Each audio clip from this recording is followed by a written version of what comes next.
3 years after Earth entered the era of spiritual energy, Lin Tian is betrayed by his own companions and thrown into a sea of monsters to die. As he falls, he regrets trusting beasts in human skin and swears that, if given another chance, he will make them all pay with blood. At the moment of death, a system awakens. The supreme martial arts system is activated. With insufficient points, the system initiates a random temporal rollback. Lin Tian wakes up alive. He realizes he has returned to 1 month before the awakening of spiritual energy, when no one yet knew what was about to happen. Not only has he reincarnated, but he has also obtained a legendary system. Without hesitation, he chooses the fire attribute, the most offensive of all, and receives an absurd purple-gray technique, the Burning Heaven Flame Art. The story begins 3 years after Earth suddenly entered an era of resurgent spiritual energy, when people began exploring this new power while some awakened extraordinary abilities and were treated as heroes for confronting alien creatures. Amid the chaos of the city, Li Xiaotong is called a stinky girl by a boy while she spits blood, and she keeps the dagger stuck in him while commenting that the life of a spoiled little dog is really difficult and asking whether he didn't lose his life because of that. A blonde young man approaches, asking how she is doing and whether she has finished the game, and Xiaotong recognizes Jiang, someone's brother, saying that she stopped playing a long time ago and was waiting for him. Jiang then tells Lin Tian that he has eliminated everyone else on the team and now it's his turn, asking whether, before being finished off, he would like to say anything. Lin Tian replies that they won't have a happy ending, and Jiang laughs, saying he doesn't know whether there will be a happy ending or not.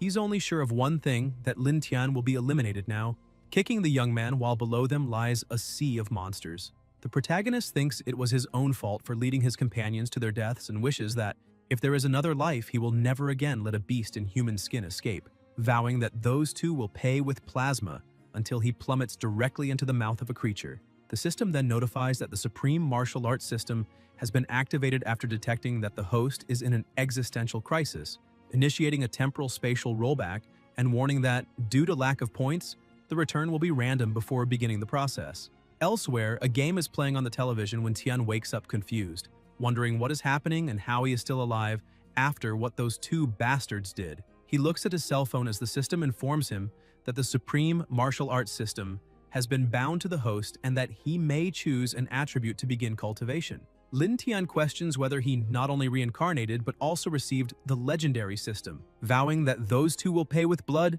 Observing the situation, he realizes he has returned to about a month before the manifestation of spiritual energy, when no one yet had any idea what was about to happen, although the resurgence had already begun silently. After that event, not only humans but plants and animals would be affected, resulting in mutations and the emergence of countless super-spiritual fruits capable of granting extraordinary powers, as well as bizarre celestial phenomena such as rainbow pillars resembling the aurora borealis, strange constellations in the night sky, divine flames falling, and heavenly thunder erupting. And whoever could take advantage of this would obtain immense strength. The protagonist believes that a month is enough time to develop to the maximum and decides to check the system's functions, receiving welcome notifications and descriptions, explaining that there are 4 functions in total, including attribute cultivation and attribute fixation. Lin Tian first chooses the fire attribute, the most offensive, wanting to see what techniques he can obtain, while the system announces the extraction of fire attribute techniques and congratulates him on receiving a purple fire technique, the Burning Heaven Flame Art, the first purple technique acquired by the host. Tian becomes excited upon seeing that it is a technique of such quality, remembering that in his past life, even a blue technique already caused a sensation, and now he possesses a purple one. He then absorbs the energy as a fiery aura surrounds his body and states that this is fire attribute energy, vowing that in this life he will become strong and will not allow himself to be belittled again, until his cell phone begins ringing, showing Li's name. He thinks he almost forgot about her and answers the call, while Xiaotong says she saw a purse she wants, but is short about 20,000 yuan and needs him to transfer the amount through chat immediately. Tian tells her to disappear and to go after her rich second-generation sugar daddy, asking her not to call again. Somewhere else inside a car, Li realizes he hung up and becomes indignant, asking how he dares do that and talk to her that way, while Jiang asks if there was some problem with Alipay. Xiaotong replies she doesn't know what got into him. Maybe he ate something spoiled. Jiang then asks whether she isn't going to coax him, and shows that he bought her an outfit for her to wear and show him later, while Li laughs and says he's very naughty. In another place, the protagonist is exhausted and thinks that had he known what would happen, he would have asked Yu Qing which hospital she was admitted to at that time, since he went through 3 different hospitals. He remembers the moment he was beside a girl and she commented that her father thought she was sick and stuffed her with tonics that made her gain a little weight and even harmed her spiritual energy of the ice element. In the present, Tian promises that in this life he will not only protect her, but also ensure she carries no regrets when the resurgence of spiritual energy begins. In the hospital, voices echo as doctors surround a patient's bed, and one of them questions why, despite the body being normal, her temperature simply will not rise.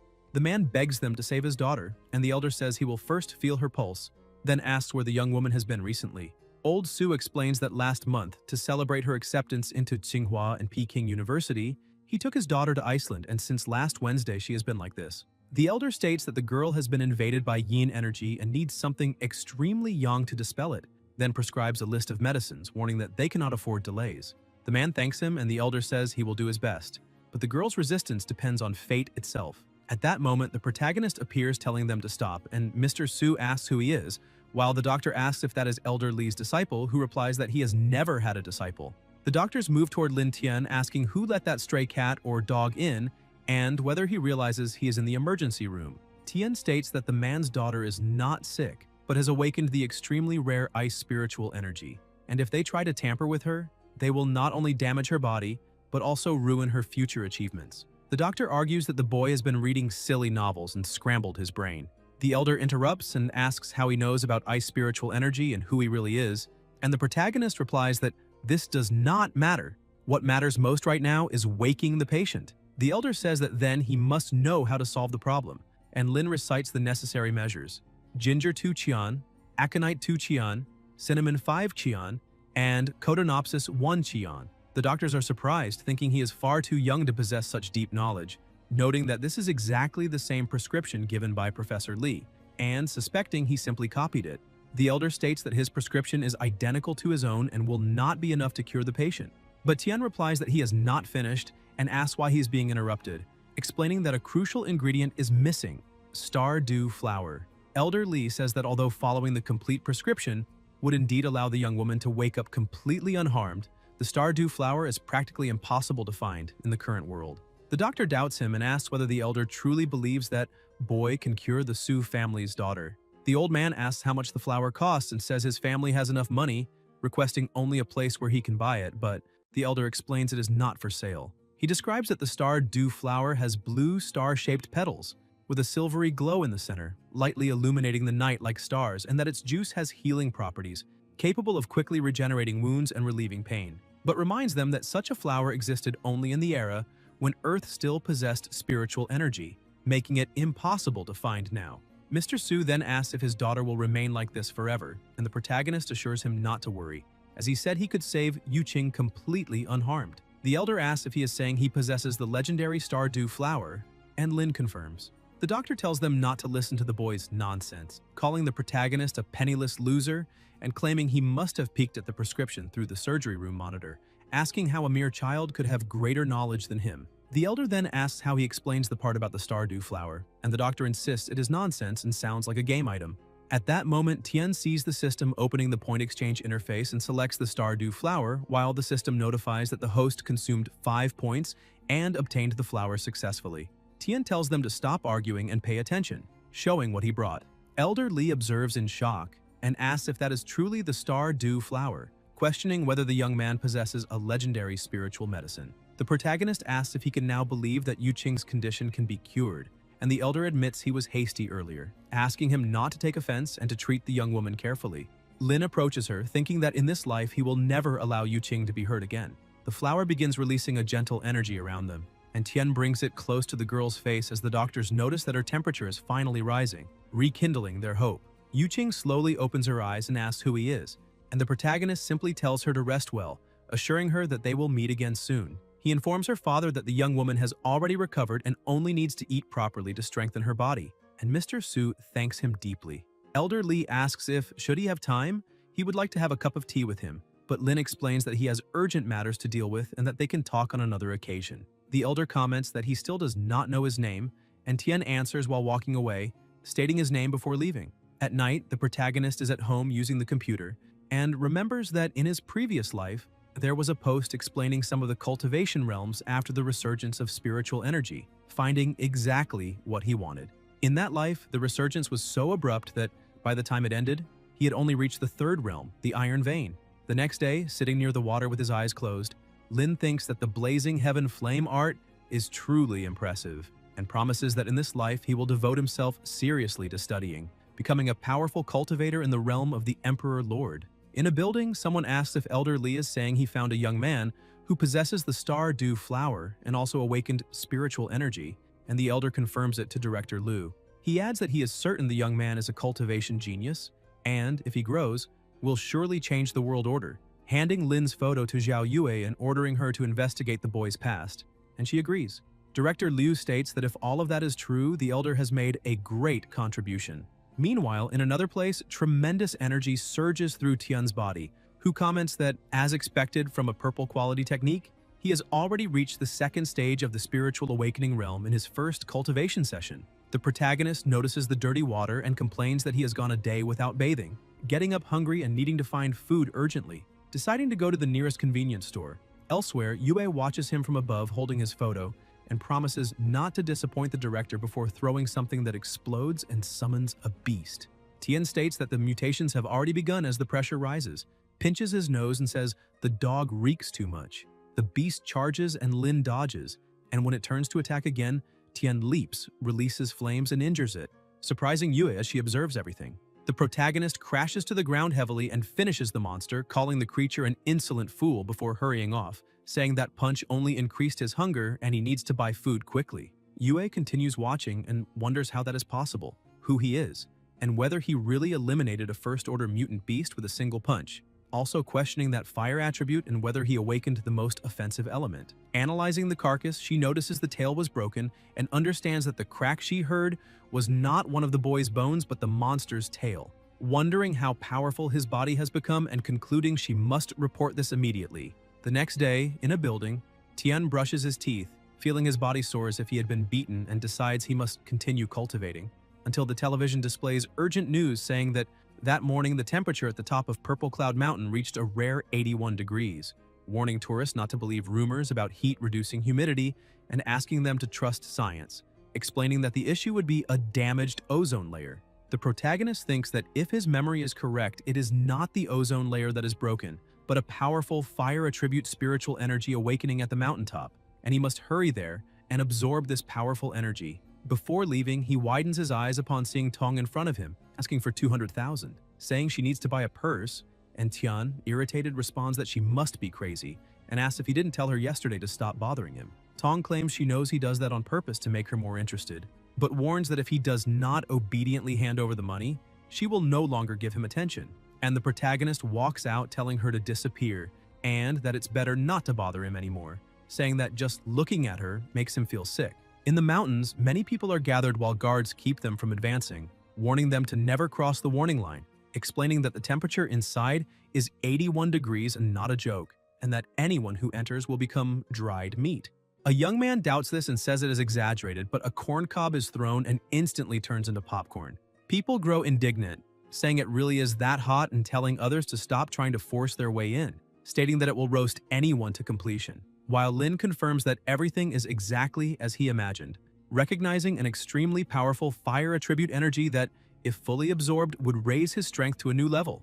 Tian then leaps forward and crosses the warning line, making the guard shout that some people truly do not fear death and ordering him to return immediately, warning that he will be burned alive. The pressure around the protagonist is overwhelming and he thinks that fire attribute energy is truly devastating, causing intense pain as if every cell were being incinerated. He promises that in this life, he will become truly strong. People watch in fear, asking what is wrong with that guy and whether he has evolved, questioning why his eyes look like they are spitting fire. The protagonist thinks he cannot attract so much attention and must leave quickly. The crowd begins calling him a deity and asks who recorded the divine apparition, while others pull out their phones to film. The guard comments that he does not understand what is happening and why, if it was so hot before, the temperature suddenly stopped rising, wondering if that young man is really a deity. At night, in a building, a voice reports that at noon, a mysterious young man appeared at the top of Purple Cloud Mountain, stabilized the abnormal climate conditions, and vanished before everyone. Director Liu orders them to suppress the news about Purple Cloud Mountain to avoid panic and asks whether Yue really saw the boy defeat a first-order mutant dog with a single punch the previous night, and she confirms, saying the monster's attack did not even harm the boy's body. The director comments that they seem to have found 2 geniuses in just 2 days and concludes they cannot allow other factions to approach first, needing to recruit Lin into the organization as soon as possible, asking Yue to go and introduce him. Meanwhile, elsewhere, the protagonist absorbs energy, and his eyes emit light as he looks at his own hands, celebrating that he has finally entered the bubbling spring realm. The system congratulates him and grants a new attribute ability, explaining that the host can add a new element for synchronized cultivation and activate the enchantment function that allows him to permanently bind one of the body's elements to a weapon, with durability depending on the material used. Lin concludes this means he can now create his own elemental weapons, commenting on the magnificent transformation he will be able to achieve until he hears someone knocking on the door. Surprised by a visit at that hour, he opens it and asks who the visitor is, and the director introduces himself as the president of the Spiritual Energy Cultivation Association, explaining that the girl beside him is his subordinate, and that they came to talk about cultivation. Tian thinks about the association and recalls that in his previous life, after being saved by them, he thanked them, and a red-haired woman said it was nothing, and that he should be more careful, leaving afterward for another mission. In the present, the protagonist decides that although that association supposedly helped him in the past, he does not intend to form ties with them in this life and asks how they found him. And Liu replies that it was Elder Li responsible for treating Miss Su, who talked about him, adding that Yu Qing has already joined the association. Tian notices they do not seem to have bad intentions. In the same place, the director asks whether he would consider joining the organization, and the protagonist replies that, for now, he has no intention of joining any institution, and intends to cultivate alone until spiritual energy fully recovers. Yue comments that she knows he has become a first-order awakened being, but explains that he only reached the spiritual awakening realm by pure luck, and that without guidance or an association, it is uncertain whether he can even reach the bubbling spring realm. She states that Earth will go through drastic changes, and that spiritual energy cultivation will be the only way out, reinforcing that the association's guidance is essential. She reveals that she was just like him, believing she could advance alone and refusing the invitation, and that it took her almost 3 years just to reach the spiritual awakening realm. After joining the association, she reached the spiritual awakening realm in less than a year, and with their support, became a powerful cultivator in the second-order gushing spring realm in only 3 years. The protagonist asks about those 3 years and how old Yue is, and she replies that she is almost 21, making Lin conclude that her talent is really weak, but he decides not to say anything that would damage their rapport and simply comments that he considers her a genius. Yue replies by asking who within the Cultivation Association is not considered a genius, saying that genius is the minimum requirement to join the organization. The director states that if he joins the association, it will be of great help until his phone rings and he says he needs to answer it. Upon answering, a voice informs him that a second-order mutant beast has appeared about 30 kilometers from their city, and Liu asks if it is truly second order and what its attribute is. The voice replies that the nature is unknown, but they suspect it is related to the poison attribute, describing the creature as a giant python. The director says he understands and orders the area to be immediately isolated, stating that he and his subordinate will go there at once, ending the call. Liu then apologizes to the protagonist, saying he must take care of the urgent matter and that they will talk another time, and both leave. Tian watches them through the window and thinks that in this life he must become stronger to prevent the regrets of the previous life from repeating. He evaluates that his current strength is at the early stage of the bubbling spring realm, and that leveling up will not be so simple from now on, starting to wonder where there might be some fire attribute spiritual energy. His phone rings and Lin wonders why Kui Tianpeng is awake at that hour, and the voice on the other side begs for help, saying his residential area is haunted. Tian asks what kind of haunting he means, and Peng insists he is not lying, reporting that thunder has been echoing behind his house all day without raining even once. The protagonist wonders if this is possible and concludes that perhaps that boy really possesses a rare lightning attribute awakening ability, asking for specific details about the thunder in the area. Peng explains that it is completely dark and the thunder does not stop, begging him to save him. Tian recognizes that this is exactly the scene of a lightning attribute spiritual energy awakening. He thinks about the 3 levels of spiritual energy, which include common attributes such as water, fire, wind, and earth, rare attributes such as ice, light, darkness, and lightning, and legendary attributes such as void. Still on the phone, Lin says he will go there immediately, and asks Peng and his family to surround the mountain, preventing anyone from entering. And Peng asks if anyone could really show up at that hour. Elsewhere, someone approaches two boys and orders them to join her on a mission, and the blonde boy asks where they're going, and the red-haired woman explains that a mountain has awakened powerful lightning attribute spiritual energy and that they must gather all of it before disaster spreads. Soon after, Tian arrives at the location with a flashlight, observing the intense lightning in the sky, recognizing that it is indeed lightning spiritual energy and believing he is facing a great opportunity. He accesses the system, which informs him that the lightning attribute is rare and requires double the spiritual energy of a common attribute, asking if he wishes to confirm, and Lin confirms. The system begins extracting the lightning attribute cultivation technique and congratulates him on obtaining the blue lightning cultivation technique. Lin comments that, as expected of a rare attribute, even a blue rank technique possesses immense power as lightning spiritual energy.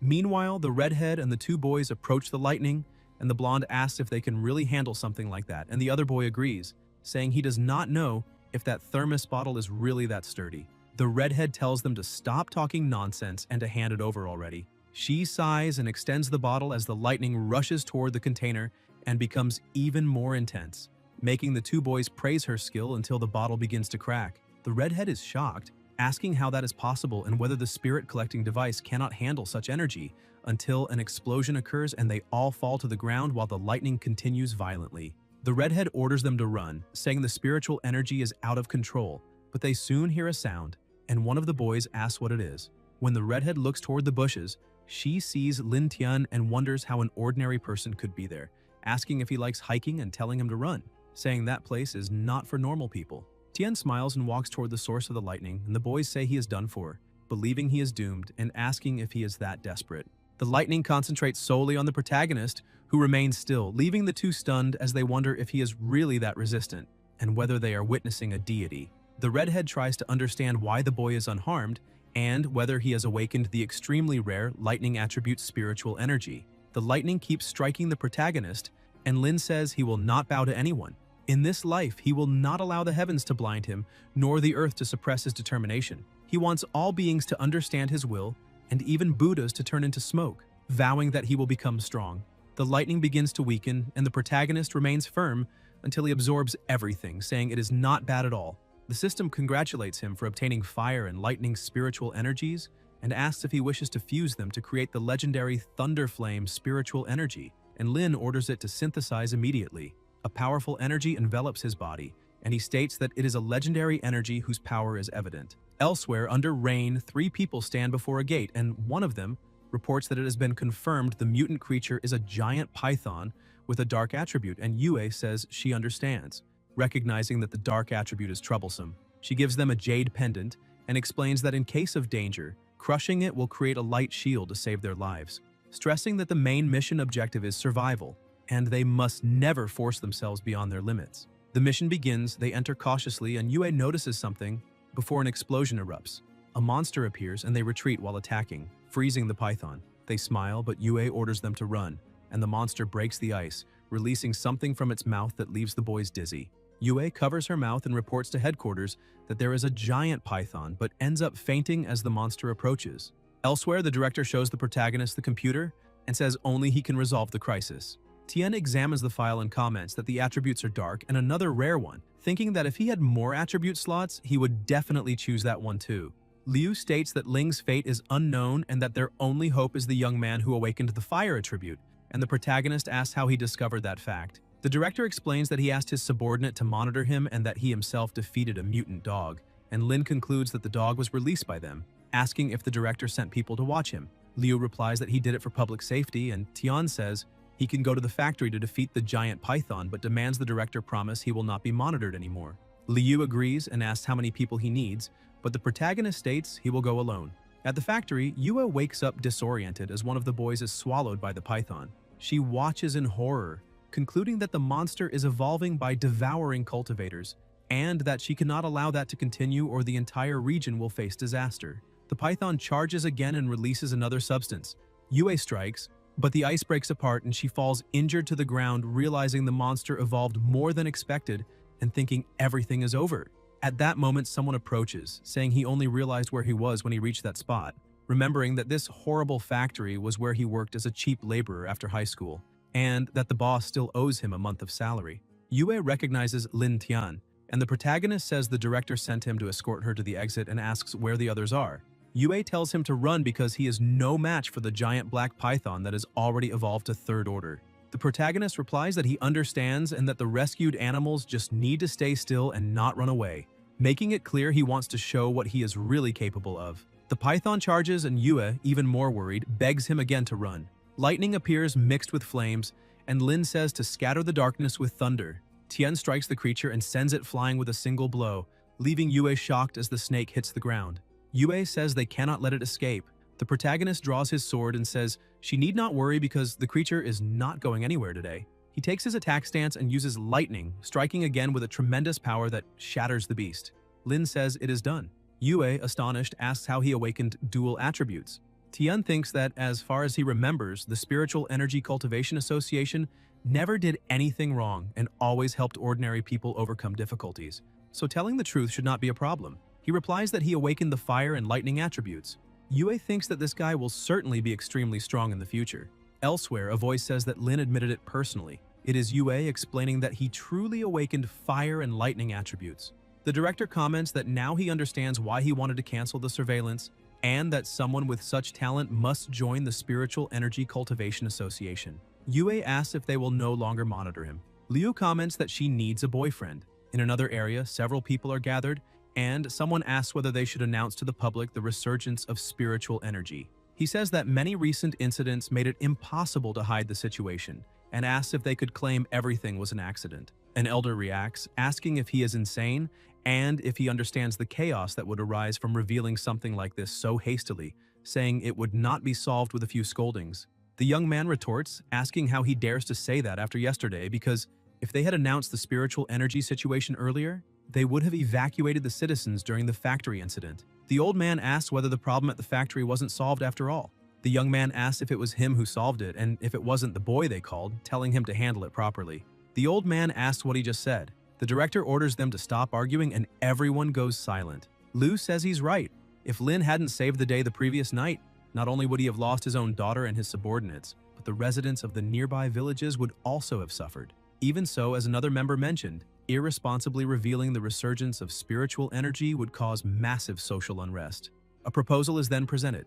The marked locations are areas where spiritual energy has recently resurged and can be used as pilot programs, promoting the surrounding regions as tourist attractions to observe how things progress before the next steps. He asks what they think. The young man says they will first test according to the director's wishes. The old man comments that it was expected for the director to present such a clever solution. The director says that if there are no objections, they will move to the next item. Everyone witnessed the young man's strength the previous night, and they want to recruit him into the Spiritual Energy Cultivation Association, making him captain of a team of cultivators, and he asks what they think of that. The old man says he does not oppose his entry, but questions whether giving such an important position right away is too much. The young man asks who suddenly gets a deputy leader position out of nowhere, and says he should start at the bottom. The director says that everyone saw the boy awaken the fire and lightning attributes, and he fears that if they give him a very low position, they may displease him, or even offend someone with such potential.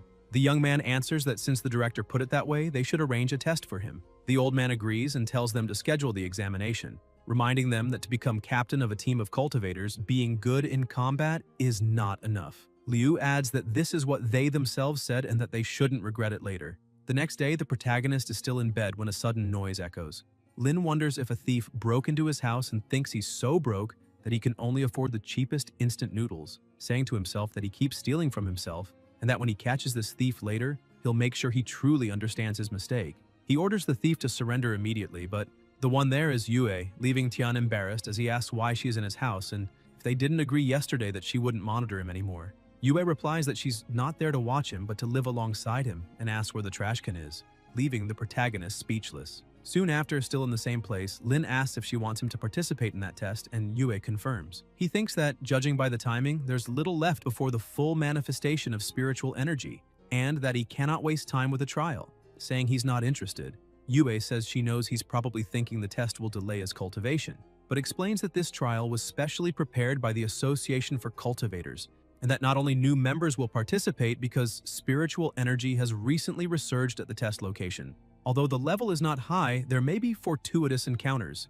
Tian thinks he remembers her mentioning that Yu Qing also joined the organization and asks if Yu will participate in this trial. Yue responds yes, and the protagonist thinks he remembers her saying she found a great opportunity there and becomes curious to know what it is. He decides to take a look this time, saying that by coincidence he needs to find Yu, so he will go to the trial.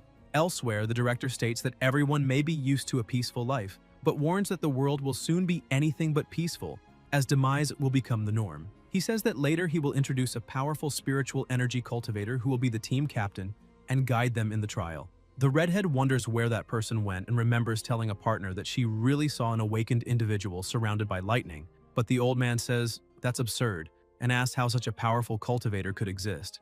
In the present, he asks what she's thinking about, and the redhead replies, "It's nothing. She's just curious what kind of person the captain will be when he arrives."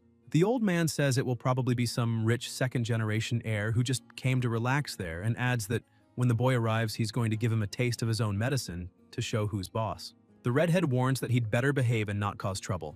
Yue introduces the members Tian will lead, 5 people in total, 2 women and 3 men. The protagonist observes that, aside from Yu Qing's ice attribute, the others are quite ordinary. Yue says he needs to pay attention to Tianfang, who used to be a subordinate of a triad, accidentally awakened the wind attribute, but kept the same uncontrollable personality. The director announces that the captain has arrived. The protagonist approaches.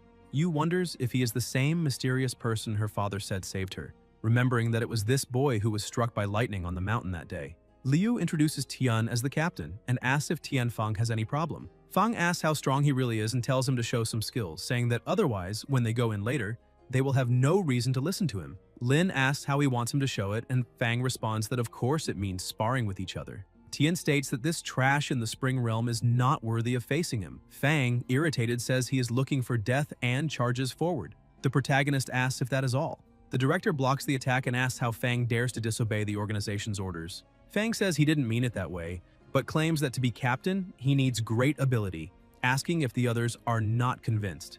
The two agree and say that in the world of cultivation, strength is fundamental, and if the new captain doesn't show what he is capable of, it will be hard to win everyone over.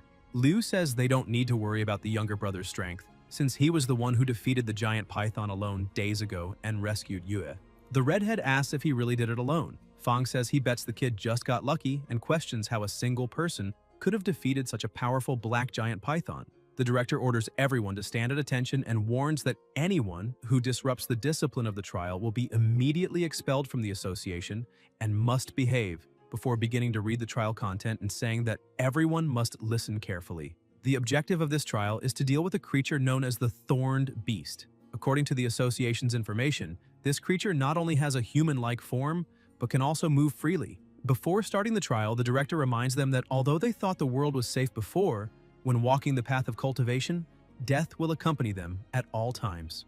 In the forest, the protagonist wonders if that is the location mentioned in the trial, but finds it strange that he cannot see the monster and wonders if it buried itself underground. Yu asks if they should go there. Lin notices that the spiritual energy intensifies as they approach the big tree and wonders why they cannot find the monster the director mentioned, saying that to ensure safety, they should not get too close to that tree and that they will continue searching for traces of the monster in the area. Fang asks if he is chickening out and if he is afraid that the giant tree will rise from the ground to attack him, making the warriors beside him laugh. Tian answers that he already warned them, and if they insist on ignoring the advice, they will face the consequences. Fang says he wants to see what the hell is there, and claims that the huge tree must be some kind of treasure since it has extremely powerful spiritual energy.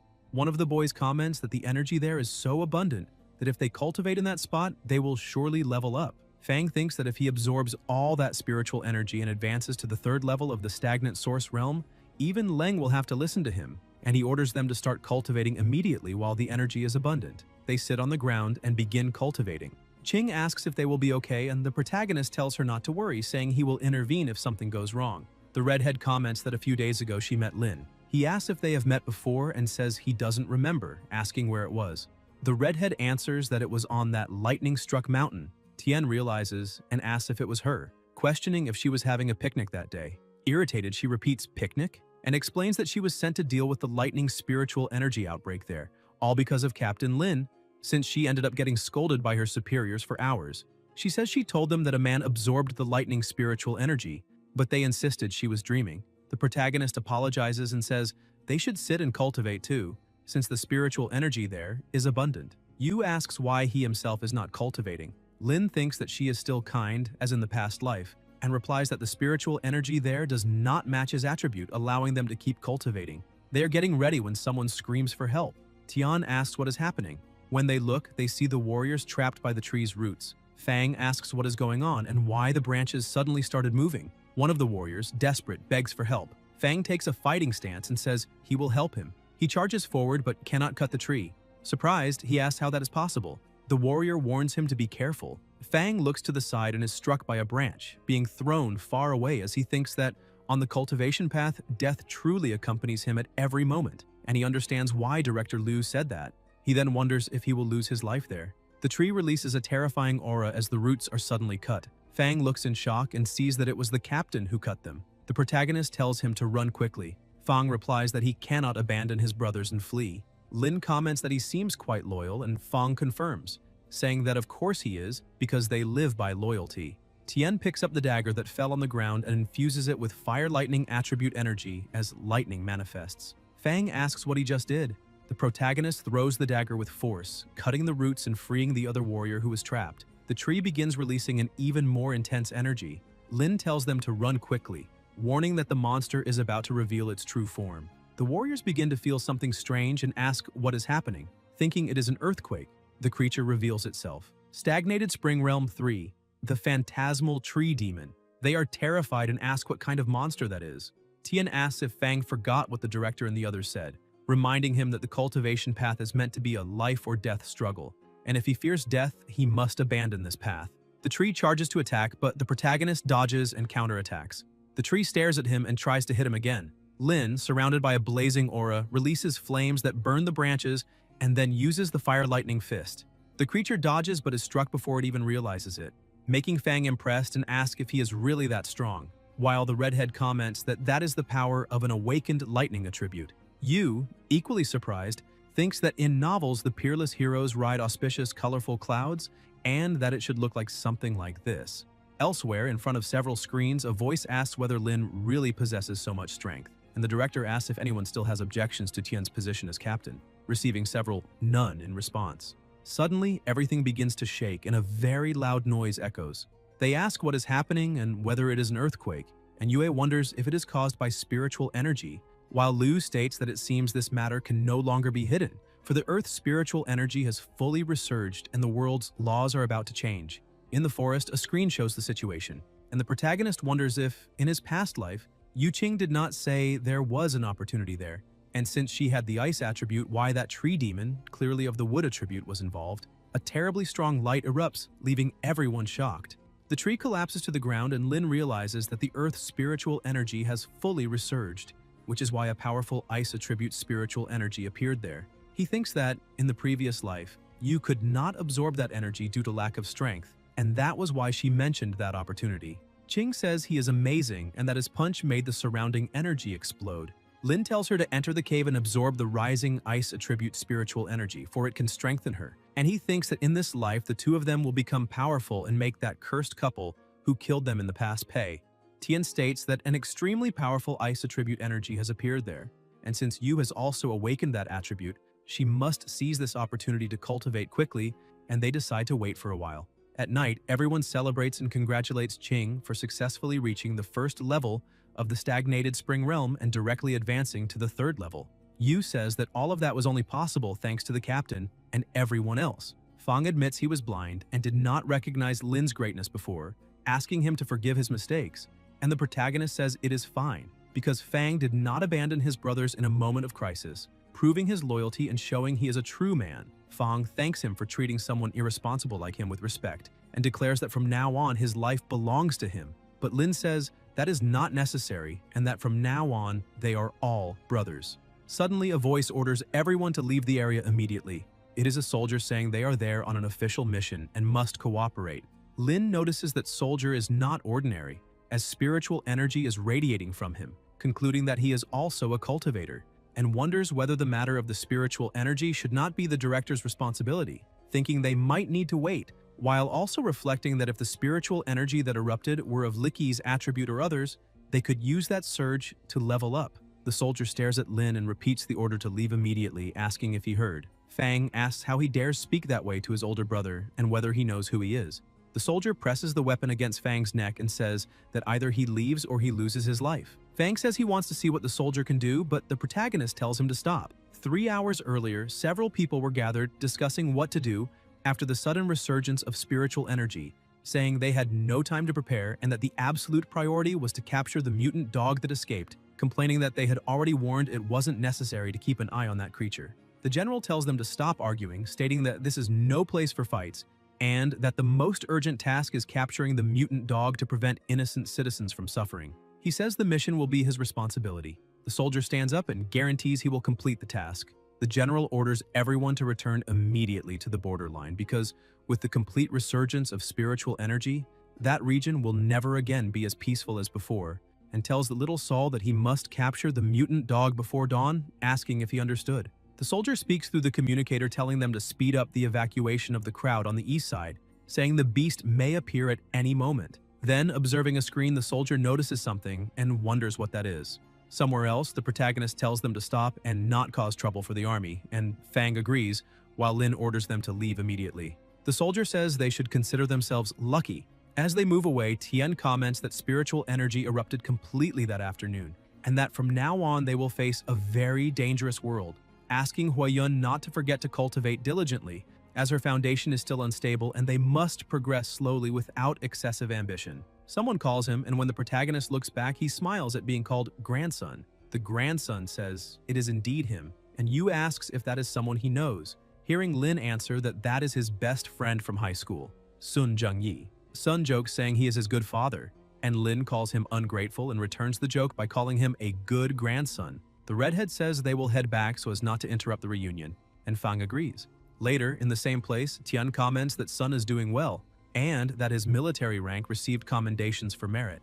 Jung says he will reveal a secret disclosed only that afternoon, and the protagonist asks if global spiritual energy has resurfaced, saying the topic has been trending all day. Sun says he knew he would doubt and reveals in secret that the roadblock is due to a powerful mutant dog that escaped into the region and that the unit is there to protect civilians. Lin wonders if the mentioned mutant dog is the same one discarded during Leng's test. A soldier approaches and informs that all civilians have been evacuated.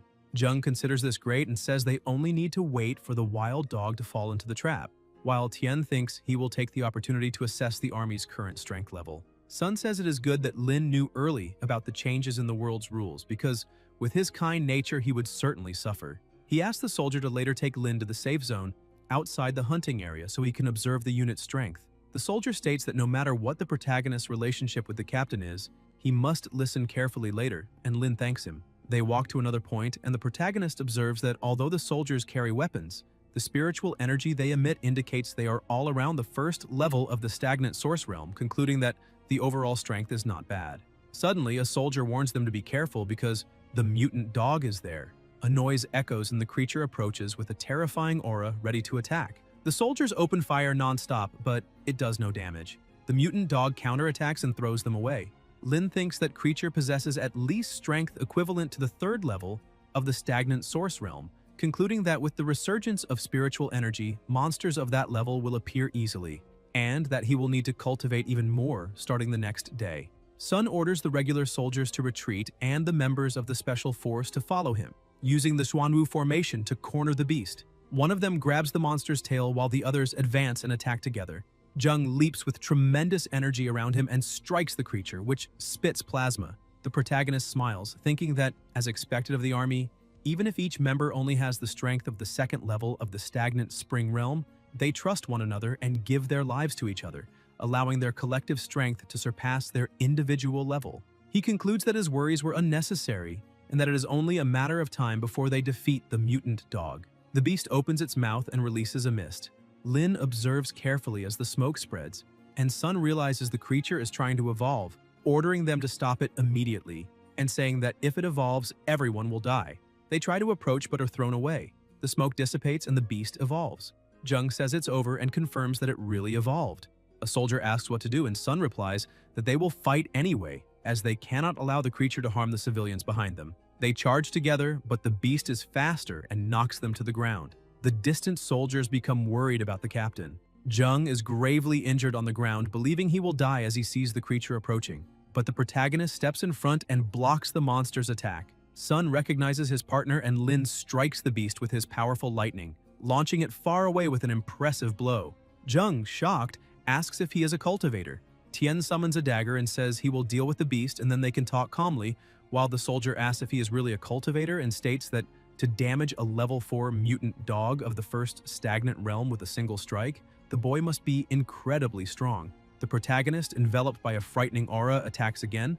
The beast tries to flee and Lin asks if it is trying to run, saying that will not happen, unleashing a strike whose power pierces the monster's body and inflicts severe wounds. Sun, surprised, asks if his partner is truly such a powerful lightning attribute cultivator. The creature falls to the ground and Tian approaches, applies an enchantment to the dagger, and cuts the beast in half. The soldiers are shocked, commenting that the spiritual energy has just resurged, and he already has that strength, saying that if they give him another year to grow, they won't even be able to keep up. Jung smiles and says that was expected of his brother. The protagonist thinks that not even the army's dagger could withstand his fire lightning power, and that he needs to find a weapon capable of enduring his spiritual energy. Sun asks if he was hiding something from him and his father, and says he never imagined he was already so strong, thinking he had just been pretending before. And Lin tells him to be careful, reminding him that his previous injuries were not light. Jang orders them to drag the beast out and says he will have some drinks with his brother. Elsewhere, someone watches Lin's battle on a laptop. A woman asks if that young man is his friend, and Sun replies that they are more than friends. They are brothers who face life and the finish line together. The woman thinks that if they could recruit such a talent for the army, the military strength would increase enormously and asks if he has tried inviting him. Jung replies that he tried, but Lin said he was already affiliated with the Cultivators Association. The woman says she will personally go there to ask about him. The next day, the protagonist enters the house and comments that he forgot she was there and didn't buy breakfast. Yue asks if he participated in the previous night's military operation, and Lin replies that it was all by chance, that he had no intention of getting involved but ended up meeting his brother asking if there is any problem. Yue says that that morning the daughter of the military commander didn't stop calling the director, insisting that he should enlist in the army. Tian asks what they answered, and Yue says the director suppressed the matter, but that the commander's daughter is not someone to mess with, and asks him to be careful in the coming days. The protagonist asks if she is trying to turn him into her son-in-law, until his phone rings and it is Sun calling. Lin answers, and a voice says it is Jung's superior. They remain silent for a moment, and the superior says there is a place with strong fire attribute spiritual energy, and asks if he wants to take a look. Tian is surprised to hear fire attribute, thinking he was precisely looking for a way to strengthen his fire attribute. The superior explains that in the beginning, during a night patrol at the construction site, they found a phantom fireball, and at the time, everyone thought it was something superstitious. So they called a Taoist priest, but unexpectedly, the priest not only failed to dispel the fire, but it became even stronger, taking over the entire site. Even with the army isolating the area, they proved powerless. Inside a moving car, the commander's daughter says that after the resurgence of spiritual energy the previous afternoon, that flame became even stronger, and that if it continues to spread, the civilians will suffer. The protagonist asks if the flame has been expanding the whole time, and the superior confirms, stating that for now all they can do is increase the isolation perimeter. The superior comments that she heard he and Yue are together. Lin tells Miss Chen not to talk nonsense, and explains that Yue is in his house only to watch over him by order of the director, but Chen says he doesn't need to rush to deny it and should just listen to the rest. With global spiritual energy fully revived, for national security they must quickly establish an army of cultivators to deal with external uncertainties, since the stronger cultivators have questionable morals, are fit for combat but cannot train new members. She says she heard Sun say that Lin's character is excellent and his strength extraordinary. Tian asks if they want him to join the army and help train these new cultivators. Chen answers that that's right, saying that as long as he agrees, all benefits are negotiable, and asks what he thinks. The protagonist says he's sorry, but he doesn't have the energy to deal with that right now, stating that he'll first focus on cultivating the relationship with the person the director asked him to look after. Chen says that's fine and thinks that it's exactly what she expected from him: a good, loyal, and upright man. The car then stops and they see a crowd contained behind a barrier, while a voice orders them not to gather because it's dangerous inside and no one should approach. They get out of the car and a voice asks what he's doing there. It's Jiang, accompanied by Tong. Lin wonders why the two are there. Jiang asks if he is her idiot and says that judging by his aura, he really does look like a strong candidate for idiot. Cameras begin filming immediately. Jiang says that although he'll never forget the past, He needs to understand that there's an unbridgeable chasm between them. While Tong says she already gave him a chance before, but he didn't value it. People get excited with the scene, calling it a spectacle and asking if the warriors of love will lose again. Tian wonders if the two of them are idiots. Chen approaches and asks what is happening. The crowd keeps filming and commenting about who that beautiful woman could be. Jiang starts drooling, thinking that having a jewel like her would make anything beside her seem irrelevant, and praises her by saying she's a beautiful lady. Chen asks if those two people are his friends, and Jiang, confused, wonders what's going on and why that woman is completely ignoring him. The protagonist answers that they are a hellish couple and asks not to delay important matters. They continue walking. People laugh, saying it's no wonder the boy didn't want that woman anymore, that anyone would trade, because that one is much better than this one. Tong, furious, thinks that the wretch dared to act superior in front of her, saying she's only pretty and will definitely find a way to make her suffer. Irritated, Tong asks the crowd if they've seen enough and tells everyone to stop, saying they've already left. Jiang says it is just a professional habit and thinks that, if not for the money, he would have ignored all of that long ago. Elsewhere, Chen reports that she has just confirmed with the soldiers that the fire inside is intensifying and that they may need to further expand the isolation cordon. The protagonist asks if it must be expanded again, and Chen confirms, saying that unless they find a solution, there is no other way, since that is exactly the place filled with fire attribute spiritual energy mentioned the previous day. Lin asks what the item she is holding is, and Chen replies that she can consider it a machine for detecting the concentration of spiritual energy, noting that they will have to expand the confinement area once more. The perimeter is being extended by 5 kilometers. A soldier asks what Lin thinks she is doing as she approaches and requests instructions, while Chen wonders whether he can really control that flame. The protagonist approaches the flames and the system asks if it should absorb the strong fire attribute spiritual energy detected. Lin says they must absorb everything. The flames intensify, creating pressure throughout the area. Chen thinks it is an extremely powerful aura and wonders what cultivation level he has, imagining how high he will reach if he absorbs all the fire attribute spiritual energy, level 4, 5, or 6 of the stagnant spring realm. The system notifies that 100% has been absorbed and that the fire attribute spiritual energy has reached level 2, granting the reward of a chance to obtain a new cultivation technique. The system congratulates him on the evolution and enables the drawing of a new technique. Tian confirms and is surprised when notifications appear indicating that the technique obtained is the Sacred Flame Immortal Art, a golden fire attribute cultivation technique, also receiving reward points. The Sacred Flame Immortal Art allows one to store fire spiritual energy in the body and release it directly during attacks, causing widespread damage. The protagonist tells it to absorb even more intensely. A powerful aura fills the environment and the pressure rises, leading Chen to wonder what kind of monster that boy is and whether he truly intends to absorb all that spiritual energy. A soldier asks if he is the reincarnation of the fire god. When Lin finishes, he approaches, and Chen asks if he is alright. Tian says yes and thanks her for bringing him there. Something begins to beep. It is the item in her hand, and Chen immediately throws it, causing an explosion. The protagonist is faster, grabs her, and protects her, and Chen thinks she needs that man, no matter the cost. Later, elsewhere, Chen asks if he is saying that he absorbed all the fire attribute spiritual energy from the construction site into his body. Lin confirms and asks if it will cause problems for her, but Chen assures there will be no issue and asks what realm he is currently in. Tian replies that he must be at the peak of level 4 of the stagnant spring realm, almost reaching level 5, and Chen questions whether he is only level 4 with that strength. The protagonist states that his cultivation method is special and he does not know how to explain it, and Chen says all cultivators have their secrets and that if he does not want to say, she will not insist. Lin thanks her for understanding. Chen asks if he has considered enlisting in the armed forces and comments that the benefits there are better than those of that despicable association. Tian says that for now, he has no plans to enlist. Chen says she will not pressure him, but she must report the day's events so she will not have trouble explaining it to her grandfather.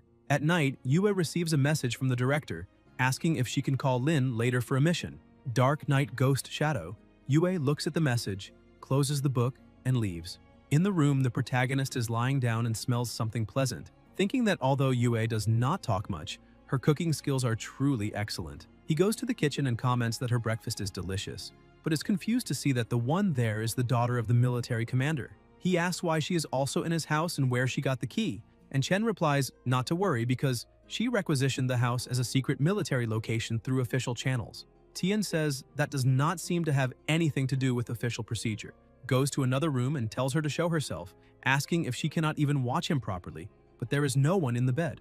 The protagonist asks where she is, and Chen replies that there was no one in the house when she arrived, wondering if Yue knew they were coming and deliberately left. Lin notices something, opens a book, and wonders about this Dark Knight Ghost Shadow mission, imagining whether Yue went alone. Chen asks where he is going in such a hurry, and Tian replies that his partner is in trouble and he needs to find the director immediately. Elsewhere, near the river, the water begins to move as Yue, underwater, wonders whether she is completely useless without Lin and thinks that, in the end, she is still too weak, until she stops, releases her power, and freezes something ahead, smiling as she thinks she understood, but a sound echoes. Her eyes widen as the monster approaches with a huge mouth and continues attacking without causing damage, while roots coil around her and begin suffocating her. Yue panics, feeling her spiritual energy being drained, concluding that she cannot let the monster devour more, or it will grow even stronger.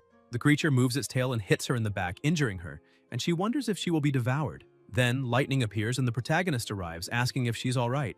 Yue tells him to leave quickly because the monster is absorbing spiritual energy. Lin grabs her, moves quickly, and tells her to hold on because he will get her out first. Tian emerges from the water and Chen says he is back, asking if he has dealt with the unusual beast. And the protagonist replies that he has not and asks them to wake Yue first. Chen says she will take her to the hospital immediately, and Lin thinks that as soon as his partner is safe, he will deal with the monster. In the hospital, Yue is hospitalized and the director thanks Tian, saying that if not for him, his daughter would certainly have been finished. The protagonist says he does not need to be so formal and asks for more details about the mission. Liu explains that the monster is called the Dark Knight Ghost Shadow, monitored for at least half a year. Tian is surprised and understands that this means that, at that time, fewer than 10 people in the world had had contact with cultivation. The director explains that they have never seen its true form and suspect it is a darkness attribute monster, hiding in the depths of the sea while devouring spiritual energy, and that after the recent resurgence of spiritual energy, it has become extraordinarily powerful and must be eliminated immediately to prevent a catastrophic disaster. He then asks if Tian can take on the task, and the protagonist says yes but needs a favor. Elsewhere, Chen is on the phone, asking why her grandfather is letting Tian take something so dangerous. The old man replies that it is a test for him and also for the country. Chen says he should not receive a mission of that level at the very beginning, recalling that in the previous Dark Knight Ghost Shadow mission, the military sent a professional team, and even the weakest cultivator was at level 3 of the stagnant spring realm, and yet they failed. The grandfather says he knows she cares about the boy but has no choice, and remembers that they sent 3 elite soldiers to help them this time, stating that the world has changed drastically with the resurgence of spiritual energy, and that if they fall behind, they will be invaded and plundered by other countries. Dark Knight Ghost Shadow is the lowest A-class danger zone they can currently control, and overcoming that category will give the country a voice in the world. Chen thinks that Lin must return alive. Elsewhere, inside a moving car, Yu calls for the captain, and Tian asks what happened. Qing asks what mission they will carry out, why only she is going and whether the others are not going. And the protagonist explains that among the 4, only she has reached level 3 of the stagnant spring realm, and he must check whether she has not slacked off in cultivation, giving her the mission details. Yu says she will try her hardest and will not be a burden to him. Lin tells Qing not to be so nervous and to treat it as an experience, remembering that the director said the military would send people to help. Qing replies that she will do her best to bring him glory. The driver announces they have arrived at the port and everyone gets out of the car. A young man ahead comments that cultivators nowadays are getting younger and younger. And Tian thinks that level 4 of the stagnant spring realm, under the current circumstances, truly is already considered a master. He asks if they are from the armed forces. The young man introduces himself as Zhou Mu and says he hopes he will not hinder them later. Yu asks what he means and whether he knows what the captain's greatest quality is. The woman ahead tries to calm the atmosphere, saying that Zhou speaks harshly and they should not mind it since they still need to resolve the crisis together, and internal conflict now would be useless. The blonde man tells everyone to move on, and the protagonist tells his partner that there is no problem and they should not mind what others say, only do their part. Everyone enters the water and Zhou comments that something is draining the spiritual energy from their bodies. The blonde explains that it is the corrosive ability of the darkness attribute and asks for caution. The redhead says that living there for too long would shorten anyone's life. Yu says she wants to vomit and asks why the sea gives off such a rotten smell. Lin sighs, releases mana around the two of them, and dissipates the bad smell, saying that this will help her resist part of the effects of the dark attribute and that she must not disappoint him afterward. Zhou looks back and thinks that everyone should be feeling sick, concluding that Lin especially should be terrified, and wonders how they can act as if nothing is wrong. He believes they used all their spiritual energy to resist the dark attribute and will probably be unable to move when real danger appears. The blonde asks what that is and warns them to be careful when something moves quickly around them. Joe says the monster must be close, and a creature approaches with a terrifying aura. Yu releases her power, but the protagonist tells her not to rush and to watch carefully, stating that that fish is not the monster's true form. Joe punches, causing a large impact, and tells the boy not to get distracted because one wrong step there can be fatal. Ching calls Joe stupid, saying that it is an illusion and asking if he can't see that. Joe says she's talking nonsense, until the woman beside them tells him to be careful when tentacles rise toward them. The blonde feels pain, asks what is happening and where the tentacles came from. Ahead, a giant octopus appears, and the soldier identifies it as level 5 of the stagnant spring realm. The blonde says he now understands why they failed last time. Yu uses the ice scythe waltz slash technique, but Joe says she has no chance against that thing. Ching thinks she can't disappoint her captain under any circumstances and wants to show her strength. Some parts of the octopus freeze, making Yu excited, but the monster breaks the ice easily. Joe tells them to run, but the octopus hits the blonde and the soldier spits plasma, creating an explosion. Ching fears for her life. A voice says it was a good effort and the protagonist appears, blocking the attack, telling her that next time she should be more cautious. The soldier, surprised, asks if that boy truly blocked the tentacle's attack, and the blonde asks if his spiritual energy is of the fire attribute, saying that it doesn't resemble anything he has ever seen. Joe asks how such powerful fire spiritual energy can exist and whether it comes from that boy.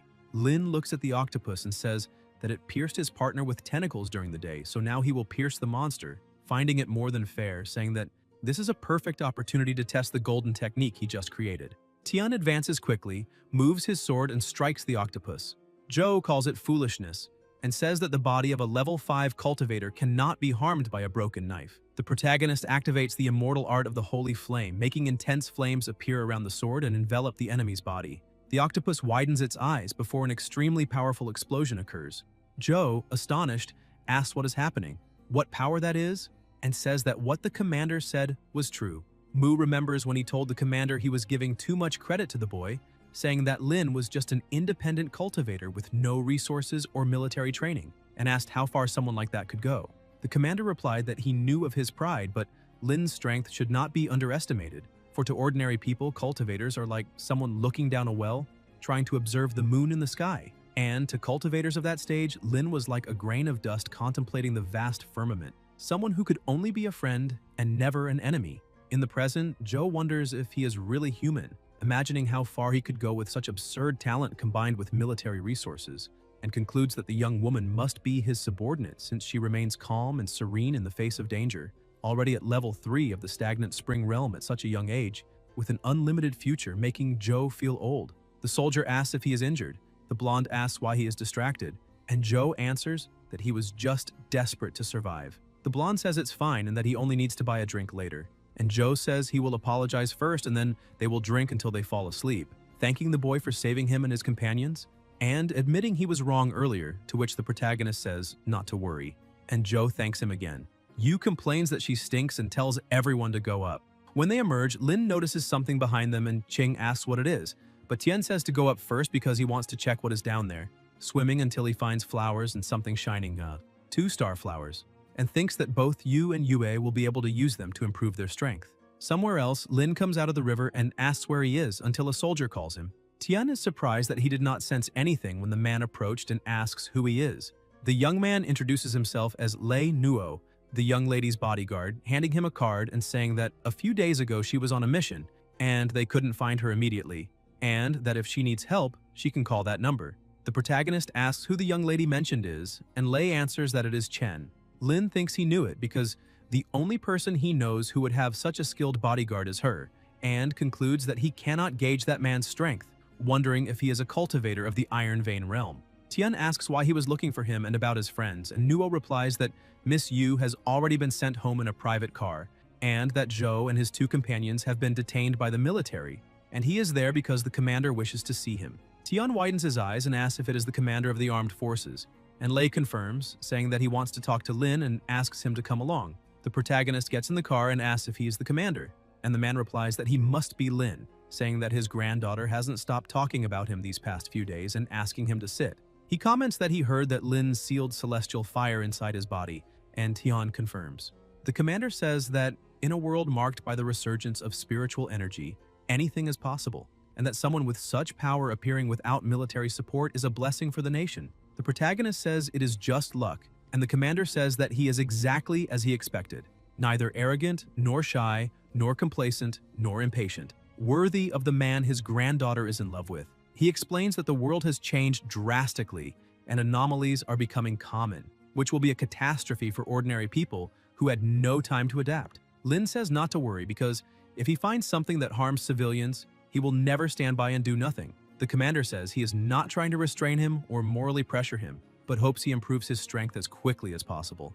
Among all attributes, the dark attribute is the most problematic because it corrupts living beings and turns them into mindless monsters. And the lightning attribute is the best to counter it, so he needs to strengthen himself quickly for his own sake and also for the country. Tian replies yes and promises to train diligently. The commander hands him a military phone explaining that it cannot be intercepted and that Lin may ask for help at any time. The protagonist thanks him and says that he actually needs help with something. That is the weapon he received from the director, and he thought that sword could withstand his spiritual energy. The commander thinks he remembers that knife was Lu's most precious item, and imagining that it was damaged like that makes him wonder how strong the spiritual energy inside that boy is, telling him to leave the weapon with him because he will ask someone to make a more durable blade in a few days, and Lin thanks him. Upon stepping out of the car, Tian thinks that there is truly no time to rest when his phone rings and he asks what happened. Liu replies that Yue is not well, making the protagonist ask what occurred. Inside the hospital room, voices say that her heartbeat is dropping continuously, and they need to find a way to remove the negative spiritual energy, while another doctor disagrees, saying that if they extract the remaining energy, she will lose control. Outside, the director has his hand on his face, blaming himself for everything, until someone arrives and says he is there. Liu states that Tian has finally arrived, and the protagonist asks how his partner is, remembering that she was fine when he left. The director asks if he knows the characteristics of dark attribute spiritual energy, and Tian replies that it can drive living beings to madness, asking if that is possible. Liu confirms, saying that Yue has always been determined since she was a child, and after Tian saved her, she began doubting her own abilities. So she went on a mission without consulting him, and he should have allowed her to accompany him before assigning the mission. The protagonist begs the system for a way to save her, and the system notifies that if he touches her body for 3 minutes, it will detect an adequate treatment method. Tian agrees and runs into the room. The doctors ask who he is and tell him to get out, but Tian says that if he cannot cure her, he should not make a spectacle and touches Yue, thinking that the system must save her. The doctor asks if he has watched too many romance stories to think he can cure someone just by holding their wrist, tells them to continue the treatment, and asks why the security guards let that boy in.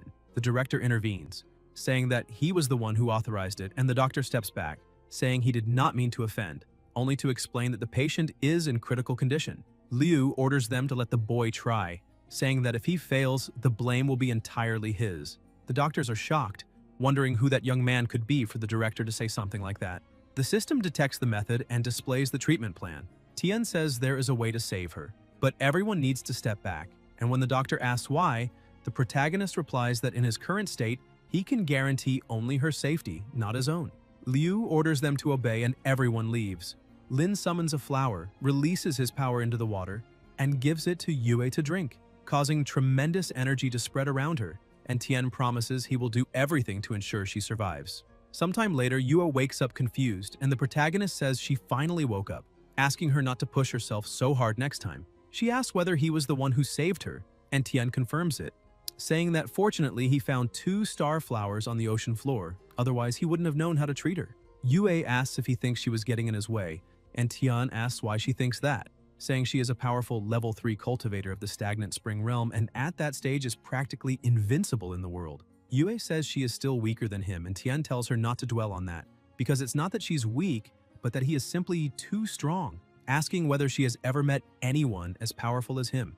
Yue thinks that indeed, before meeting him, she rarely encountered opponents, and even the director believes she might surpass him in 5 years. The protagonist says that since she is fine, he will go rest because he didn't sleep all night and asks her to meet him in the forest the day after tomorrow for rehabilitation training, telling her not to be late. In the forest, a monster charges and Yue strikes it. Lin says he knew she was incredible because that mutant wolf had strength equivalent to peak level 3 of the stagnant source realm, and she defeated it with a single kick, concluding that her current strength is comparable to level 4 of the stagnant spring realm, but Yue replies that he doesn't need to flatter her because she knows her own strength. Tian says the rehabilitation training is almost finished when an extremely loud sound echoes, making Yue ask whether that was an explosion. The system notifies that a strong, dark attribute spiritual energy has been detected, and they need to be careful. The protagonist states that it wasn't a simple explosion, but a wave of dark spiritual energy coming from deep within the forest.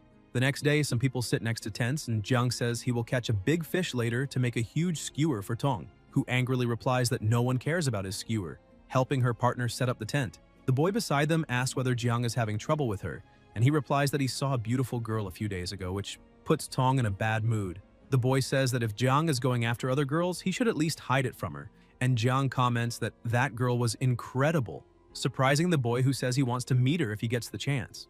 Tong pulls his ear, telling him to set up the tent immediately, and the boy says that's exactly what he was saying, and she knows he loves her very much. Jiang decides to gather firewood and elsewhere in the forest. While collecting it, notices something shining ahead and wonders what it is. He remembers the news on TV when the United Global Council announced that Earth has entered the era of global spiritual energy resurgence, and experts said several places around the world are full of opportunities.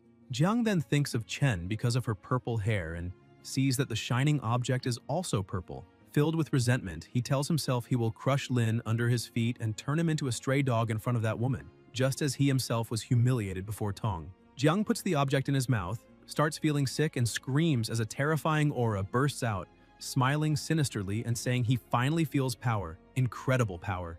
Tong screams for help with her two partners surrounded by wolves, and Jiang charges in, asking if his girlfriend is okay. Tong tells him to be careful because they are wolves, but Jiang, while striking them, says not to worry because that pack is like ants to him now. Tong wonders what is happening, how he suddenly became so strong, and whether a human can reach such a level, while the boy says he must have become a spiritual energy cultivator like the news talked about, asking if it isn't true.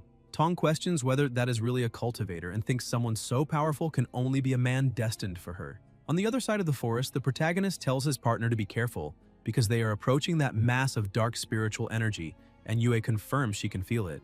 Lin asks her to wait a moment, and they leap into a tree, watching several wolves running. Yue asks what happened to those mutant wolves, and Tian notices the wounds were inflicted by dark attribute spiritual energy. Yue asks if they should notify Director Liu, but the protagonist says they need to investigate first, otherwise Liu will send people unnecessarily. He moves quickly and says that before anything else, he promised the commander he wouldn't let those wolves enter the city so arrogantly, releasing his power and eliminating them all at once, calling Yue to move on. Elsewhere in the forest, Yue asks if someone is camping there when Jiang rushes forward, but the protagonist blocks the attack. Jiang thinks that girl is also beautiful, as energetic as the previous one, and wonders how Lin knows so many pretty women, saying she is very talented and asking what she thinks about having a drink later. Yue asks who he is and why he attacked her partner, and Jiang replies that he holds a grudge against Lin and will teach him a lesson. Yue says that if she hadn't reacted in time, that attack wouldn't have been just a lesson. Lin asks if he absorbed a dark spiritual energy treasure and became a cultivator, and Jiang confirms, saying he is now a powerful cultivator. Tian asks if he was the one who scared the wolf pack earlier, and whether he has any idea how many innocent people would have died if those wolves had invaded the city. Jiang says he became a cultivator and asks why he should care about the lives of weaklings, making the protagonist say that he isn't worth the time, and that in his current state he needs a beating, not a simple lesson. Jiang says he is no longer a cowering turtle and will show what a cultivator is, laughing while Lin releases lightning and thinks that, judging by his spiritual energy level, it resembles level 2 of the stagnant spring realm, exactly as expected after the spiritual energy resurgence, where even a single fruit can cause such a huge increase. Jiang charges to attack and Tian blocks, hearing Jiang say he does have some strength. The protagonist asks if that is all, and Jiang says he is asking to be finished. They exchange blows, and Jiang, shocked, asks how Lin can block all of his attacks, while Tian responds that he is weak, and that if he weren't a cultivator, seeing him would be like viewing the moon from a well, and being a cultivator, seeing him is like a grain of dust contemplating the sky. Tian strikes him directly, sending him flying. Jiang wonders how that is possible, and his partners run to him, worried, while Tong is shocked to see Lin so powerful, wondering if he really defeated her boyfriend and regretting having shown her cards too early. The protagonist orders them all to be detained and interrogated thoroughly to check whether anyone else obtained any advantage, and Yue says she will report to the director to isolate the mountain immediately. Jiang thinks he truly lost and doesn't understand how, when a voice asks whether he craves power. He appears somewhere else, confused about where he is, before a powerful creature, and declares he wants invincible power to crush Lin under his feet, willing to pay any price. The creature releases power toward him, and Jiang euphorically feels the surge, saying this is exactly what he wants. In the forest, Yue says they will all go with her to the Cultivators Association to give statements, but a powerful aura bursts around Jiang. The protagonist warns his partner to be careful as intense winds erupt, and the boy asks what is happening, leading Tong to beg him to stop, saying she doesn't want to die. Lin remembers the commander's words were correct, and Yue asks what exactly occurred when the monster declares it has finally returned to the world once again. Yue asks how he went from level 2 to level 4 of the stagnant spring realm at once, and Tian says to be careful because that likely isn't human anymore. The system notifies that a minor dark attribute monster, the Dark Lord, has been detected and starts a temporary mission. Defeat the Dark Lord, rewarding the first spiritual energy attribute cultivation frame. The protagonist thinks he has never seen a monster of this type, not even in his past life, and wants to know what attack methods it uses. The monster says the flesh and plasma of those humans were inferior and didn't allow it to condense even a full form. But the spiritual energy inside Lin and Yue is powerful, and if it devours them, it will recover much of its strength, saying it will start by devouring the weaker girl first. The monster charges. Tian notices and blocks the attack. The creature says it's not bad and asks whether he blocked by accident, and Tian asks what it is and where Jiang and the others are. The monster replies that he isn't worthy of knowing what it is and must simply choose between surrendering or losing his life. Lin says it clearly doesn't intend to talk and he'll have to teach it a lesson, and the monster laughs, saying he really wants to do that and that it will let him first experience extreme darkness. The monster attacks and Yue becomes worried about her partner. The creature keeps charging and Yue unleashes her power against it, but the monster claims it is useless, that an attack of her level will not break its defense, and orders her to stop resisting and accept being devoured. Lin moves at high speed, piercing through the enemy's body and slicing part of it into pieces, asking if that was the monster's maximum effort. The creature asks if he really thinks he can fight just because he broke the seal of the dark space, and Yue says she will fight at her partner's side. The protagonist says he doesn't need help, that Yue can stay where she is without moving, because he wants to test how far his maximum strength can go. Yue asks what he means by full strength, and Lin releases an extremely powerful energy, answering that it is exactly that. Tian charges toward the enemy and releases his power at it, causing a massive explosion, and the monster asks if it is being restrained by a mere human.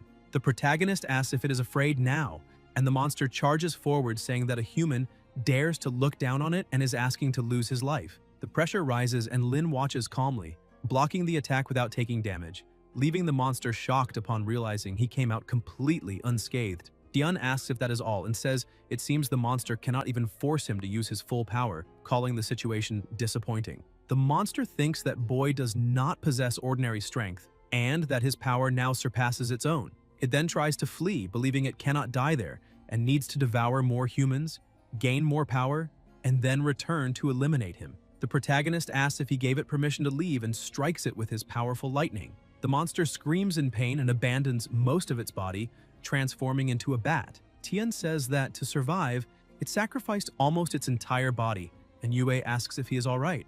The protagonist replies that he is, but part of the shadow monster escaped, and they need to contact the director immediately. Elsewhere, a voice announces that due to a mass of cold air, the city will experience heavy rain and a red storm alert has been issued, recommending that everyone avoid going out. The voice comments that something big will happen that afternoon and jokes about showing the classic trick of showing off and being struck by lightning. A girl walks complaining that it is absurd that the date was canceled just because it is raining, until a noise scares her and she disappears from sight. The bat approaches to attack her but is struck first, and a voice asks if she didn't hear the news. It is the protagonist who tells her to go home immediately because it is extremely dangerous and she must not go out until the weather improves. The girl finds Tian very handsome. The phone rings and Lin answers, asking what the situation is. Yue says that the dark creature that escaped is even more troublesome than they imagined, because it seems to have divided into countless bats that began attacking people indiscriminately in the city. These bats devour human spiritual energy, and some have already reached level 2 of the stagnant source realm, evolving non-stop. Tian thinks they intend to use the entire population as an energy source, and if they reach level 3 of the stagnant spring realm and regroup into the original shadow creature, it will be nearly impossible to deal with it. The sky darkens everywhere, and the monster, now in bat form, plans to devour everyone to restore its maximum strength and make the human pay a terrible price. In another area, trucks move forward, soldiers prepare, and civilians comment, asking if this is the end of the world and saying they saw a bat in person. Chen gets irritated, saying it is frustrating to see so many people posting things that spread panic, and asks if it is not enough that the monsters are already strong, criticizing how thousands of soldiers could erase millions of posts. Lei says that if they went offline, the panic would be even worse, and Chen says she knows but needed to vent. She asks if the army has not broken through the lines yet since half an hour has passed. Nuo responds that all roads leading to Tianhai City are blocked by bats around level 3 of the stagnant source realm, so they will not be able to enter anytime soon and must be patient. Chen thinks that Lin better not get himself into trouble. Elsewhere, the protagonist walks with his partner, and Fang, along with his group and Yu, recognizes him arriving. Lin asks if everyone is alright, and Qing explains that she and her sister were training when the director called them and they realized the anomaly had begun. Fang comments that when the anomaly appeared, he was eating skewers with his subordinates and barely had time to react before a mutant bat lunged at one of them, being smashed by a single punch. After that, he simply stuck it on a giant skewer and shared the meal with the group, while Tian jokes that he hopes no one ends up with a stomachache.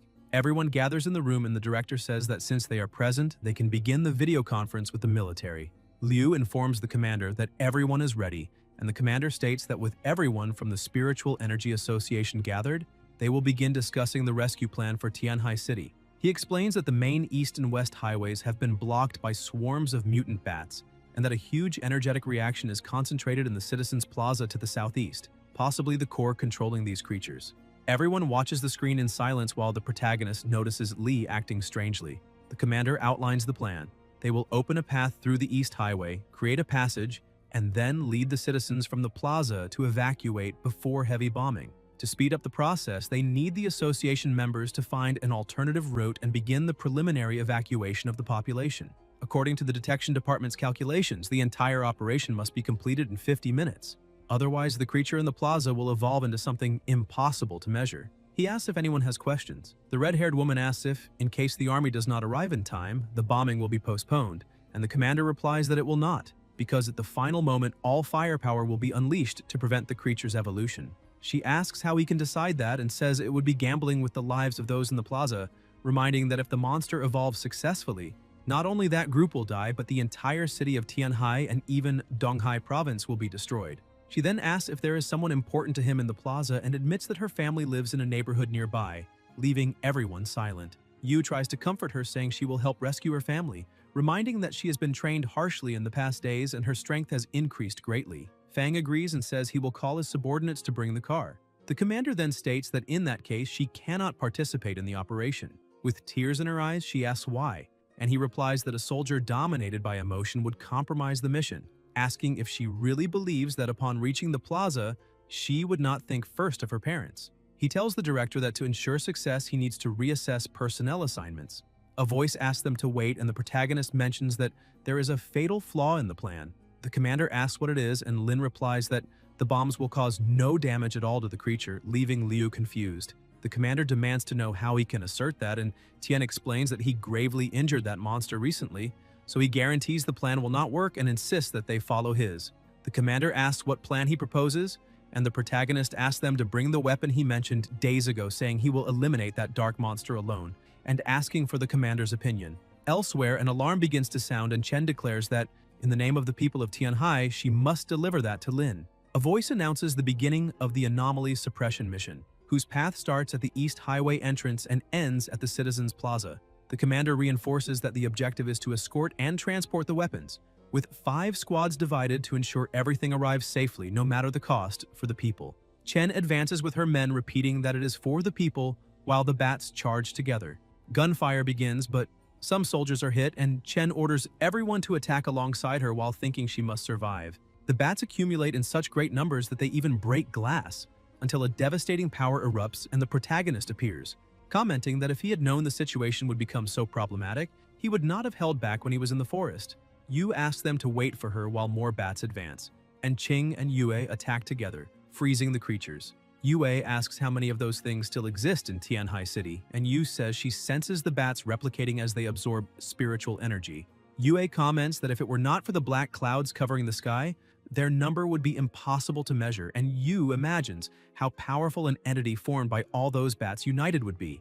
Lin says there is no reason to worry, saying the enemy could not defeat him in the forest and will not defeat him there, reinforcing that the most urgent task is to reach the Citizens Plaza and find Shen and the others. Chen continues with her men exhausted and injured after defeating the cave bats, but a new group advances and Jiang appears among them, saying that she is his and that they have reunited. Chen confirms if it is really him, asks if he was responsible for the chaos in Tianhai, and if he has any idea how many innocent people died.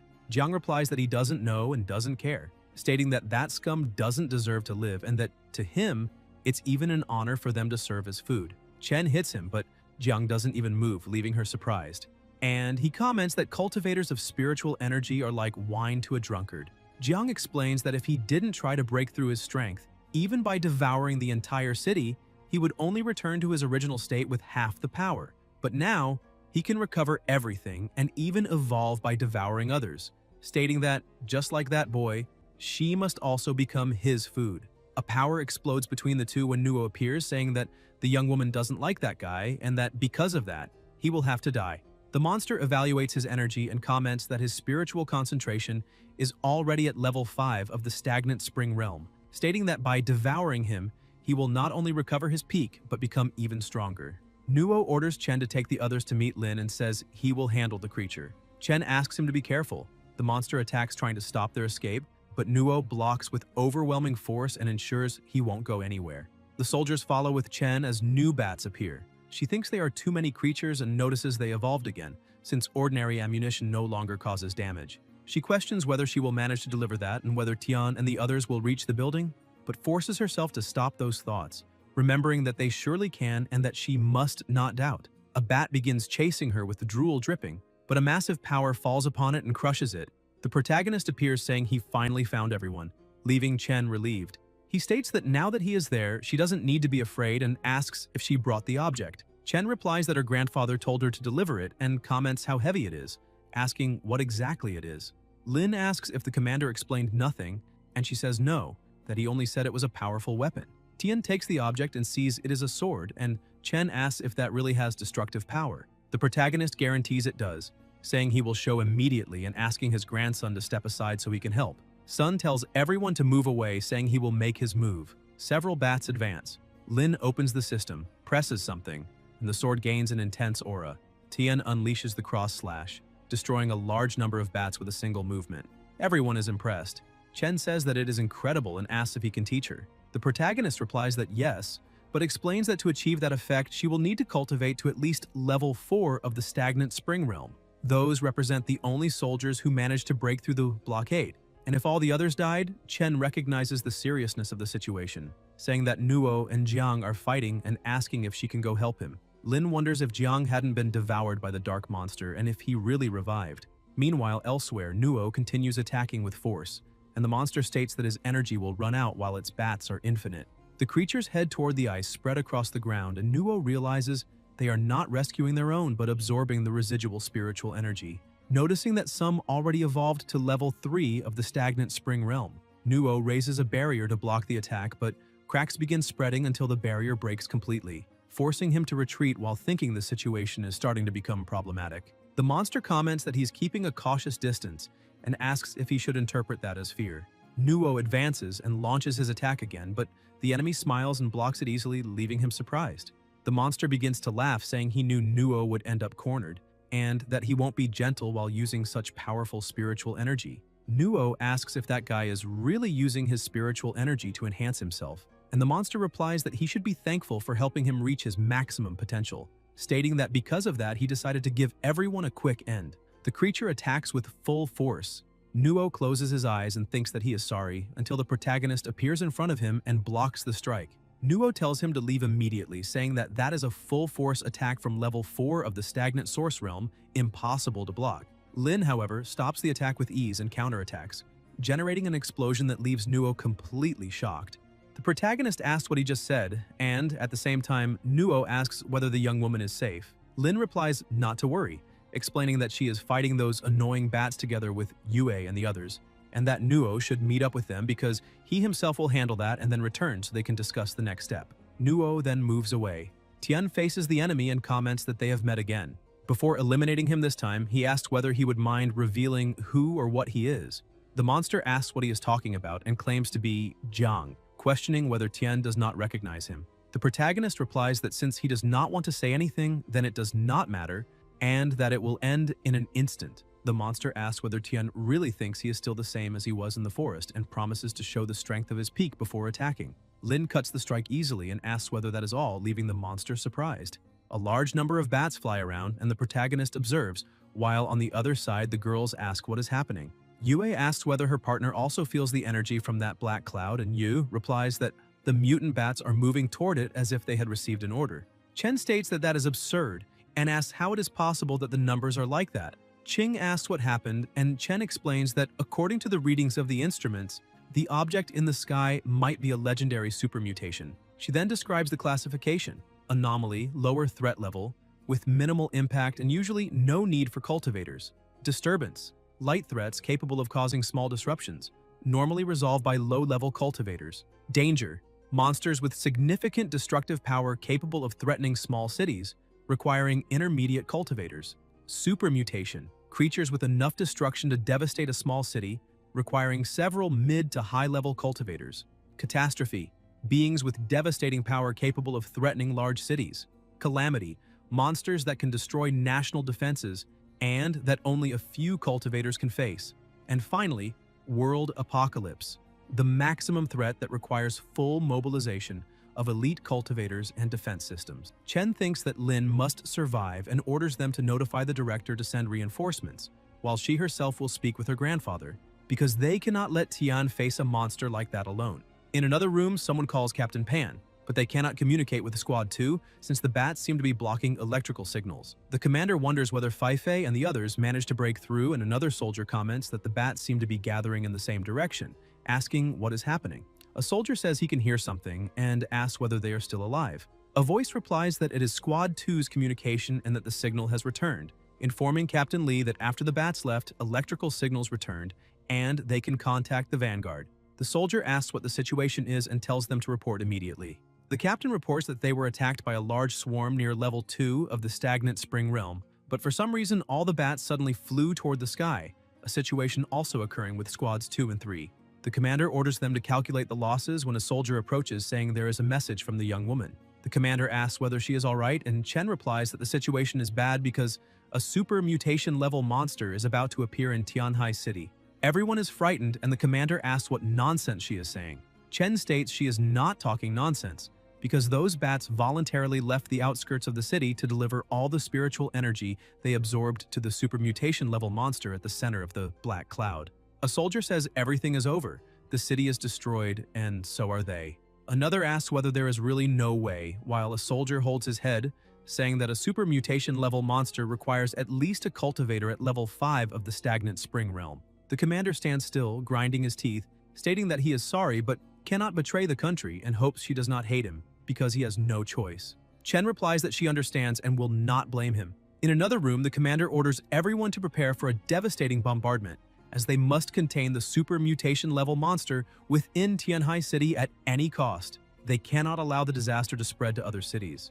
A soldier asks him to calm down and at least rescue the young man first, but the commander declares that there are only generals and soldiers there, no family ties, and that their sacrifice exists so the people they protect never have to do the same. Suddenly, someone tries to adjust the communication, asking whether they can hear and how to turn that on. The commander asks whether Lin is still alive, and Tian replies that he has not even gotten his granddaughter yet, and the commander already wants his termination, stressing that he does not say that out of malice, but that the granddaughter will hate him for it. He says they do not need to drop bombs because he will handle the supermutation level monster alone.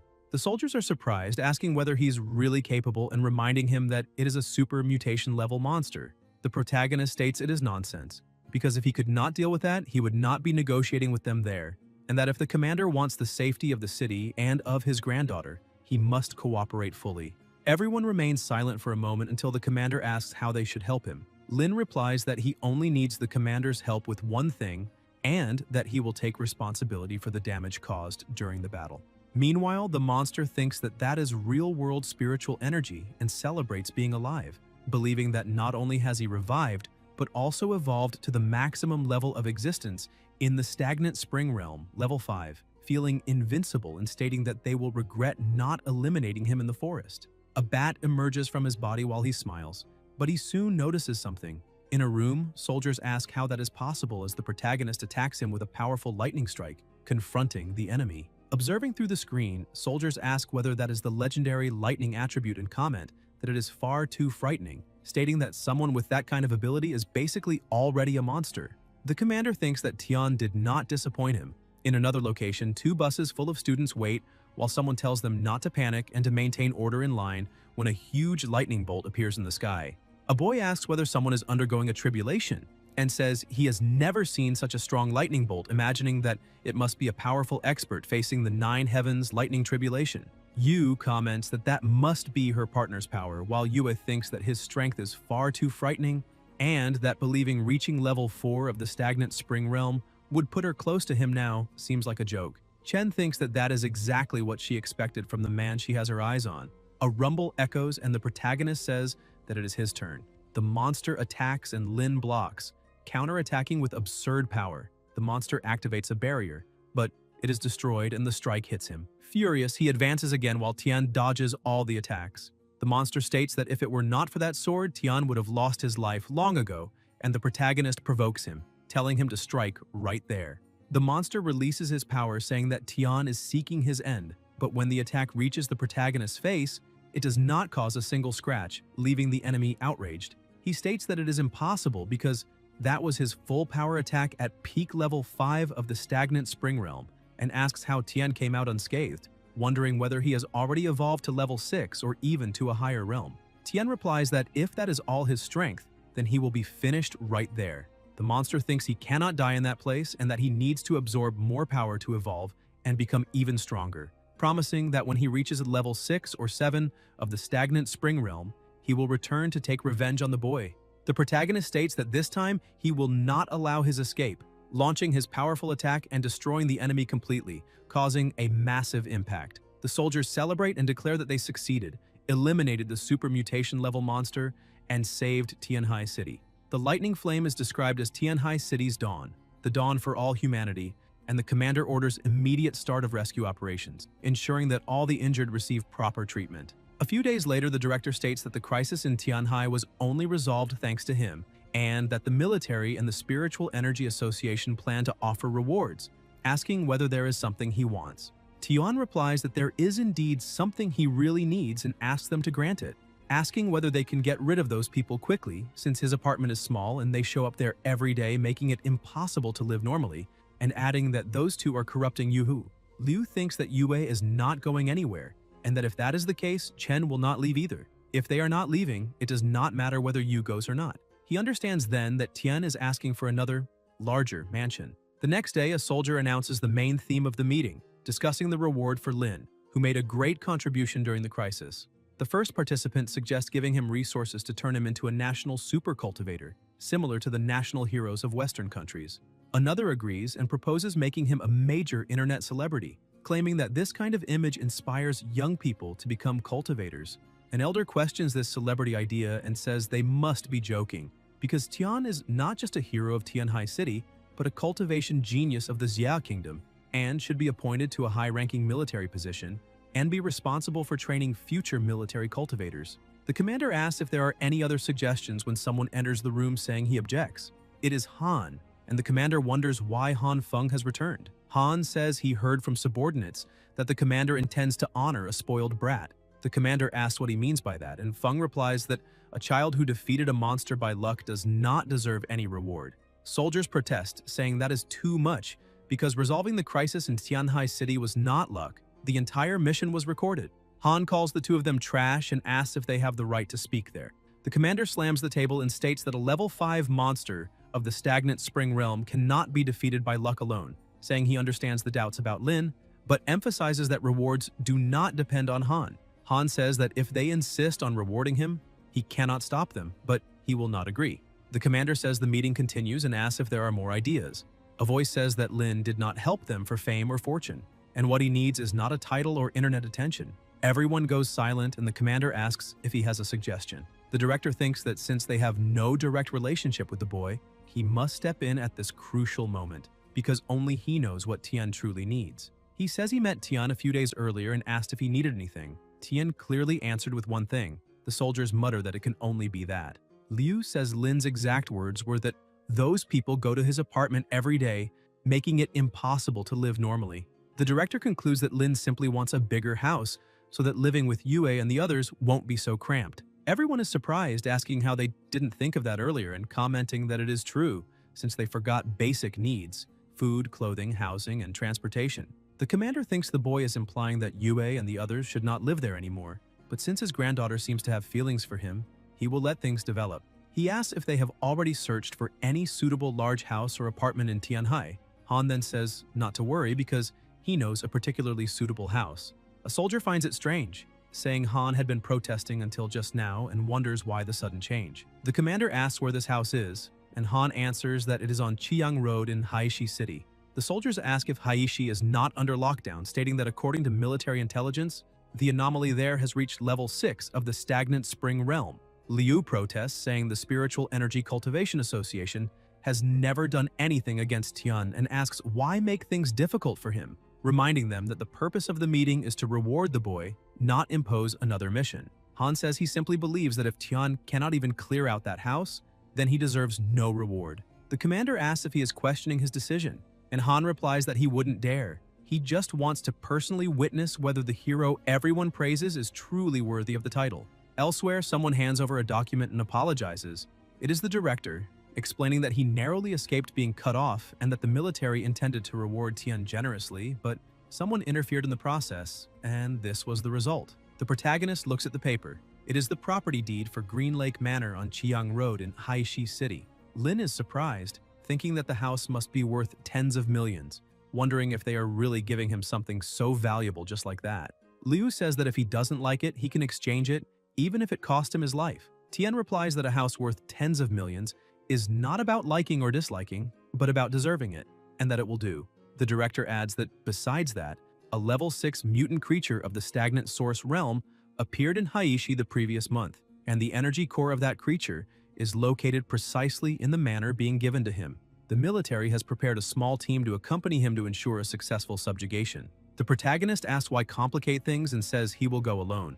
Liu replies that he knows Tian defeated a level 5 monster of the stagnant source realm, but the mutant creature in Haishi is level 6, and Tian cannot act impulsively because although the difference between levels 5 and 6 is only one level, the gap is immense. He says Tian is still young and should cultivate patiently, but the protagonist says he is already at level 7 of the stagnant spring realm. Elsewhere, a car moves while a voice asks who that boy is and why he demands cooperation, adding that the brothers at the camp have made no progress in Green Lake Manor for half a month, questioning whether that newly adult boy will accomplish anything. Han answers that whether he succeeds or not will be seen when they let him show his abilities later, adding that he hopes Tian didn't get here purely by luck because whatever is inside Green Lake Manor will not let him leave alive if he did. The driver agrees, saying he believes Tian defeated the anomaly in Tianhai by luck. Otherwise, why didn't he attend the commendation ceremony personally? He claims that shows guilt. Han replies that arrogant brats need elders to discipline them occasionally.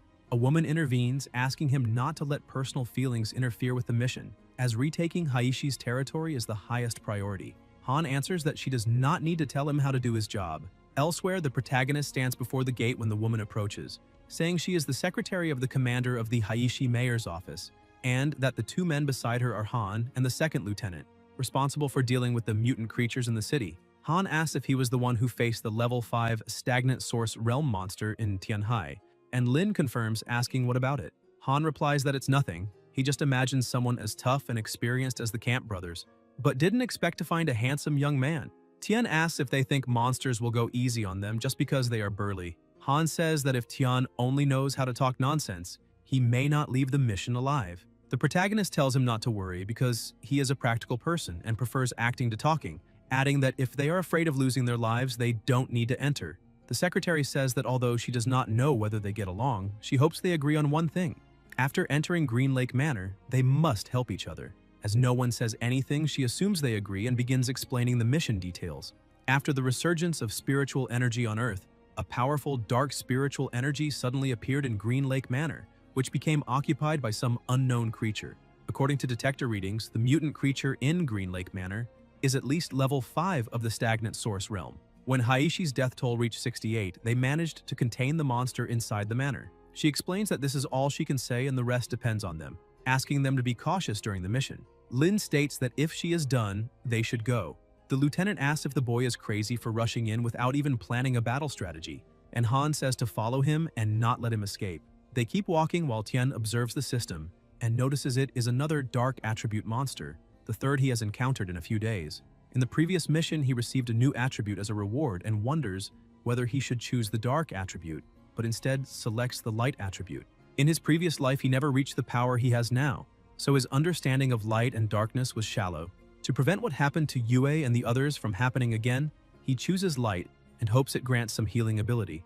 The lieutenant brings up again that he rushed in without a plan and asks if he had any idea. The protagonist answers no, but says planning makes no sense without seeing the situation firsthand. The lieutenant questions how reliable he is, and Han simply tells them to be careful. Suddenly, a wolf lunges and Han intercepts it immediately.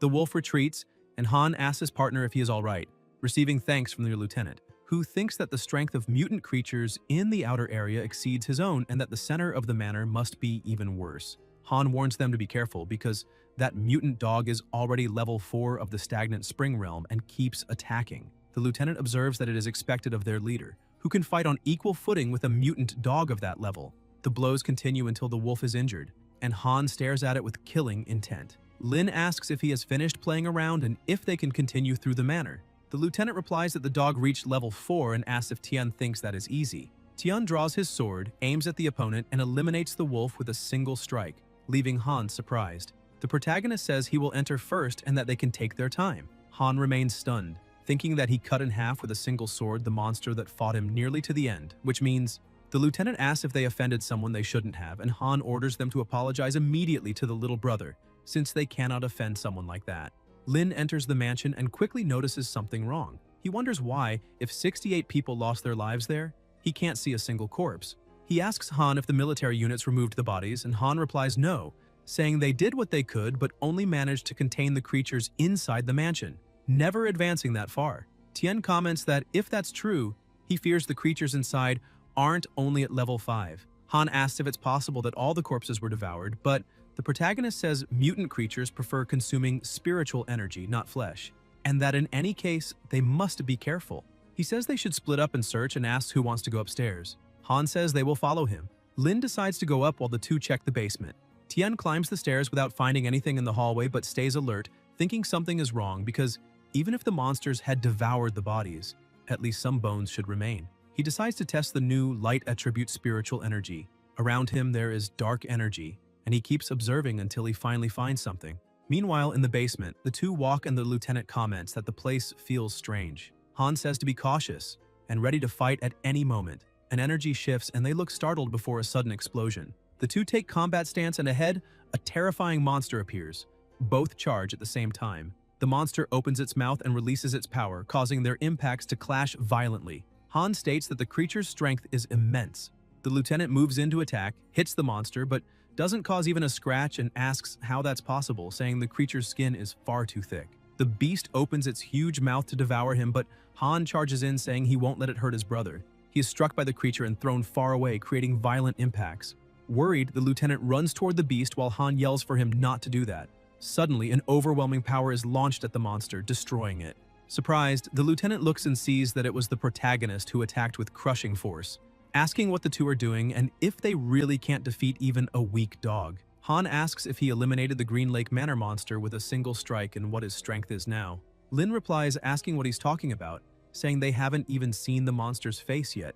Han insists that was the mansion's monster, but Tian says no, explaining that it was only a shadow avatar. Since explaining is too troublesome, he decides to show them directly and says he'll show them the real world. An intense light is emitted, reflecting in their eyes, and when they realize it, they're in another place where dogs devour people. Han observes in shock as the dogs notice their presence. He thinks that battle had taken great effort from him and his partner, and that there are still so many people there. The lieutenant asks why there are so many people in that place, and the protagonist says what nonsense he's talking about.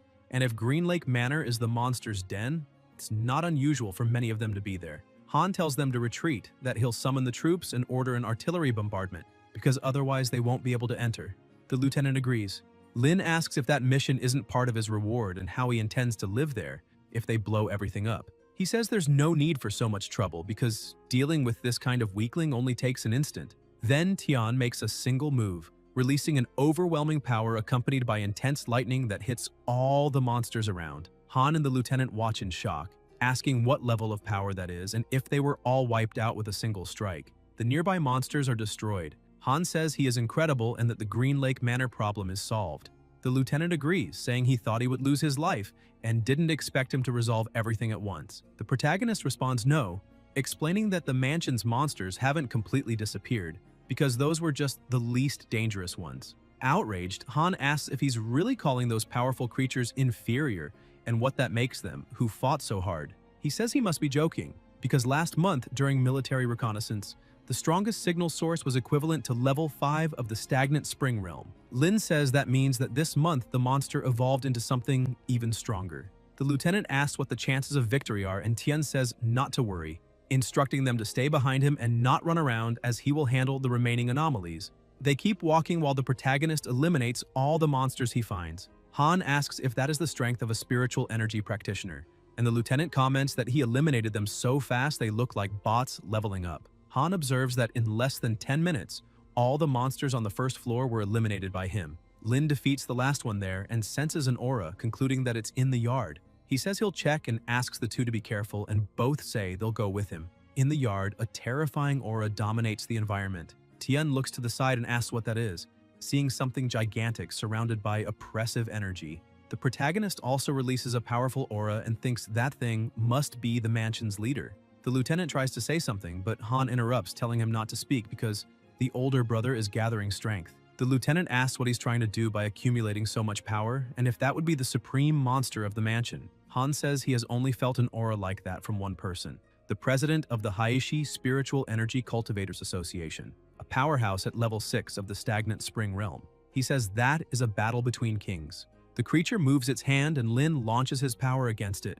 The monster, now visible, is a bird. Han says that it's over and asks what they should do now and why such a powerful monster exists. Tian smiles and says he finally found someone with real strength. The bird stares at him and attacks, but the protagonist dodges. The monster insists, releasing power from its mouth, and Lin says it can come. Then Tian releases his overwhelming power and hits the creature head-on, making Han and the lieutenant comment that he is incredible. The bird begins to retreat and the protagonist asks if it thinks it will simply escape. Lin leaps and attacks with his extremely powerful sword. The bird lets out a shrill cry and falls to the ground. Instantly, without wasting time, Tian charges in and cuts it repeatedly. The lieutenant watches, saying that it's way too intense, and Han asks if he saw that, saying Tian is simply incredible. The protagonist says that apartment is his now. The fallen creature roars in pain as Lin raises his sword and announces he will send it away. With a final strike, Tian eliminates it. Han exclaims that it's incredible, but the protagonist says those weren't the creature's movements and that another presence is there, ordering it to appear because he can feel the flow of spiritual energy. An energy manifests and someone is summoned, saying that since Tian defeated him, he asks if he could spare his life. Han recognizes him as Wang and asks what he is doing there. Lin asks if someone knows him, and Han explains that he is Wang, president of the Haishi City Spiritual Energy Cultivators Association, and a powerhouse at level 6 of the stagnant spring realm. He adds that the young man before them is a Tianhai cultivation genius, someone the military invited to help resolve the problem at Green Lake Manor. Wang says that if that's the case, he hopes they spare the monster because he would like to study it. Han says of course, but Tian says no, stating that Wang has no right to decide the creature's life or end, nor to dictate what he should think. Han reminds him that Wang isn't only the president of the Cultivators Association, but that the military reclamation of Haishi City depends heavily on his support. The lieutenant adds that it's true that he is kind and used light attribute spiritual energy to save many soldiers in the military district, being truly a good person. Wang says that although the monster committed serious sins, perhaps it would be better to reform it and turn it into a friend instead of eliminating it, stating that all things in the world have consciousness, and they must use love to enlighten all beings. The bird keeps its eyes open. A power is launched and Wang covers his face because of the light. An attack advances toward him. He activates a barrier, blocks and counterattacks, causing a huge explosion. Wang thinks that Boy's power is immense. He asks what Tian means by that and if he's trying to be his enemy or humanity's enemy. The protagonist says that if he wants to know the reason, then he will tell him. First, that monster eliminated people in the village and must pay for what it did. Second, he never allows others to dictate his actions. Wang has no right to give him orders. And third, and most importantly, since it appeared that monster's spiritual energy has become abnormally strange. Han asked what he means by strange spiritual energy.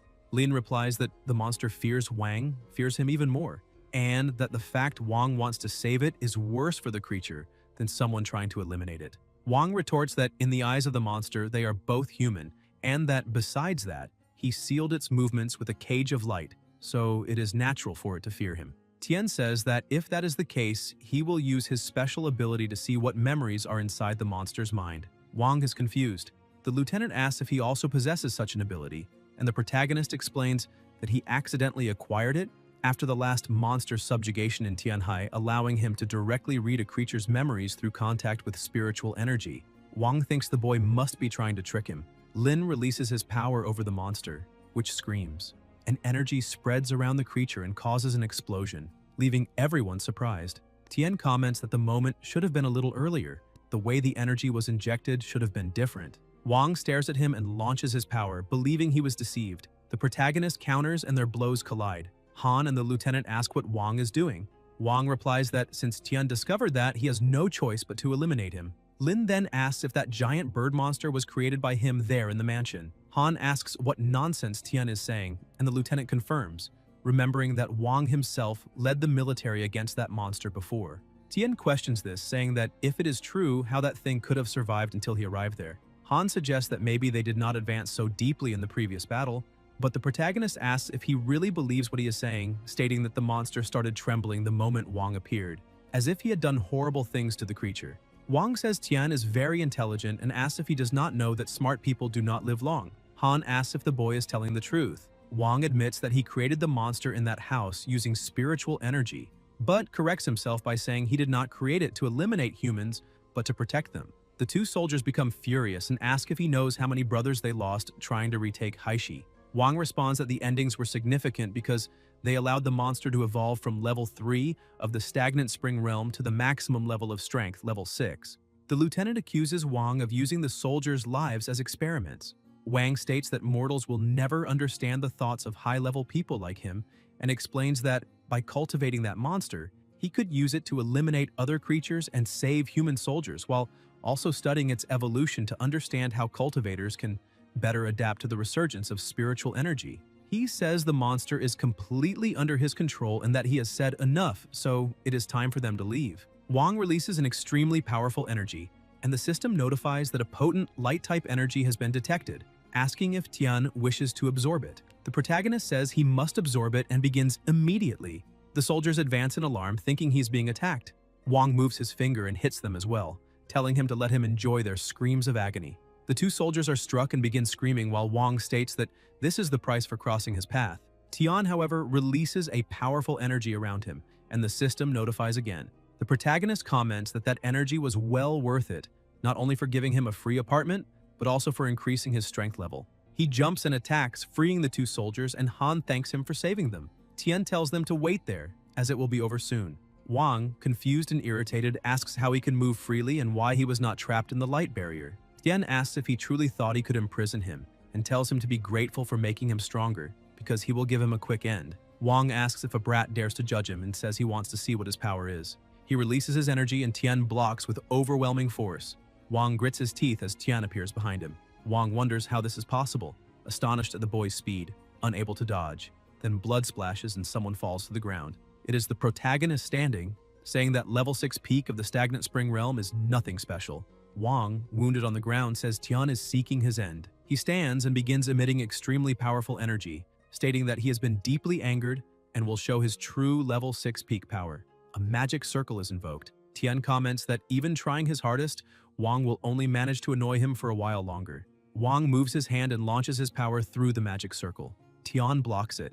The opponent moves quickly, leaping with the sword and causing a tremendous explosion, but the protagonist says his speed is far too slow. Lin attacks him from behind and sends him flying. Wang states that even if he loses his life, he will never lose to him. An intense power rises around his body as he strengthens himself again. Surrounded by mana, Wang advances, saying he will show his full strike. Tian responds for him to come, as he will see which is tougher, his head or the sword.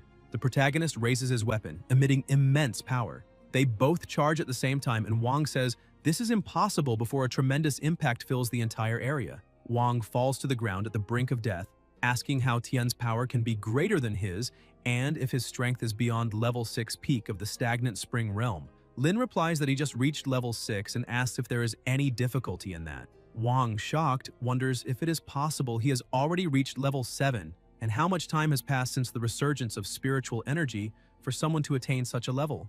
Tian says he has other matters to take care of and that it is time for him to go. Wang thinks he cannot die there, but the protagonist raises his sword and says he must pay for what he did. With a final strike, Lin ends him and comments that trash will always be trash. The lieutenant asks if that brother can defeat peak level 6 opponents one by one.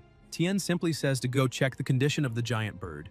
They observe the fallen creature and Han says to eliminate that evil monster and leave. The protagonist answers that it is not an evil monster, just another victim. Lin releases his power over the bird and it begins letting out a booming sound. The lieutenant asks him to be careful, but Tian says he is not like Wang and does not want to harm it, only help it. The creature remains still as he releases a light-type energy. Then, it transforms into an owl. The soldiers are shocked, and the owl lands on Lin's shoulder. The lieutenant asks what the hell just happened. Tian pets the owl and says he does not know either, since his initial intention was only to heal its injuries with light spiritual energy, but he did not expect it to transform like that after treatment. The lieutenant asks if he cannot see the past and if he can show what happened to the owl. The protagonist explains that that was just something he said to fool Wang. Han asks if they did not see images earlier, and Lin responds that those were condensed from his memories with light spiritual energy. Otherwise, he would not have known what to do at that moment. He says the problem is solved and that they will return, because later he will need someone to assess how much it will cost to repair the house. The soldiers ask, astonished, if he intends to keep the owl as a pet, but Tian explains that he had not thought about that. The owl is well behaved and would be great for guarding the house, and asks if they cannot request the military to increase the budget. Han responds that that will not work, that the military budget is limited, and besides that, it is the spiritual beast Lin saved with so much effort, asking how they would be qualified to raise it and saying it will be better following Tian than under military discipline. The protagonist says he does not need to be so nervous as he is being serious, but Han tells him to stop joking and asks how they dare try to steal his spiritual beast. Lin asks what he thinks about taking it back and letting the people who are occupying his house take a look. If any of them complain, then he will send it to the army. Later, elsewhere, papers are thrown and a soldier is called a bastard. A voice asks what kind of people make up his spiritual energy association. It is the commander saying that the Haishi Association's practitioners not only create monsters but also use soldiers as test subjects. The staff member tries to justify himself, saying that everything is a misunderstanding and that he had no knowledge of Wang's actions. He claims that Wang was the most competent and experienced professional in the association, someone whose ability was undeniable, and that he himself would not dare offend him. The commander asks if he does not dare offend Wang, but dares offend the military. The staff member says he does not dare offend any of them, that he is just an ordinary person, and that most matters of the association are handled by the cultivators, leaving him powerless in daily operations. The commander repeats powerless and asks if he intends to use that as an excuse to evade responsibility. The staff member replies that Wang is a peak level 6 practitioner and that an ordinary person like him would have no way to provoke him. He says that, being ordinary, he has no means to oppose either the association or the military and begs for mercy, asking for a chance to live. The commander asks about that way to live and if he knows how the soldiers killed by the monsters met their tragic ends. When their families cried in despair, were they not also begging for a way to live? The staff member is left speechless. The commander states that from that day forward, all members of the Spiritual Energy Association will be thoroughly investigated by the military and tells them to cooperate, otherwise they cannot blame him for enforcing military law. The employee immediately says he will cooperate with the investigation and begs for leniency, asking that the association's reputation not be completely ruined, otherwise the practitioners would destroy him. The commander orders him to leave and tell the professionals to behave. Elsewhere, the protagonist opens the door. Yue asks if he is okay and Chen says he's back. Lin thinks that perhaps this is what it means to have a real family, and that to continue living like that, he needs to become even stronger. Chen asks why he is daydreaming, and Tian responds that the matter has been resolved and that he also brought a pet for her. Yue asks about a pet, and the protagonist whistles. The owl flies and lands on his head. Both think it's very cute, and Chen asks where he got the owl, saying it's adorable. Lin replies that he found it on the mutant village property. Yue comments that, to survive in a place like that, the creature's will to live must be really strong. The protagonist says it is indeed very strong, as that creature was a mutant beast at the peak of level 6 of the Spring Stagnant Realm. The two are shocked and ask what he just said. Lin repeats that the owl is a mutant beast at the peak of level 6. The owl just looks at them. They are scared, and Chen asks if it really is a level 6 mutant beast and whether it could peck them to death. Yue tells them not to move, as a beast of that level could shred someone with a single claw. Tian says not to worry, as it is very docile and would have attacked already if it wanted to. They should be more concerned with when they will surpass that level. Yue says they also want to improve, but strength cannot be increased on demand. Chen asks if he thinks everyone is a genius like him. The protagonist tells them to train hard because if they encounter a crisis like last time, he might not arrive in time to save them, and says he will rest. Elsewhere, 3 soldiers are talking while eating. One asks if they heard that the strongest practitioner in Haishi City was eliminated. The partner replies that he killed so many comrades that he deserved to die. The soldier asked what eliminated means, since he was a practitioner at the peak of level 6 of the Spring Stagnant Realm, questioning how he could have lost his life. The partner comments that it must have been a powerful mutant beast. The blonde says not to talk nonsense, as if there really were a level 7 mutant beast in the Source Stagnant Realm. But the partner insists, asking then how he could have lost his life. The blonde looks around to see if anyone is listening and says he heard that he was eliminated by a powerful practitioner from Tianhai City who also resolved a major crisis there in the past. The two are surprised and ask if practitioners from Tianhai are really that strong. Han approaches, asking what they are whispering about.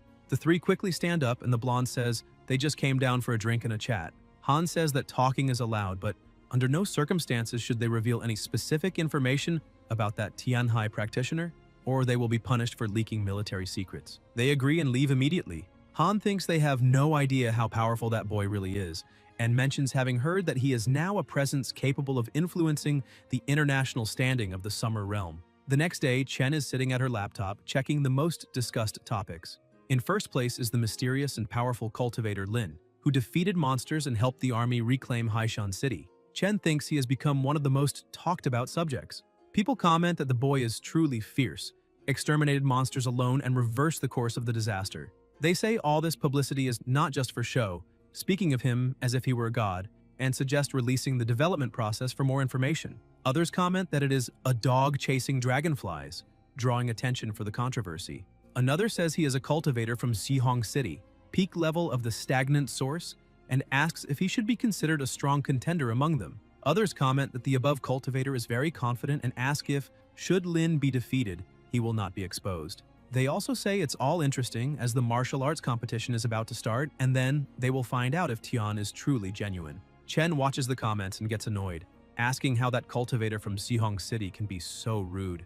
Yue asks what happened and why she is muttering to herself. Chen replies that there is an internet user called Pico from Xihong who claims to be a level 7 cultivator of the Spring Stagnant Realm and is threatening to challenge Lin in the martial arts competition. Yue asks what competition that is, what kind of tournament it is, and how she has never heard of it.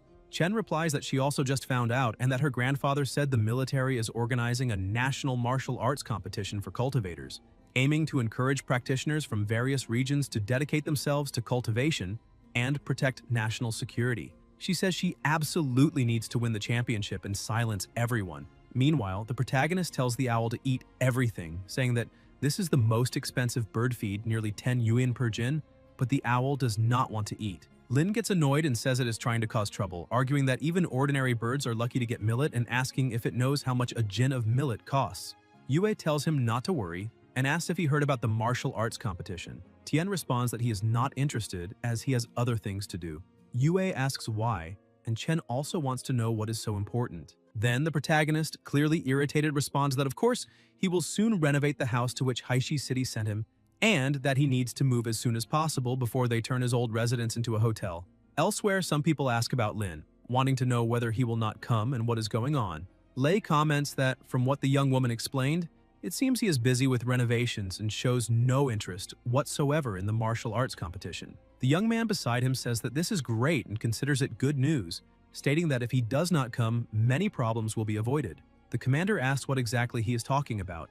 The young man replies that this is a truth he learned after more than 10 years as an officer, explaining that regardless of the type of event, The fewer participants there are, the fewer problems will arise.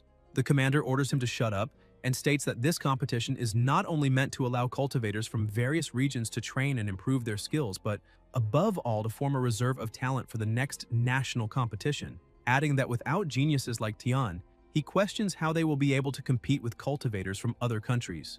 A soldier comments that he knows Lin's personality well and says that he normally does not care about fame or honor, which makes it difficult to persuade him. The commander asks whether they are simply going to give up and states that if a talent like Lin does not participate, it will be an enormous loss for the country. The partner beside him suggests offering some rare cultivation resources as a reward, saying that there must be something capable of arousing Lin's interest, and asks whether the armed forces do not possess some low-level mutant spiritual energy zones. He adds that Tian should already be at level 7 of the stagnant source, and that he might truly not care about such low-level mutant zones. The director says that he has had a great idea. The commander replies that if he has already thought of it, then he should stop playing games with himself. Liu comments that he remembers that it is not only the Green Lake Mansion that constitutes a dangerous mutant zone in Haishi City. The commander asks what he means by that. The director explains that since this martial arts competition will gather the strongest cultivators from across the country, why not take the opportunity to deal with that super mutated level anomalous zone that exists in Haishi, stating that if they succeed, they will not only fully reclaim the city, but also shock foreign cultivators. He adds that no country has so far managed to repel a mutant zone of that level. The soldiers agree, saying that the idea is excellent. The chubby man immediately reacts, saying that there is no way he agrees, and questioning whether they know how much responsibility this will bring, asking why this would not cause problems in other cities. He adds that he thinks Jihong nearby would be a much better option, since it is already old and he can no longer stand watching it cause so much trouble. The commander asks him not to get so agitated and says that the old man's proposal is indeed bold, but not impossible as long as the armed forces adopt comprehensive protection and prevention measures in advance, ensuring that the situation will not get out of control or cause any problems. The chubby man asks what those preventive measures would be and says that in recent years all he has heard are exactly those words, questioning why the same thing always happens. He states that the more solemn the guarantees are, the greater the chaos at the end, begging them to leave him in peace, saying that he is already old and just wants to lie down and rest quietly because he can no longer handle problems. The commander responds that he is the president of the Spiritual Energy Association of Haishi City, and that this matter is of extreme importance to the country, allowing no retreat whatsoever. The chubby man sighs and says that he already knew that when these people make a decision, no one can stop them, so he ends up giving up and states that they can do whatever they want. He concludes by saying that he has already said everything he needed to. The commander declares that the director's proposal is excellent and states that the matter is decided, determining that from now on, the old man will be responsible for planning this martial arts competition and assisting the relevant personnel with logistical preparations. Liu thinks that perhaps news about the parents will emerge soon. Elsewhere, the protagonist is cultivating in his room, an impressive energy being released around his body as he concludes that he has finally reached level 9 of the stagnant source, lacking only one final step to enter the Iron Vein realm. The next day, still in the same place, Lin is reading a book when he hears someone open the door and wonders who could appear at this hour. When the door opens, a woman approaches and comments that it has been some time. Tian recognizes that it is Secretary Chen and asks whether there is any reason for her to have come to his house so early. Chen replies that she is mainly there that day to deliver some rewards and to have some documents signed. The protagonist tells her to come in. The secretary sits down and begins organizing some papers, explaining that these are the rewards prepared by the military, including the property transfer documents for that house, the reimbursement form for renovation expenses, and some additional housing allowances, requiring only that he log in at the indicated places. Lin takes the papers and comments that it is a very thoughtful gesture. Chen adds that there is still an important matter that needs to be discussed with him. Tian asks whether it is about the martial arts competition, and the secretary confirms. The protagonist says that she can speak, since Ling and the others only heard rumors on the internet, so he did not take it very seriously nor pay much attention. The secretary explains that, in fact, the location of the martial arts competition is a super mutated level anomalous zone located in Haishi City. Lin asks whether there is another super mutated level zone, and whether Haishi City is really that dangerous. Chen replies that Haishi is located at the junction of spiritual veins, and that since the recovery of spiritual energy, the city has developed many dangerous anomalous zones due to excessive activity of that energy. Tian comments that being at the confluence of spiritual veins, it is not surprising that so many problems appear. The secretary agrees and says that if Haishi City can be successfully reclaimed, this will be something beneficial for all cultivators in the country.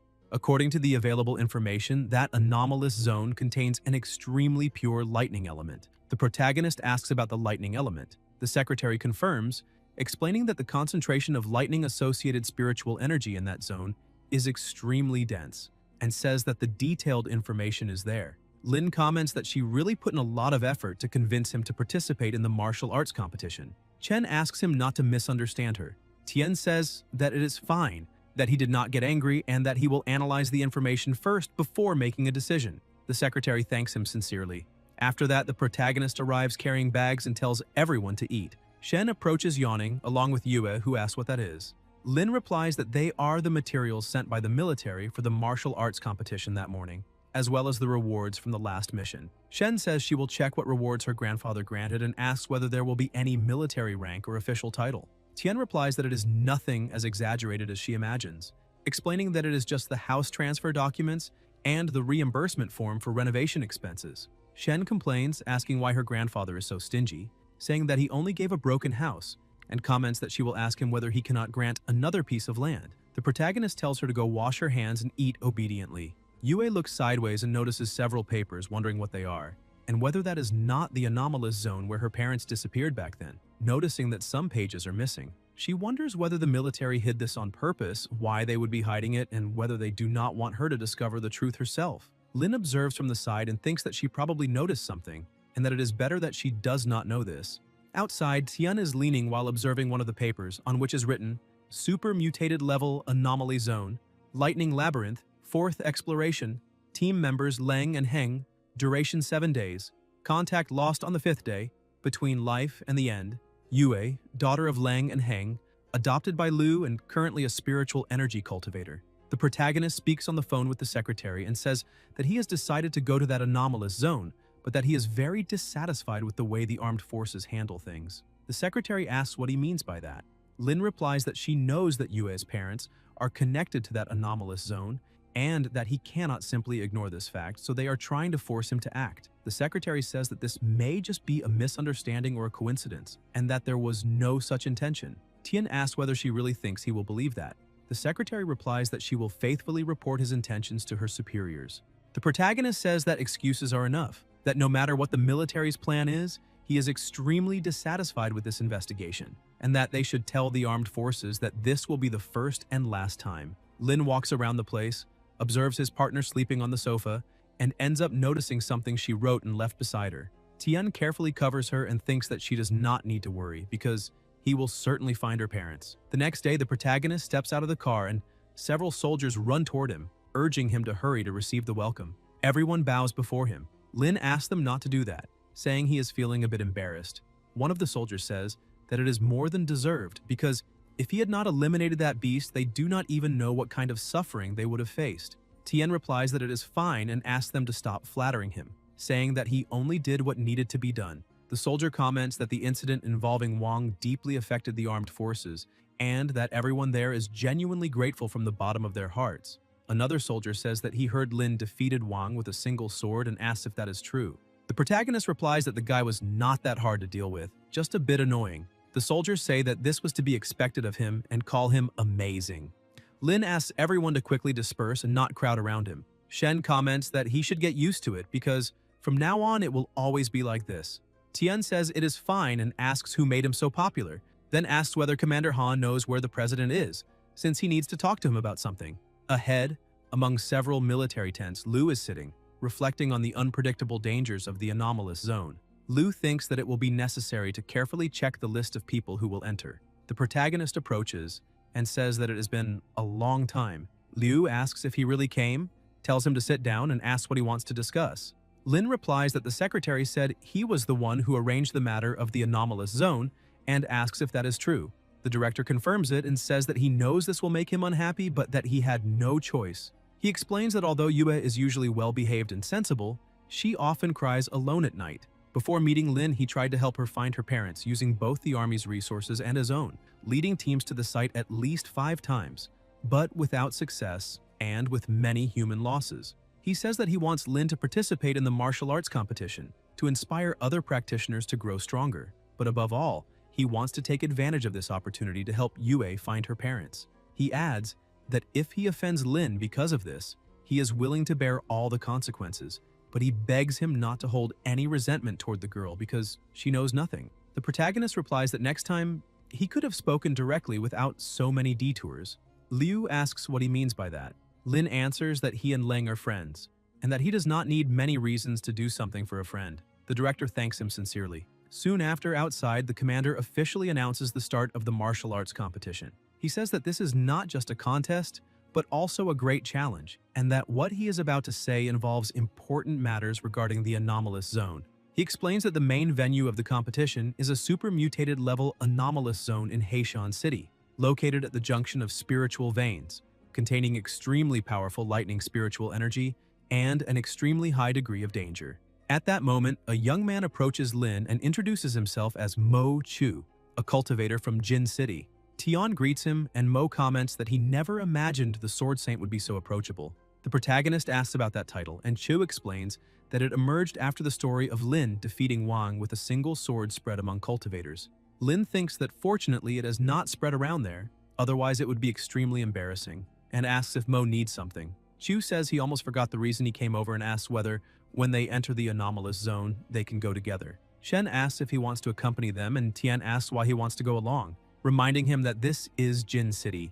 Chu asks for secrecy and explains that although he was sent by Jin City's Spiritual Energy Association, he is only filling a quota and practically has no strength at all. The protagonist is surprised and asks how it is possible for a cultivator to have no strength and whether he is not afraid of embarrassing himself by participating just to make up numbers. Mo asks what would be embarrassing about that and says that no one there cares if he embarrasses himself because they only need to meet the personnel quota. He comments that he is just an inexperienced cultivator, that they thought he looked pleasant and sent him over without much ceremony. Lin says that he really does look pleasant, and asks if he came all the way there without any shame, commenting that Jin City's Spiritual Energy Association is really interesting, then asks if he wants him to take him along. Chu replies that that is exactly what he wants, saying that Lin is so strong that at least by his side there is hope of survival. Shen calls him a useless turtle man, and says that it is precisely because of spineless people like him that their international reputation is so bad.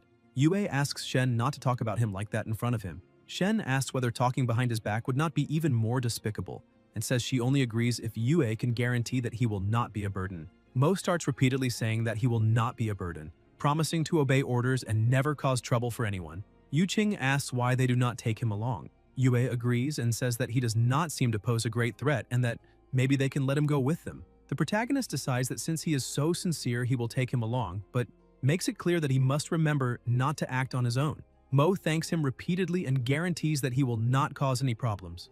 At that moment, they sense something different, and a sound echoes around them. The commander announces that the first national martial arts competition for temple cultivators officially begins. The pressure around them intensifies and everyone advances, leaping over rocks. Shen asks whether Haishi was not a city and what could have happened to it. Yue replies that the mutant creatures within a super-mutated level, anomalous zone, can alter the original terrain and seem to prefer this kind of environment. Yu asks what they should do next. Suddenly, everything begins to shake like an earthquake, and everyone asks what is happening. Mo shouts for help, and the protagonist warns them to be careful because anything can happen inside a secret realm. Soon after, monsters begin to appear, emitting strange sounds. Lin orders his team to prepare for battle. Someone attacks with flames, sending several monsters flying.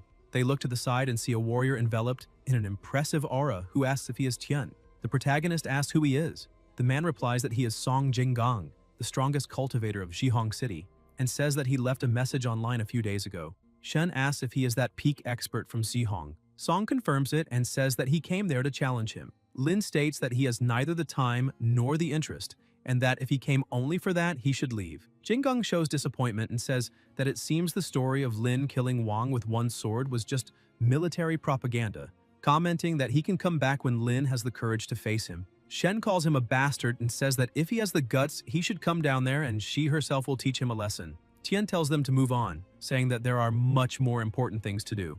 Mo tries to smooth things over, saying that that idiot was on the same flight as him and did not say a single word to him, which made him furious. The protagonist says he did not take it seriously and states that now they need to head toward the mountain peak, reminding everyone to be careful along the way. They continue advancing until Lin notices a hole in the ground and they enter a cave. Yue comments that there must have been a battle there, and that everything indicates it was fought by a fire attribute beast. Tian says that since they are already there, they will go in and take a look. Further ahead, they see several warriors fighting a huge monster, being constantly struck down. The creature begins to spew flames while the injured scream for help. A boy sees Lin and begs him to save them. Tian assesses that the monster's strength is at the 4th stage of the Flowing Spring Realm and decides that it is a good opportunity for training. He orders Yue and Qing to use the ice attribute to gain real combat experience. Both reply that they understand in advance. The monster spits flames, but Yu creates an ice wall that blocks the attack. Yue releases ice at the creature, hitting it directly and making it let out a thunderous roar. Then Yue advances again and cuts the monster, while Qing also releases her ice, striking the beast once more. The creature begins to fall apart before everyone's eyes. The people around are completely shocked and comment that it is far too incredible, saying that it was as if a goddess had descended onto the battlefield. The protagonist thinks that the two of them are also experiencing the feeling of being applauded, and then notices something different, wondering what that is. He recognizes it as a fire attribute spiritual crystal and thinks this is excellent, since that crystal can help her advance even further. At that moment, someone tells them to wait and claims that the elemental crystal belongs to him, it being Song. Lin asks if it is him again. Jingung demands that they hand over the items or not blame him for acting rudely.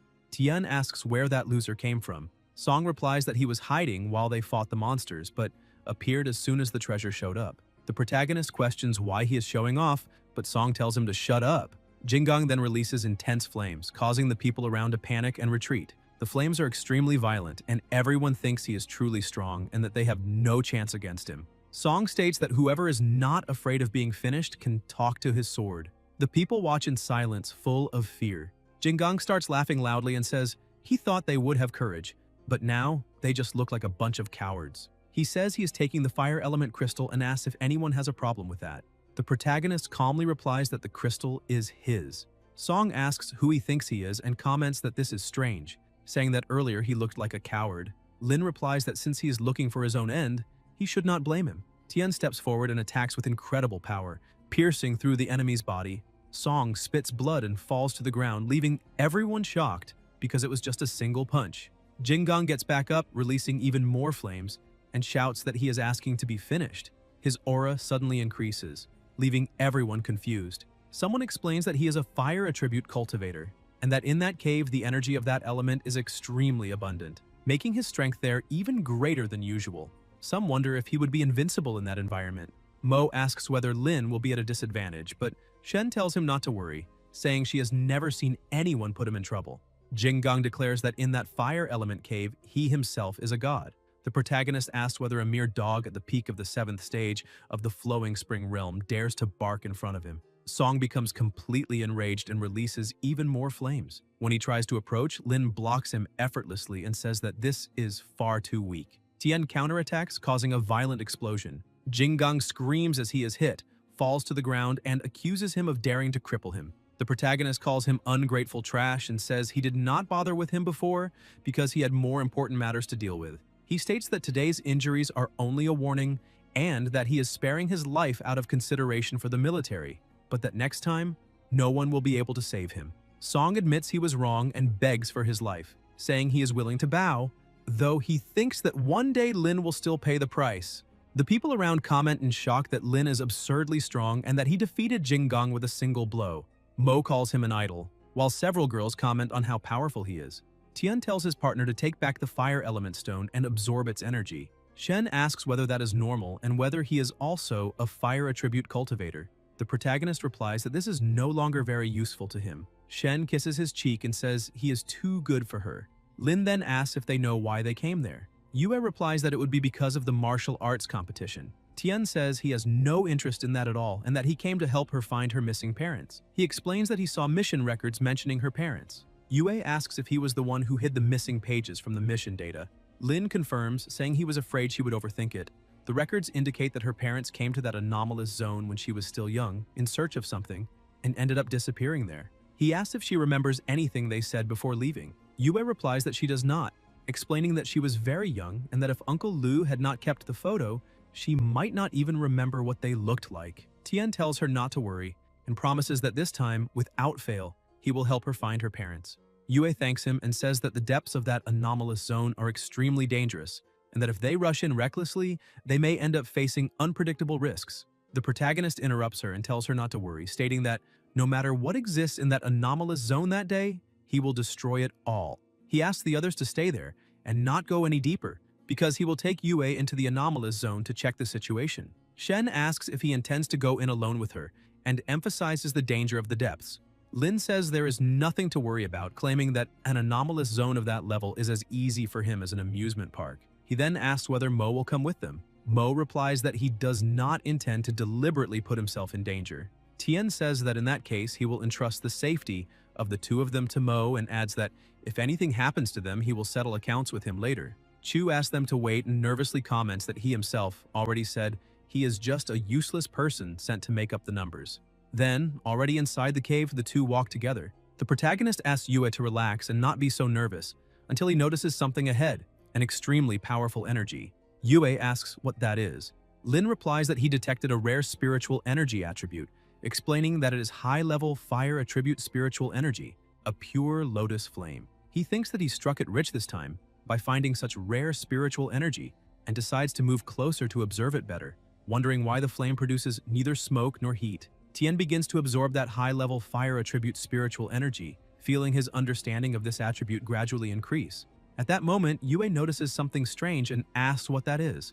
Sharks appear ahead, roaring and charging to attack. Yue runs forward and warns him to be careful. She attacks first, landing a direct strike and a powerful kick. Ling exchanges blows with the sharks and manages to defeat both, then asks if her partner is all right. The protagonist replies that he needs a few minutes to completely absorb the flame and asks her to prevent other monsters from disturbing him. Yue assures him that she will not let anything approach. Soon after, a monster appears with an enormous mouth, charging forward and causing a violent explosion. Yue tries to block the attack but ends up being hit. She releases ice energy, yet the monster remains intact, making her panic. The beast spits a strange liquid, and Yue manages to dodge, but the monster advances again, trying to strike her with a violent tail sweep. Ling creates a defensive barrier, but the creature breaks it and hits her. Yue falls to the ground, coughing blood, realizing she can barely move her body. The monster approaches once more, triggering another intense explosion. At that instant, the beast is injured by a sudden attack. It is the protagonist who appears, asking how that creature dares to touch him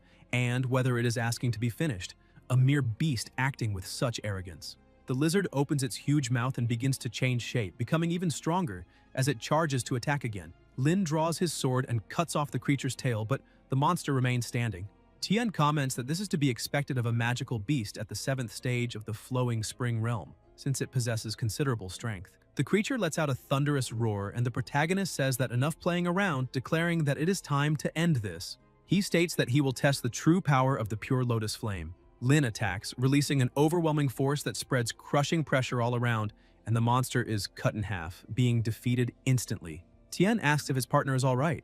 Yue replies that it is a good thing he was there because otherwise she might have been finished. The protagonist says that it was just a lizard and warns her to be more careful next time. Yue replies that she understands. Soon after, another sound echoes through the area. Lin orders whatever it is to appear and stop hiding in the lake. The water begins to churn violently, and a gigantic monster emerges. The dragon declares that it has finally come out of the hole at the bottom of the lake. Yue asks if there is really a dragon in that anomalous zone and whether it can speak. The dragon replies disdainfully, asking how she can still be surprised, given that it is in existence at the 9th stage of the flowing spring realm. Tian feels that the dragon's aura conveys an extreme sense of danger and decides to try to talk, asking whether it was the one who created that anomalous zone. The dragon replies that the zone was not created by it, but rather for it. Yue asks what that means. The dragon explains that more than a decade ago, it was cultivating in that lake, absorbing the spiritual energy of heaven and earth in order to break its bloodline and reach a higher plane. However, during that period, 2 cursed humans invaded the place and, joining forces, managed to subdue it, not only sealing it at the bottom of the lake, but also attempting to absorb its power. Yue asks if the dragon remembers the appearance of those 2 people and what happened to them afterward. It replies that it only remembers a man named Ling Chuan and a woman named Shue Heng. Yue says emotionally that they were her parents. The dragon starts laughing loudly and says that this truly is fate, stating that the one who freed it is their descendant and that, according to tradition, it should give thanks. The protagonist asks whether that thanks comes together with ingratitude. The dragon questions what he calls ingratitude and says that this is the law of the jungle, declaring that she will pay the price for what her parents did. Lin tells Yue to leave immediately. She replies that she cannot abandon him and that she needs to discover the truth about her parents.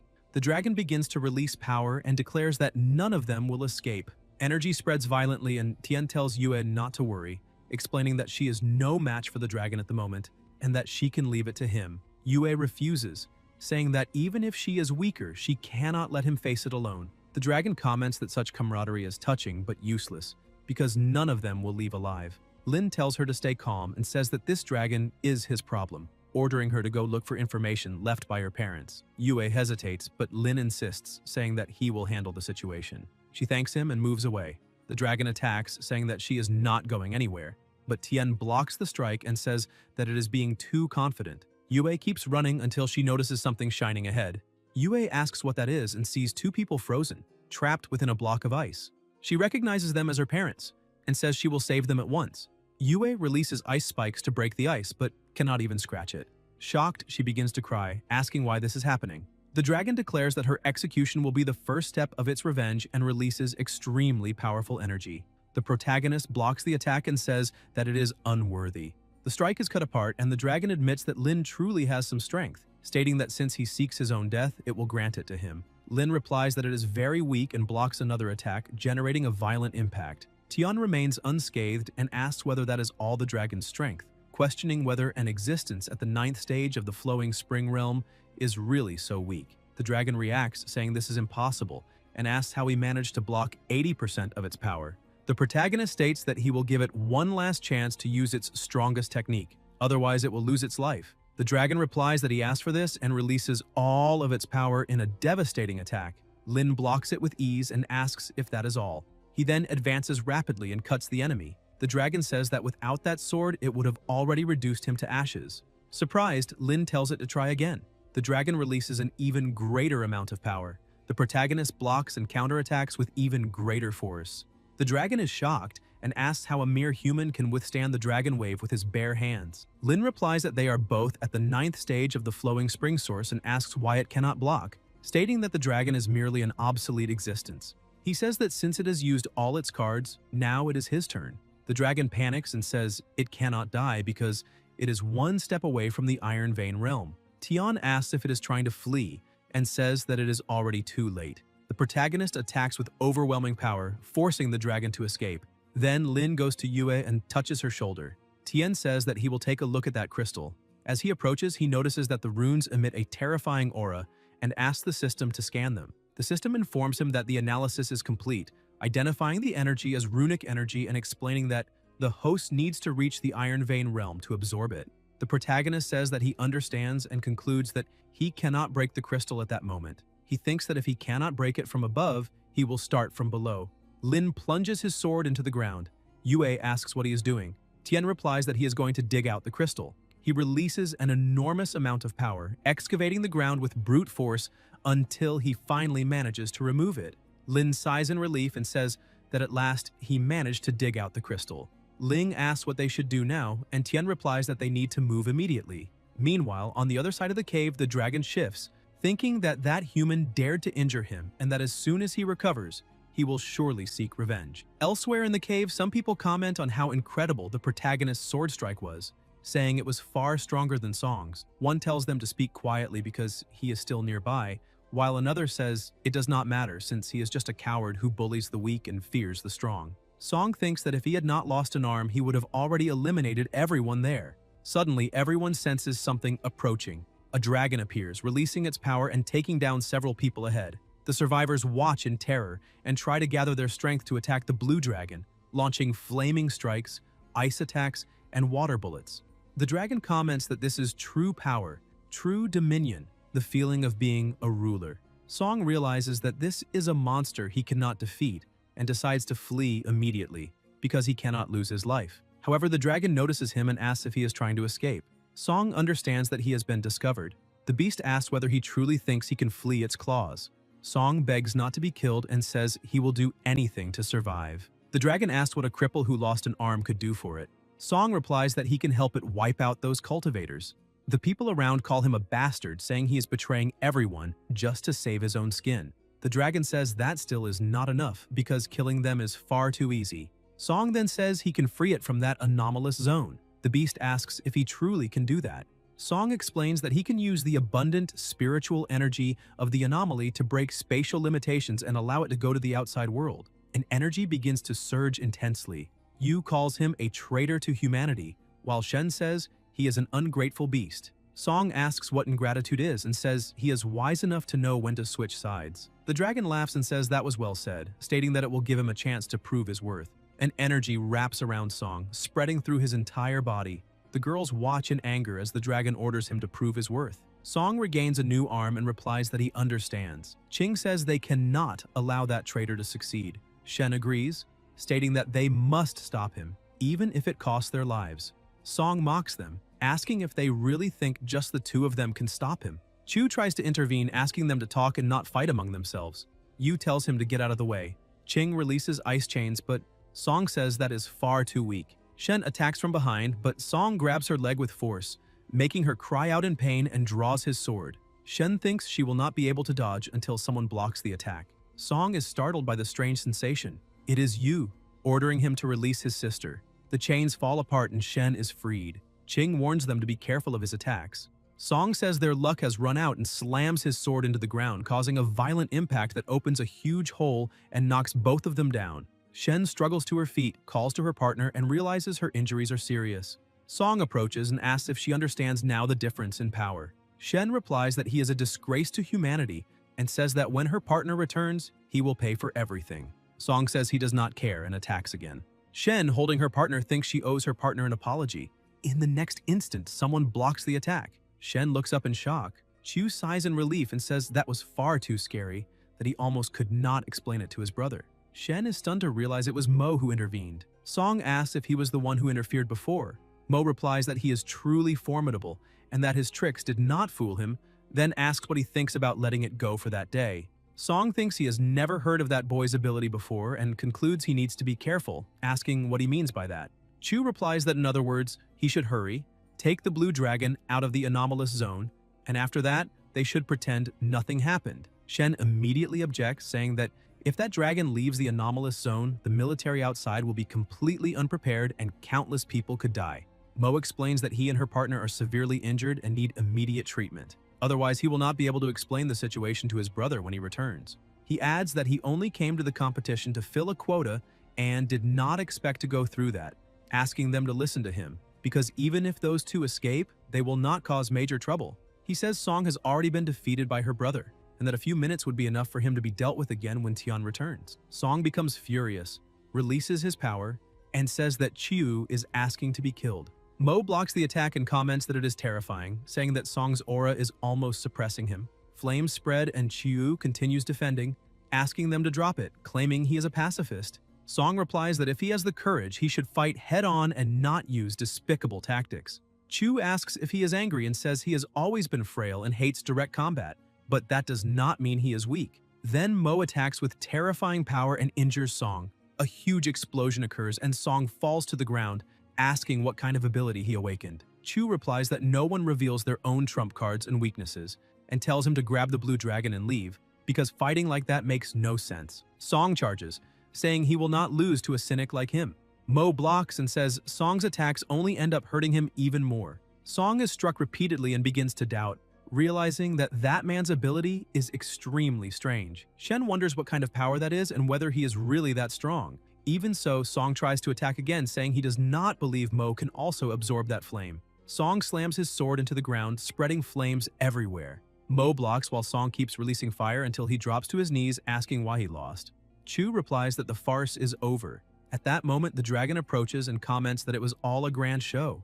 Mo looks back but has no time to react and is struck from behind. Shen is extremely worried. The dragon declares that by relying on the spiritual energy of human cultivators, it not only healed its injuries but also reached an even more powerful realm. It throws Chu to the ground and announces that it will leave the anomalous zone to seek revenge against the humans who imprisoned it, making everyone pay for it. Song begs to be taken along, saying he wants to serve it and help it conquer the world.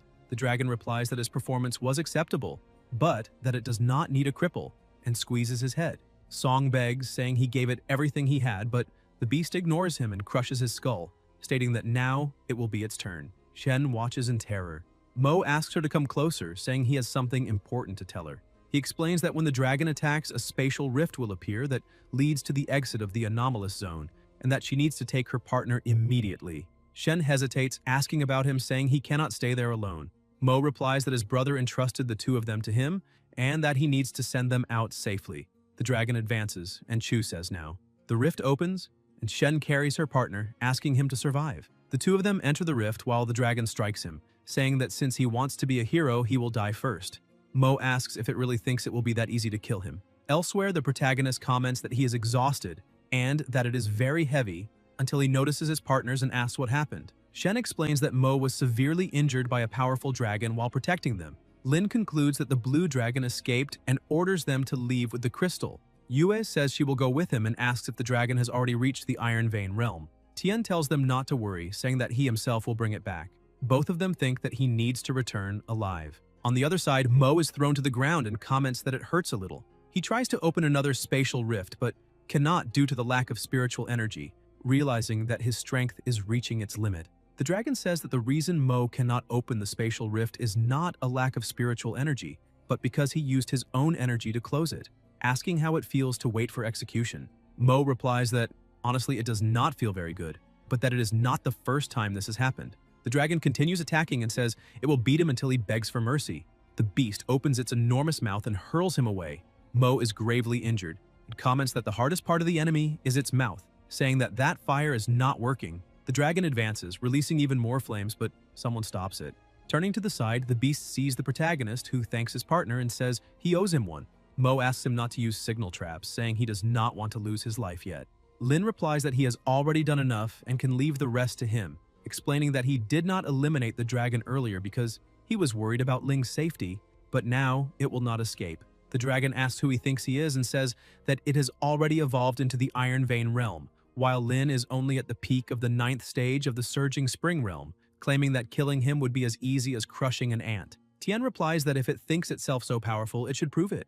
The protagonist advances, and the dragon releases flames, saying that this is nothing but a trick. Lin slashes the dragon with his sword and realizes that the defense of the Iron Vein realm is indeed difficult. Tian unleashes incredible power, and the dragon uses the Dragon Wing Storm technique, smashing him into the wall. Lin remarks that the Iron Vein realm is nothing special. The dragon asks why he has not been finished yet and uses the blazing flame explosion slash, causing a massive impact and striking Tian again.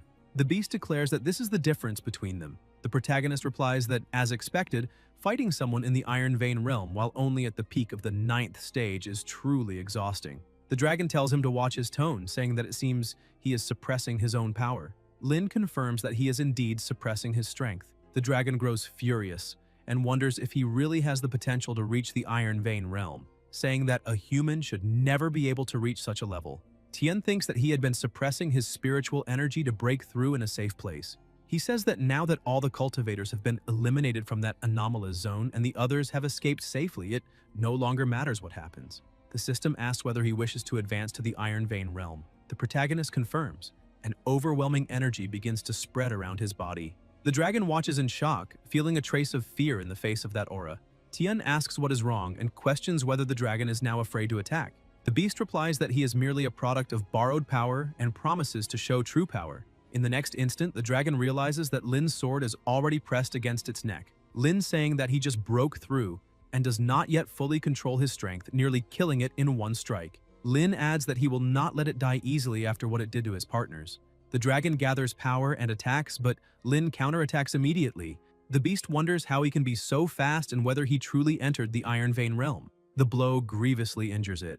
The protagonist warns that in the next strike he will aim for the dragon's left side and tells it not to move or it may be killed by accident. The dragon smiles and uses the wind claw technique. Lin responds with the flaming lightning slash, causing a violent explosion. Tian appears behind it and the beast tries to attack, but he dodges and plunges the sword into its body. The dragon wonders how that is possible. Lin says that he has already avenged his partners and that now it is Mo's turn. The beast thinks that this human is extremely vicious, that it can no longer face him head-on, and that it must find a way to escape, using Chu's life as leverage to flee. The dragon releases its power toward Mo. Tian senses the danger and blocks the attack, but in that instant, the dragon manages to escape. The protagonist asks if his partner is all right. Mo replies that he should not worry and says they cannot allow that dragon to escape. Lin states that it will not happen and says he needs to keep secret the ability he's about to use. Chu answers that he understands. Tian begins to release his power and an absurd energy spreads around him. Mo wonders if that is the true power of the Iron Vein realm, and whether Lin truly possesses spiritual energy of 3 attributes. The protagonist channels his energy into the sword and unleashes a terrifying, extremely violent power. The dragon wonders what kind of aura that is, only to be struck head-on, plasma scattering through the air. The dragon is finished. Mo watches in shock, thinking that it is terrifyingly powerful, wondering if that is truly the strength one can reach in the Iron Vein realm, and whether Lin has fully entered that level. The protagonist replies that, in truth, Mo is also very capable, and says he did not expect him to push the blue dragon into such desperation. He says that Chu clearly possesses enormous power and asks why he pretended to be weak outside. Mo explains that he was afraid of losing control because the ability he awakened is spatial cutting, an uncontrollable power with unimaginable damage. Lin says that this is immense power and must be used with caution, but adds that if he can master it, he will be able to use it to protect people. Elsewhere, a voice reports that the blue dragon inside the anomalous zone evolved into the Iron Vein realm, and that Lin and Mo are fighting to hold it back. The commander is shocked and asks if there really is a dragon, and what happened to the other cultivators. Shen replies that all of them were killed by the blue dragon. The commander is stunned, recalling that they were cultivators around the 7th stage of the Surging Spring realm. Yue explains that the blue dragon evolved into the Iron Vein realm, and that its power far exceeds imagination. The commander asks what kind of existence that realm is. Shen insists that they must immediately organize a team to enter the anomalous zone and support Lin. Otherwise, the consequences will be unimaginable. Yue agrees and says that if they do not act quickly, the two of them may lose their lives inside. The commander states that he will organize an elite team immediately. In front of the cave, soldiers gather and orders are given to check ammunition and reconfirm tactical plans. The captain warns that they absolutely cannot allow the blue dragon to enter the outside world. At that moment, the protagonist approaches carrying Mo. Shen says that him being alive is great news. Yue asks if Lin is injured. He replies that he is fine and tells them not to worry, then asks why there are so many soldiers there. Shen explains that they came to help eliminate the blue dragon. Tian calmly replies that this is no longer necessary. He states that the blue dragon has already been killed. Everyone is shocked and asks if he truly defeated an Iron Vein realm blue dragon. The protagonist confirms and says that there is no more danger inside the anomalous zone. He adds that they can enter to check for survivors and that the dragon's body is inside, no longer posing any threat. After hearing this, the commander orders the soldiers to enter the anomalous zone to search for survivors. Soon after, he sees something and asks what that is. Ahead lies the body of a defeated dragon. The soldiers are stunned, saying it is the first time they have seen a dragon and commenting that Lin is absurdly strong. They say that the traces of the battle are more terrifying than nuclear weapons. The commander thinks that Tian truly killed an Iron Vein realm dragon, something he believed existed only in novels. He then orders them to search for survivors and provide immediate aid to anyone alive. Later at the hospital, Mo is being treated by nurses, who say that the wound was handled correctly, that there was no major loss of plasma, and that there is no immediate risk to his life. The protagonist asks how he is feeling. Mo replies not to worry, saying he will not be finished anytime soon and asks them to keep his strength secret for now. Lin replies that he understands and says that since he does not want it publicized, he will not tell anyone either. Chu thanks him. Tian comments that since Mo is out of danger, he will go check on Ling's parents. On the other side of the hospital, the protagonist asks how the research is progressing. The director becomes excited when he sees him, and Yue replies that they still have not found a way to break the crystal. Liu says that the crystalline seal is extremely resilient, that they have already tried several methods, but seem unable to break its structure. Lin thinks that he remembers the system warning that once he reached the Iron Vein realm, he would be able to absorb the power of that rune. And now that he has finally reached that realm, it is a good moment to try. He says that he can attempt to open the crystal and asks everyone except Yue to leave for now. The director replies that he understands and leaves together with the doctors.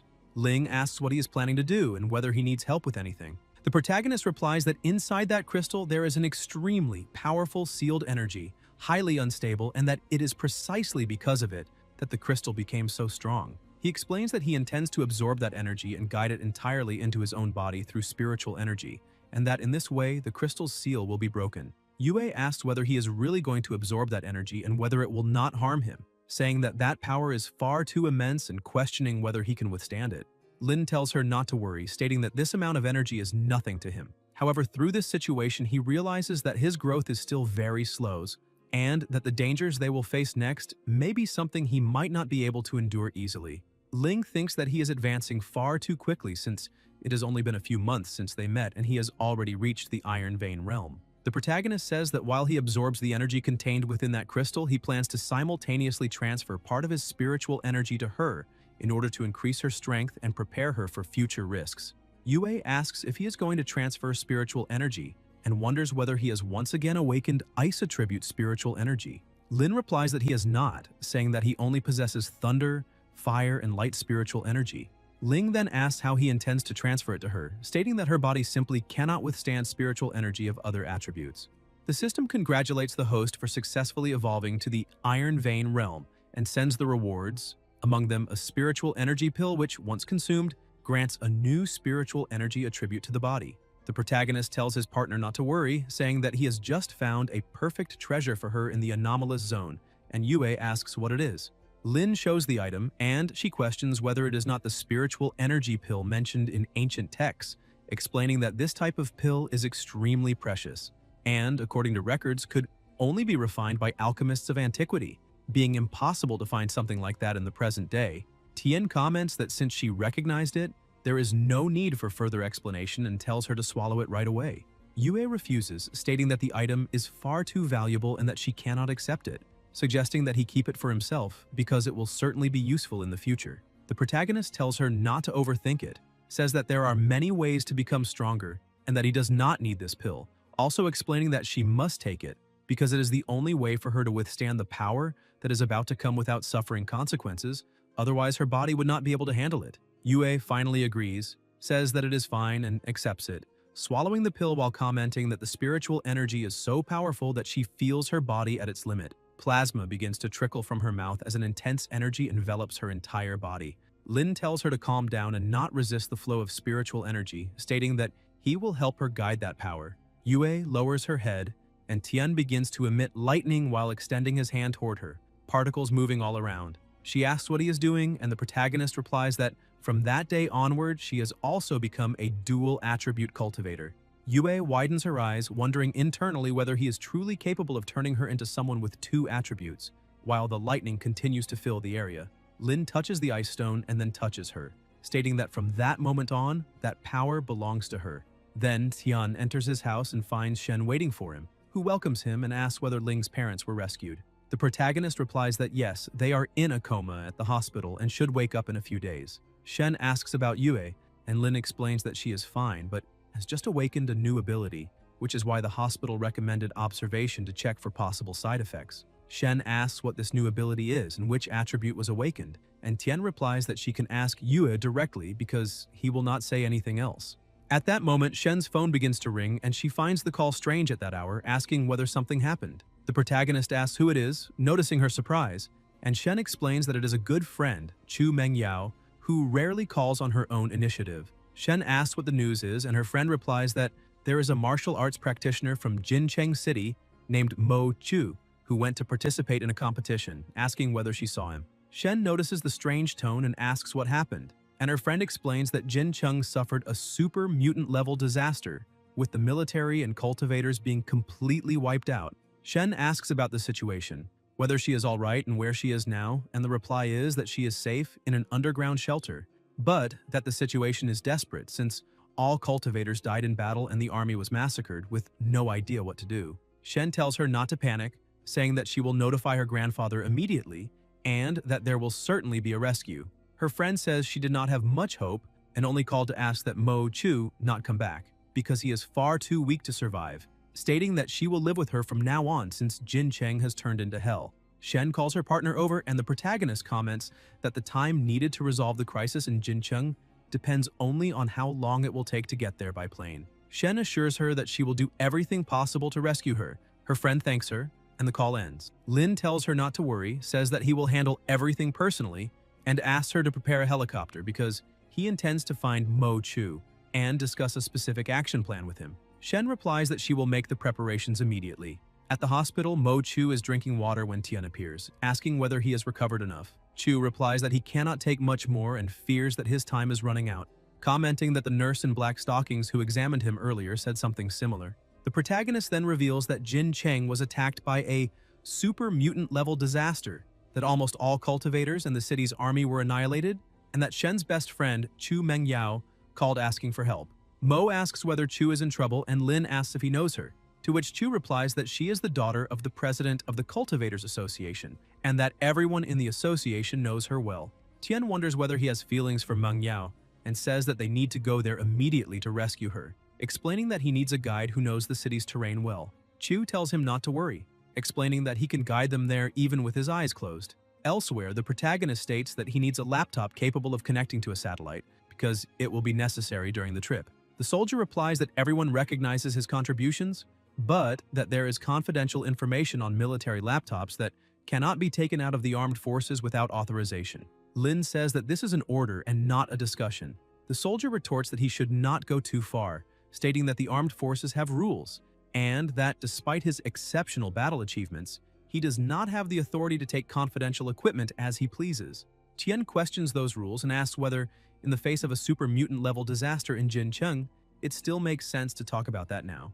Everyone is shocked and asks whether such a disaster really occurred and how it is possible that they were not informed. The protagonist replies that this happened because the military forces in Jincheng were completely annihilated. Lin then takes the laptop and says that he will take the equipment. Shortly after, the helicopter lands. Mo asks whether they really lent it to him, and Tian replies that the device contains a lot of confidential information, but that since the rebirth of spiritual energy, those documents considered secret have become trash. Che-yu agrees, saying that times have changed and that materials once invaluable are now nothing more than old paper. Shen approaches and tells him to be careful. The protagonist tells her not to worry, joking that he is just going to buy soy sauce and will be right back, and Shen replies that even at a moment like this, he still makes such jokes. The helicopter begins to take off, and Shen watches as it gains altitude. Lin thinks that he hopes it is not too late and asks his partner how many cultivators there originally were in that city and what the highest level was.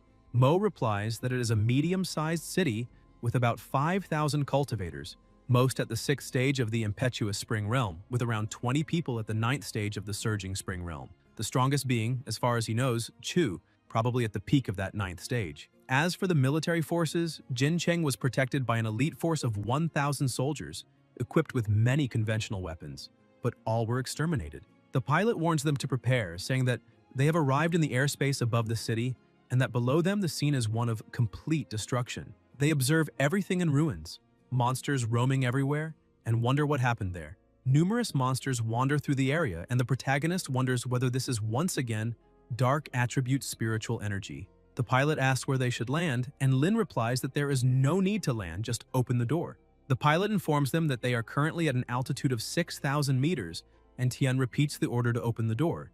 As soon as the door opens, Tian says that he will go down first to eliminate some monsters. Mo comments that he really does not like doing things the conventional way. The protagonist then jumps. The pilot asks if he has gone mad, saying that at that height of 6,000 meters, he will be turned into minced meat. Chu questions that statement and says that he is underestimating the Iron Vein realm. Flames are released, causing an explosion that hits many zombies. Those who survive look to the side and see Lin landing on the ground with an imposing aura. Without thinking twice, the zombies rush toward him. Tian comments that they are asking to lose their lives.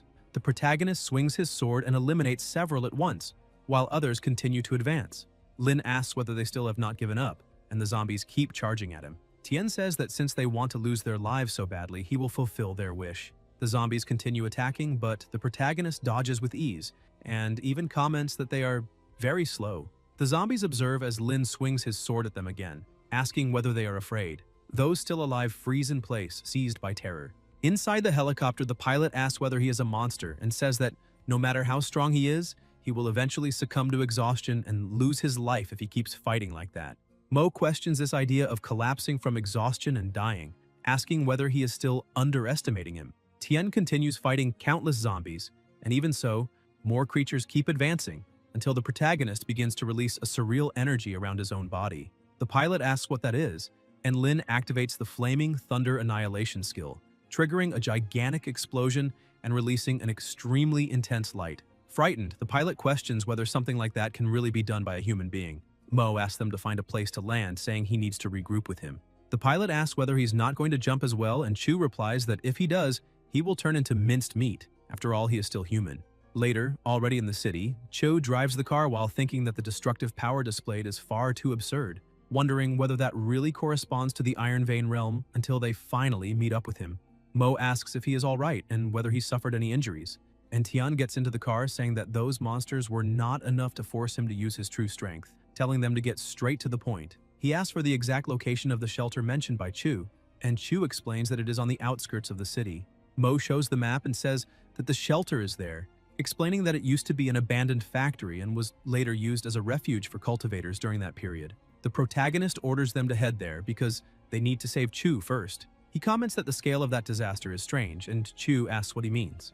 Lin explains that even if it were a common disaster involving the emergence of a super mutant, it should not have reached that point since the number of monsters is enormous, and their distribution is far too widespread, making it seem less like a sudden event and more like something planned. Mo asks if he is talking about people, and Tian replies that very likely. Chu thinks that Mengyao must be safe. Soon after, they stop the car, and the protagonist realizes that the place is far too quiet, not resembling a shelter, but rather an abandoned trap. The two advance cautiously, and as he looks ahead, Lin feels that something is wrong because he sees no defensive installations, wondering whether there was no time to set them up or whether they were destroyed. They climb the stairs on alert and find Mengyao lying on the ground. Mo panics and rushes to her, begging her to wake up and telling her not to be scared. Chu states that she is seriously injured with chaotic energy fluctuations and needs immediate treatment. The protagonist senses danger and tells them to be careful, but despite moving quickly, Chu and Mo end up triggering a trap and are imprisoned inside a cage. A voice then asks whether the little puppy came to save the goddess, and Mo immediately recognizes who is speaking. A young man approaches, revealing himself to be Gao Tianlin. Chu asks why he's there, and Gao replies that he intends to use Chu to lure Shen, the granddaughter of the commander-in-chief of the armed forces, and through her control the entire military high command. Mo asks why he did this, and what the Cultivators Association did to him, reminding him that he was once sentenced to execution, and that if it were not for the awakening of spiritual energy and the abilities he gained, he would still be waiting for his death. Tianlin questions this idea of execution, saying that Mo is still living in the past and that the current world no longer needs that, because this is an era where the strong make the rules and the weak are destined to be eliminated. Mo asks whether he thinks he can act without limits just because he became strong, ignoring human lives and turning Jincheng into a hunting ground. Gao responds by asking what is wrong with that and what right the Cultivators Association has to give orders, stating that everyone died because they were weak and that it was deserved. Chiyu explodes in anger and asks if he has any idea how many people sacrificed themselves along his cultivation path, saying they could have abandoned him and survived, and that Mengyao was severely injured just so he could increase his own strength, yet he still attacked her. Tianlin replies that everyone was willing to make useless sacrifices, calling that foolishness, and asks whether true giants would sacrifice themselves for ants. Mo grits his teeth, and the protagonist comments that this is interesting. Gao says that he has been standing there for a while and asks who he is. Lin replies that he is Mo's friend and states that everything he said sounds extremely naive. Gao asks how someone can be so naive, and Tian responds that if he believes the strong dictate the rules of the world, then he should consider that someone even stronger can also decide whether he continues living or loses his life. Gao asks if that is a threat, and the protagonist replies that he is merely reminding him that he is still not strong enough. Enraged, Gao charges to attack him, saying that he is asking to lose his life, while Mo warns him to be careful, explaining that the enemy has also awakened lightning attribute spiritual energy. Lin draws his sword and counterattacks, making Gao's eyes widen in shock, as the system notifies that powerful lightning attribute spiritual energy has been detected, and that after absorbing it, the host's lightning attribute can be increased. Tian remarks that he did not expect to receive an unexpected bonus, moves his sword and orders Mo to take Mengyao and leave first. Mo says he does not understand why, but his abilities are not activating, and Gao laughs, saying he would not let them escape so easily, explaining that the iron cage is made of special materials designed to imprison cultivators, rendering those inside as weak as ordinary people. Lin tells him to come down from there. Chu is confused, and Tian says he will test just how durable that cage really is. With a single sword movement, he cuts the structure apart, leaving Mo stunned and Gao filled with rage. Chu picks Chu up in his arms and says that once he gets her to safety, he will come back to help, but Lin states that he would only get in the way. Mo then escapes with her through the opening. Gao complains that he talks too much and asks if he thinks he can do whatever he wants in front of him. And Tian replies that he is simply stating a fact, that he is still not qualified. Gao tells him not to think himself invincible just because he destroyed a cage and releases all of his power, declaring that he will now show the strength of a true cultivator. He charges at high speed, but the protagonist observes and dodges easily, commenting that he does have some skill. Gao asks how long he thinks he can keep dodging, and unleashes a barrage of attacks, taunting him and saying that before he was arrogant, but now he cannot even fight back. Lin continues evading effortlessly, and Gao keeps provoking him, saying that now he is the one being beaten. Tian comments that this is disappointing and asks if that is all the strength he has. Furious, Gao releases even more intense energy and declares that he will show the power of a specialist at the peak of the 9th stage of the Spring Source realm, attacking with everything he has. Yet Lin still dodges calmly and says that he is far too slow. Gao shouts for him to take the attack, explosions resound, and Tian says that he has strength but no brain, explaining that now he will show the enormous difference between the two of them. The protagonist advances instantly, declares that it is over, and releases a terrifying power, striking Gao head-on and filling him with fear. Gao asks how that is possible, stating that he is at the peak of the 9th stage of the Spring Source realm, and Tian asks whether that level is really that high. Gao asks if he is also at that stage, saying he does not feel any powerful aura coming from him, and the protagonist replies that he was before, but now he is at the 1st stage of the Iron Vein realm. Gao repeats the name of that realm in shock and asks if he really reached it, while Lin asks whether he is afraid. Gao then begins to beg, saying he was wrong, that he was blind before, asking them to spare his life and promising absolute loyalty. Tian replies that the strong command and the weak obey, asking whether he did not say exactly that to Mo a short while ago, and questioning why now, having become the weakest, he wants the rules to change. Gao claims that he is not the mastermind, that he was forced and merely following orders, and the protagonist asks whether he was not the strongest cultivator in the city. Gao answers that he was not, explaining that the true strongest is someone else, that the entire crisis was that person's plan, that he does not care about the city, and that everything was nothing more than a test. Lin asks about experiments and whether he is treating the lives of the city as experimental material, and Gao confirms, saying that he does not care about anyone, not even the military, who are just pawns in a game. Tian asks whether he then knows that person's level of strength, and Gao replies that it is a cultivator at the 3rd stage of the Iron Vein realm. The protagonist says that he understands, and Gao asks if he is not going to kill him. Lin then raises his sword and Gao begs him to wait, saying that he has already told everything he knows and that they promised to let him go. Tian asks when he ever promised anything, and at what point he said he would let him live, and Gao insists that he cannot kill him, but the protagonist delivers the finishing blow, making Gao realize he truly is about to be executed. Lin remarks that with the rebirth of spiritual energy on Earth, the rules of the world did indeed change, but regardless of that, anyone who does wrong still has to be punished. Gao asks who he thinks he is, asking if he believes he is the embodiment of justice, calling him an idiot for thinking he can win without knowing who the real opponent is, claiming that he will lose his life soon, and that he is no match for someone at the 3rd stage of the Iron Vein realm, asking if he really thinks he can win. Tian replies that he does not need to worry about that because he will soon be alongside him, and Gao is decisively executed. The system notifies that lightning attributes spiritual energy has been detected, and asks if he wishes to absorb it as Gao collapses to the ground and the energy begins to leak from his body, being absorbed by the protagonist. The system then reports that the level of lightning attribute spiritual energy has increased, reaching level 2, and Lin observes, saying that this is already the strength corresponding to the 2nd stage of the Iron Vein realm. Outside, Tian meets up with his partner and Mo asks if he is alright and where Gao is, receiving the answer that there is nothing to worry about because he has already been killed. Chu is surprised and comments that he died far too quickly, even though he was at the peak of the 9th stage of the Spring Source realm. And Lin explains that once someone reaches the Iron Vein realm, they can kill that level just as easily, then asks whether the person dear to him is safe now, and comments that he was unusually agitated when he saw her faint, since he is normally cowardly and would not put himself in front of anyone. Tian asks how she is, and Mo replies that her vital signs are relatively stable, but that her consciousness was sealed by dark spiritual energy, and if the seal is not removed quickly, she may enter a vegetative state. The protagonist tells him not to worry, explaining that lightning attribute energy neutralizes negative spiritual energy and that it should be able to dispel the seal.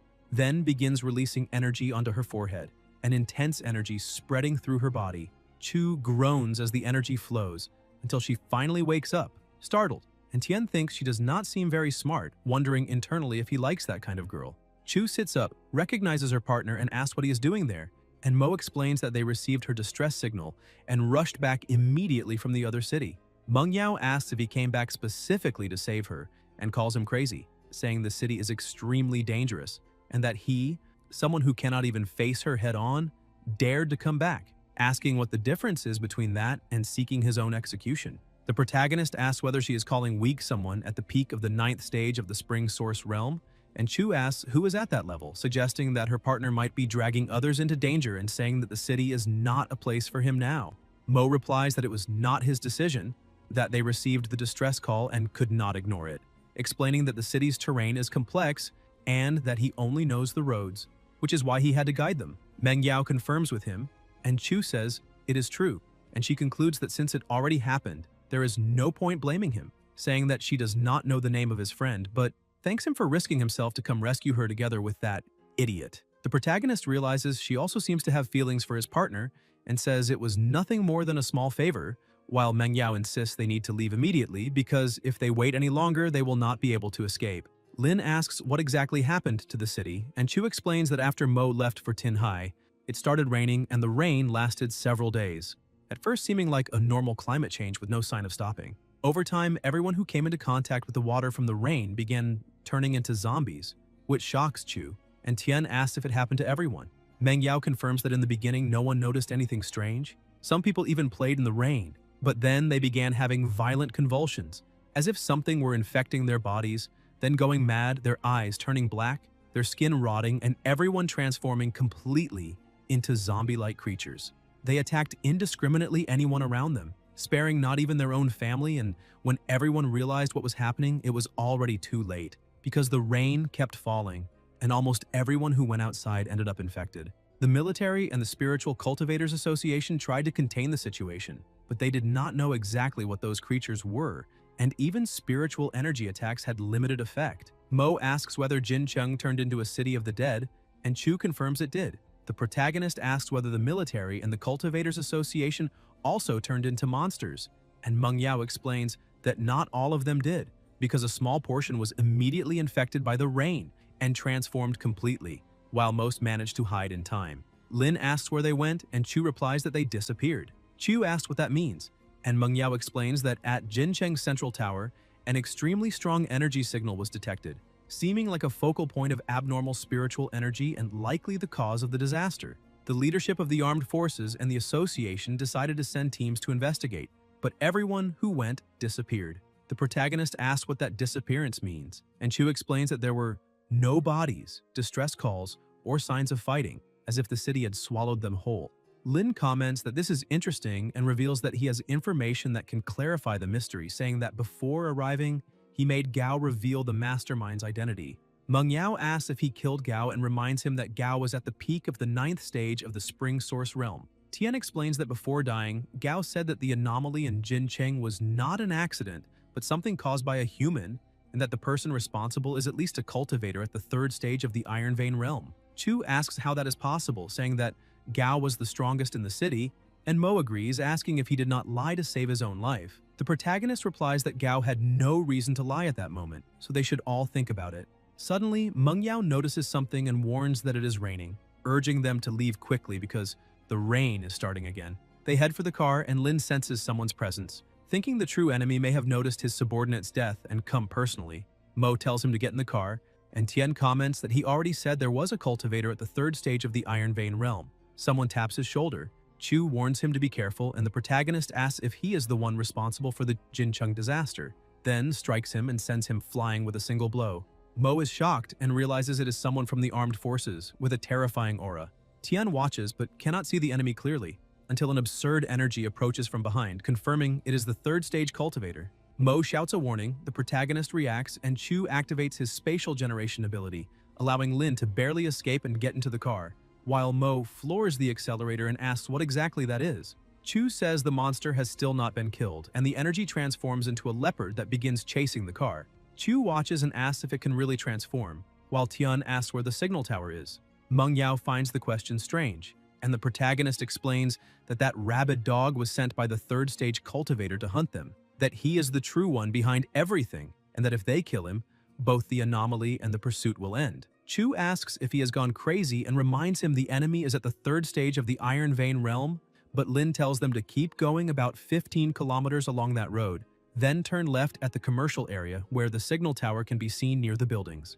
The car speeds on as the beast keeps pursuing until they announce they have arrived. The vehicle stops, the creature leaps, and the protagonist moves in an instant, attacks, and kills the beast. Lin then orders his partner to take Chu and leave Jincheng immediately.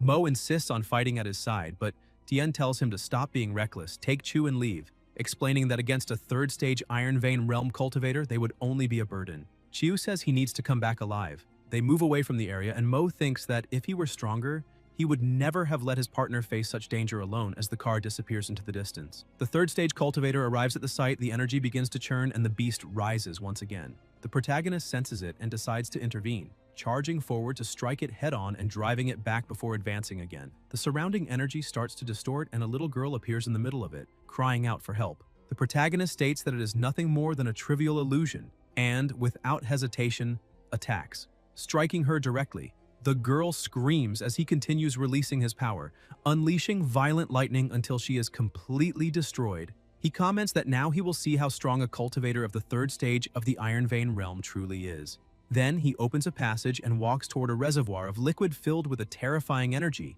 observing it for a moment and realizing that this water is the same rain that previously created the monsters.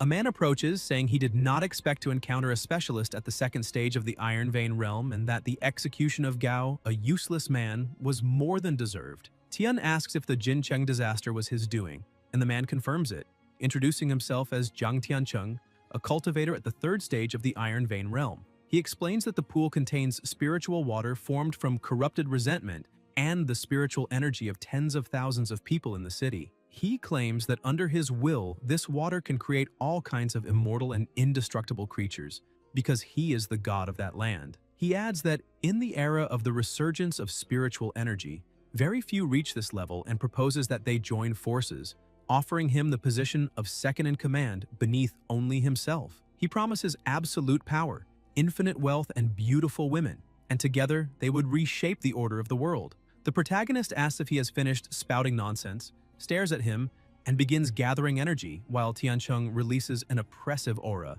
The two collide in devastating exchanges, and Tian moves at high speed to counterattack. Tiancheng praises his initiative and declares that since the offer was refused, he will lose his life there. The black water rises and begins to move, and the protagonist understands that all those who disappeared were refined and transformed into that dark liquid.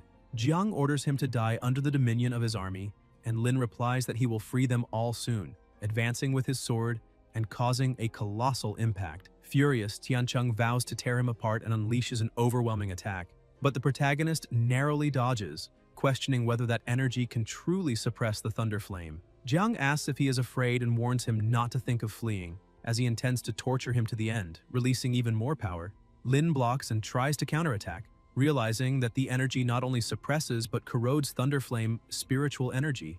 As he retreats, he hears Jiang declare that the energy of the inferior tide can corrode any attribute and gives him one last chance to kneel or be executed. The protagonist realizes he needs an immediate solution when the system notifies him that inferior tide spiritual energy intrusion has been detected, and informs him that it is possible to fuse fire attribute spiritual energy with light attribute spiritual energy to create Yang Flame, capable of neutralizing this dark energy. Lin recalls the light attribute spiritual energy he obtained earlier and recognizes its value at that moment. A terrifying energy begins to circulate around his body as he lowers his head, and Tiancheng asks if he has already given up, mocking his apparent lack of power. With his eyes still closed, the protagonist releases a gigantic explosion that creates an absurd impact. Jiang, shocked, asks what kind of spiritual energy that is, and Lin replies that it is a flame capable of purifying darkness.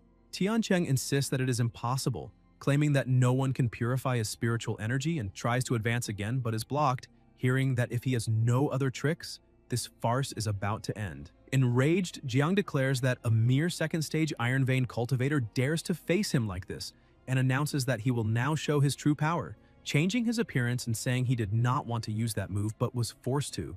Tiancheng becomes even more powerful and charges without hesitation, and the protagonist asks if he really thinks he can win just by turning into a beast, saying he is practically begging to be executed. Jiang tries to strike him but misses and hits the wall instead, shattering stone, declaring that he will beat him into pieces and continuing to attack frantically. Then, he raises his head and releases an enormous amount of power from his mouth, until suddenly a light appears, which is actually an attack from the protagonist that strikes Jiang. Lin remains unscathed and comments that if that is all the strength he has, then he should lose his life right there. Tian advances again and Tiancheng screams that this is impossible, that his black water cannot be purified, but an explosion occurs and Jiang changes appearance once more. The protagonist asks if that is his true body and Tiancheng replies that he never imagined being pushed this far, confirming that he abandoned his human body long ago when he evolved into a higher life form. He claims that he will now show the full power of a cultivator at the third stage of the Iron Vein realm, and that he has become truly invincible. Lin questions this supposed invincibility and whether he truly knows who he is facing, then releases a completely overwhelming power. On the other side, inside the car, Mo asks if they still cannot make contact with anyone outside, and Chu replies that there is still no signal. An extremely powerful explosion occurs, and light and sound shake everything around as even more structures are destroyed. Meng Yao asks what that was, and Chu answers that it must have been the partner's finishing blow, stating that Jin Cheng is saved, and that they no longer need to flee, and can return to find him. However, Jiang still remains alive and declares that it is evident he is a cultivator at the third stage of the Iron Vein realm, questioning how someone at the second stage managed to defeat him. The protagonist responds by asking who said that a second stage cultivator could never defeat someone at the third. Tiancheng begins to fade, saying they will not let him go, that he has no idea who he provoked, and that he will wait for him in hell, while Lin senses that there seems to be someone behind him. At that moment, Tian notices something strange and wonders what it is. Mo approaches and asks if he is alright, receiving confirmation that he is. Chu watches in shock, wondering internally how strong that man is and whether a human can truly reach such an absurd level of destructive power. Lin explains that he has just dealt with the one responsible for the Jincheng disaster, saying his name is Jiang, and asks if she has heard of him. Meng Yao is stunned upon hearing the name and says it is impossible, stating that Jiang was already executed and asking how he could still be alive. Tian asks what she means and whether she knows him, and Chu explains that before the resurgence of spiritual energy, Jiang was a condemned man executed for more than a dozen heinous crimes, and that she herself served in the military and personally witnessed his execution on the day the spiritual energy resurfaced, so he should have died long ago. Tian remarks that apparently he truly was at the end, and that it would not be wrong to say he was executed once again, then shows that after his death he found an object at the site and asks if that was what brought him back. Meng Yao recognizes the symbol and says it is the mark of the Church of the Dawn. Lin asks what this Church of the Dawn is, and Chu explains that in the early days of the resurgence of spiritual energy, a group of cultivators with congenital mutations secretly formed this organization. They believed that the mutation of spiritual energy represented the ultimate evolution of humanity, and that ordinary people were merely a burden, aiming to establish a new order ruled by the strong based on the law of the jungle. Tian concludes that in any case, the specialist at the third stage of the Iron Vein realm has been executed, and that the Jincheng crisis can be considered resolved, saying they can discuss these conspiracies another time, because he has not slept for an entire day and needs to go back to rest. Meng Yao thanks them for saving their lives and tells her partner to hurry up and give proper thanks, while the protagonist replies that it was nothing, just a small favor for someone who asked for help. Chu asks who asked, and Lin answers that someone knew she was in danger and ignored his own injuries. Meng Yao asks if he is injured and when that happened, and Mo becomes embarrassed, explaining that it was her best friend and asking if she does not remember the call asking for help. Chu then realizes she completely forgot to call and say that they were safe. On another day, in another place, soldiers are gathered and a voice announces that on the previous morning, Jin Cheng suffered an unprecedented spiritual energy pollution, resulting in a dark disaster. The investigation revealed that the incident left more than 80% of Jin Cheng's urban areas in an uncontrollable state, with civilian casualties far exceeding acceptable limits, and the commander asks how the cleanup efforts in the city are progressing. A soldier stands and reports that the main roads have already been cleared, and that citizens who were trapped by the zombies managed to return to their homes. And the commander states that the relatively low losses only occurred thanks to Lin. The soldiers agree and comment that if Brother Lin had arrived even a little later, they cannot even imagine how many lives would have been lost, because before they believed he was only a bit stronger than the others, but now it is clear that his strength is on an entirely different level. The commander slams the table and says that the Jin Chung disaster served as a warning, because even without understanding how the Church of the Dawn managed to resurrect the deceased Jiang and turn him into a cultivator at the third stage of the Iron Vein realm, it is evident that they possess a hidden power beyond imagination. He orders the military to intensify surveillance of the Church of the Dawn, especially in the city of Sibai, and determines that the Spiritual Energy Association must fully cooperate with the operations. A soldier reports that Zibai is the core region of the Church of the Dawn and where its activity is most intense, explaining that the Spiritual Cultivators Association has already sent elite teams there multiple times and none returned, making it clear that the association alone may not be sufficient. The commander replies that he understands the situation and will request direct cooperation from the armed forces, because he needs to clarify the details of the Church of the Dawn as soon as possible, adding that Lin's identity must be classified as top secret and that no information about him may leak within the armed forces, stating that as long as Tian is alive, the country will never fall. At night, inside a house, the protagonist carries several boxes and asks his partner how many delivery orders she placed, while Shen raises her glass and proposes a toast to her husband, hugging him, and Lin comments on how much she has already drunk, saying she smells of alcohol and deciding not to argue with her in that state. Yue explains that she tried to stop her, but Shen would not listen, and asks what is wrong, and Lin replies that she should smile more in the future. He says that such a beautiful face would be a waste if it were always frowning, making Yue wonder if she really does not smile much. Tian takes a slice of pizza and asks how her parents' recovery is going, and Yue replies that they are recovering well, and that in 2 or 3 days they should be completely off life support and enter the recovery phase, thanking him and saying that all of this was only possible thanks to him, while the protagonist responds that she does not need to be so formal, explaining that without her help he would not have been able to advance to the Iron Vein realm. He then takes the opportunity to ask whether she can already control the spiritual energy of the second attribute well, to which Yue responds with a smile. Later that same night inside a church, several hooded and masked figures are gathered, and one of them reports that the spiritual guide tower of the High Priest of Jincheng was destroyed and that Jiang Tiancheng was executed, causing shock among those present, until a figure with his back turned asks who was responsible. The man answers that it was a cultivator named Lin, and the masked figure states that it is audacious for a mere cultivator to oppose the Church of the Dawn, calling it not only provocation, but blasphemy against God, declaring that all who defy God must pay the price. Everyone raises their hand and repeats that he will pay the price, and the masked figure says he will take responsibility for it, declaring that Tian must lose his life. The man bows, stating that he will obey the divine decree and that Lin will lose his life. The next day, Yue takes her stance, and the protagonist says he wants to see how much she has improved. She lowers her head and moves swiftly, demonstrating her strikes, which Lin avoids with ease, praising her performance and saying she has not forgotten basic physical training, then asking to see how her dual attribute spiritual energy fusion is progressing. Yue releases one attribute in each hand and attacks, and Tian blocks, explaining that this is not fusion, but merely the consecutive release of 2 different waves of spiritual energy. He instructs her to calm down and, instead of releasing, to first think about intertwining. Yue closes her eyes as energy moves around her body, the flows begin to merge, and she advances with a strike that causes an intense impact, immediately becoming worried and asking if her partner is all right, saying she did not want to hurt him. The protagonist shatters the ice without suffering any damage and remains intact,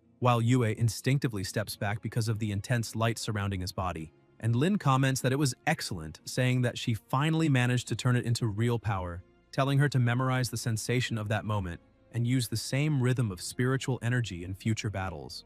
The training ends there for the day.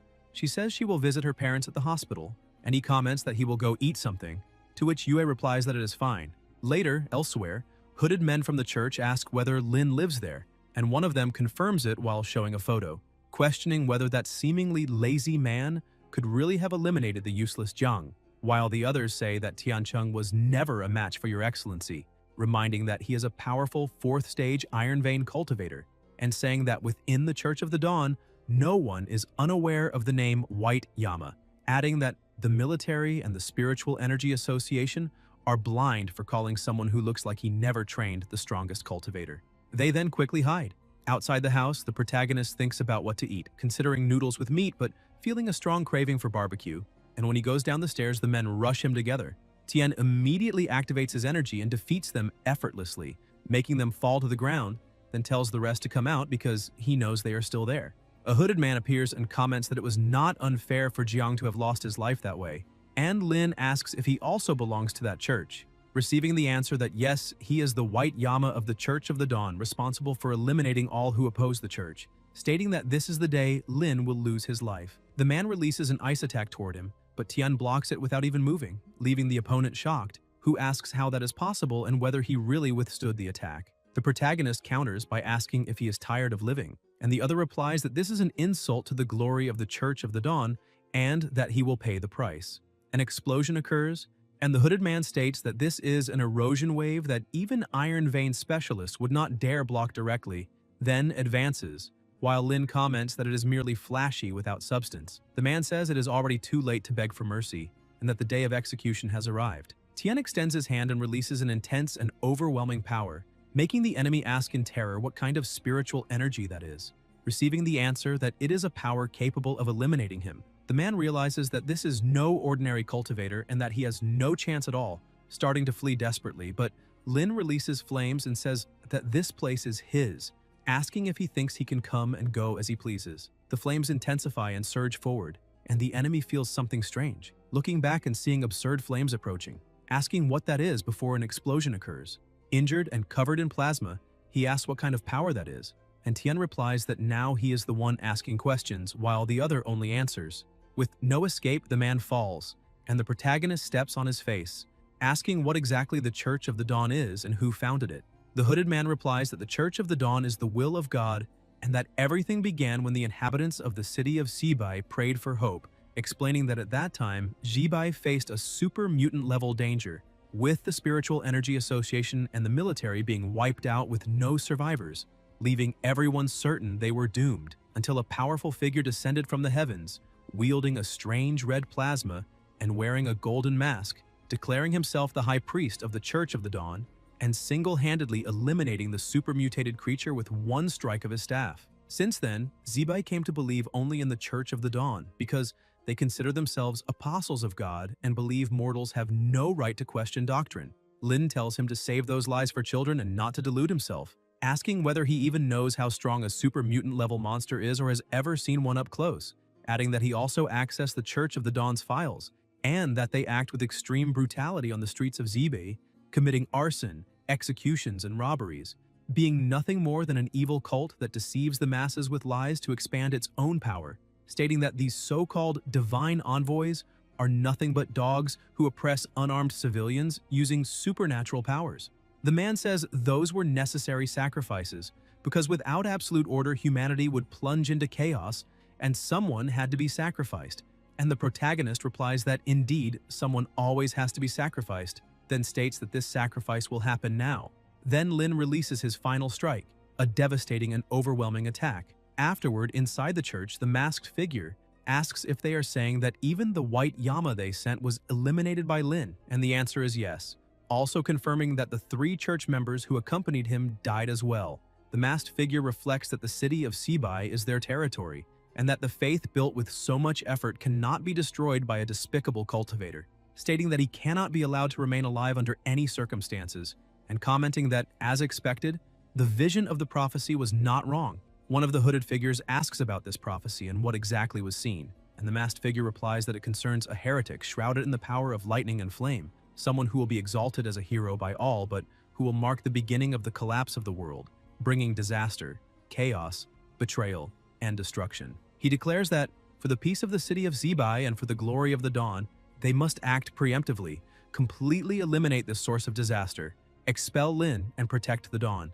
He states that he clearly saw the calamity of the future in which the cultivator called Lin will become the sin that leads to the ruin of the order of the human world, with his spiritual energy devouring the foundations of order and life, which is why he must be sent immediately to Zibai to receive the judgment of the dawn. The television is turned off, and the commander comments that this so-called prophecy has already been spread, and that the internet has collapsed, explaining that the armed forces mobilized public opinion control teams to delete posts, ban accounts, and interrupt transmission chains, but they cannot eliminate everything. Shen asks whether those people have gone mad and if they really believe in such an obvious propaganda manipulation, while Yue observes that they do not believe in prophecies, they simply fear the unknown.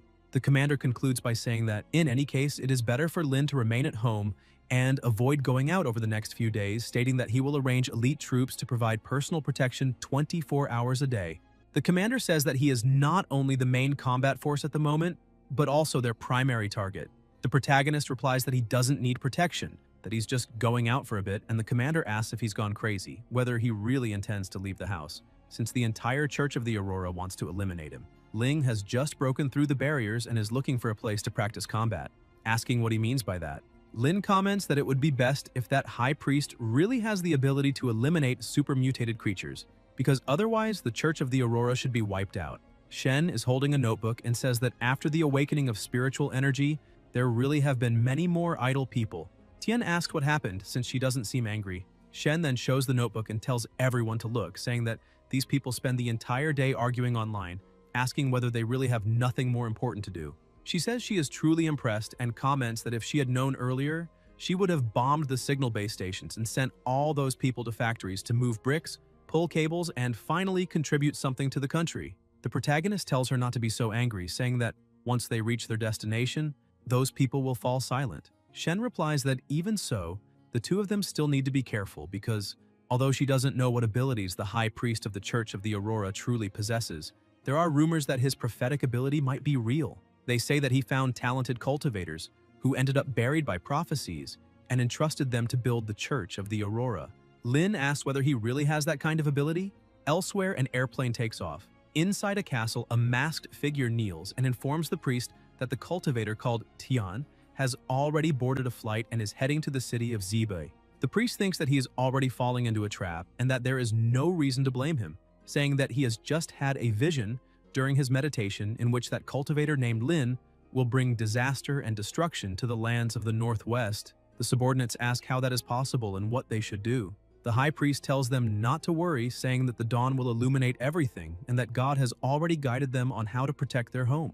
He states that the children must rise with devout hearts for the Northwest and let Lin know that the city of Zibei does not welcome him with open arms. Everyone kneels and says that God has decreed this, declaring that they are willing to spontaneously fight the enemy for the Lord, making it clear to Tian that he is not welcome there. At the airport, several people hold signs telling him to leave the Northwest and calling him a demon, demanding that he go away. They say they cannot let this man enter the city, claiming that the high priest has declared that he will destroy everything they have and that, no matter if he has already saved someone, he is still not welcome there. One of the hooded figures declares that the dawn has already shone over the Northwest, that darkness will not invade, and that he must be brought to justice for his sins. The protagonist steps forward and asks if these people have been brainwashed, saying that manipulating people's hearts through faith and reversing right and wrong shows how skilled that high priest is.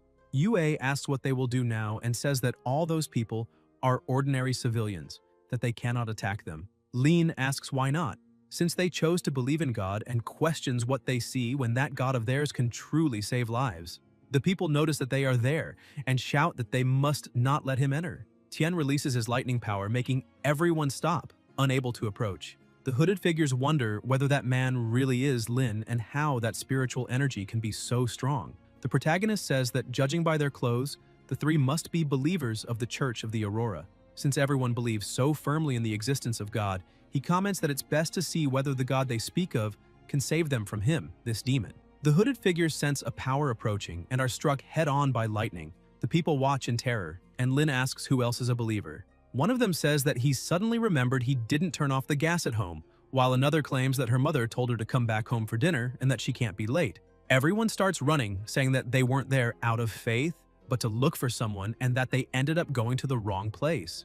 Yue comments that they were extremely fanatical moments ago, but after 3 people lost their lives, they changed completely. The protagonist replies that they were never fanatical, they merely gave themselves an excuse not to think and not to take responsibility, stating that true faith does not stand on fear. Yue asks what they will do next, and Lin replies that it is time to let that high priest know that his time is over. Inside the church, the hooded figures approach, and one of them kneels.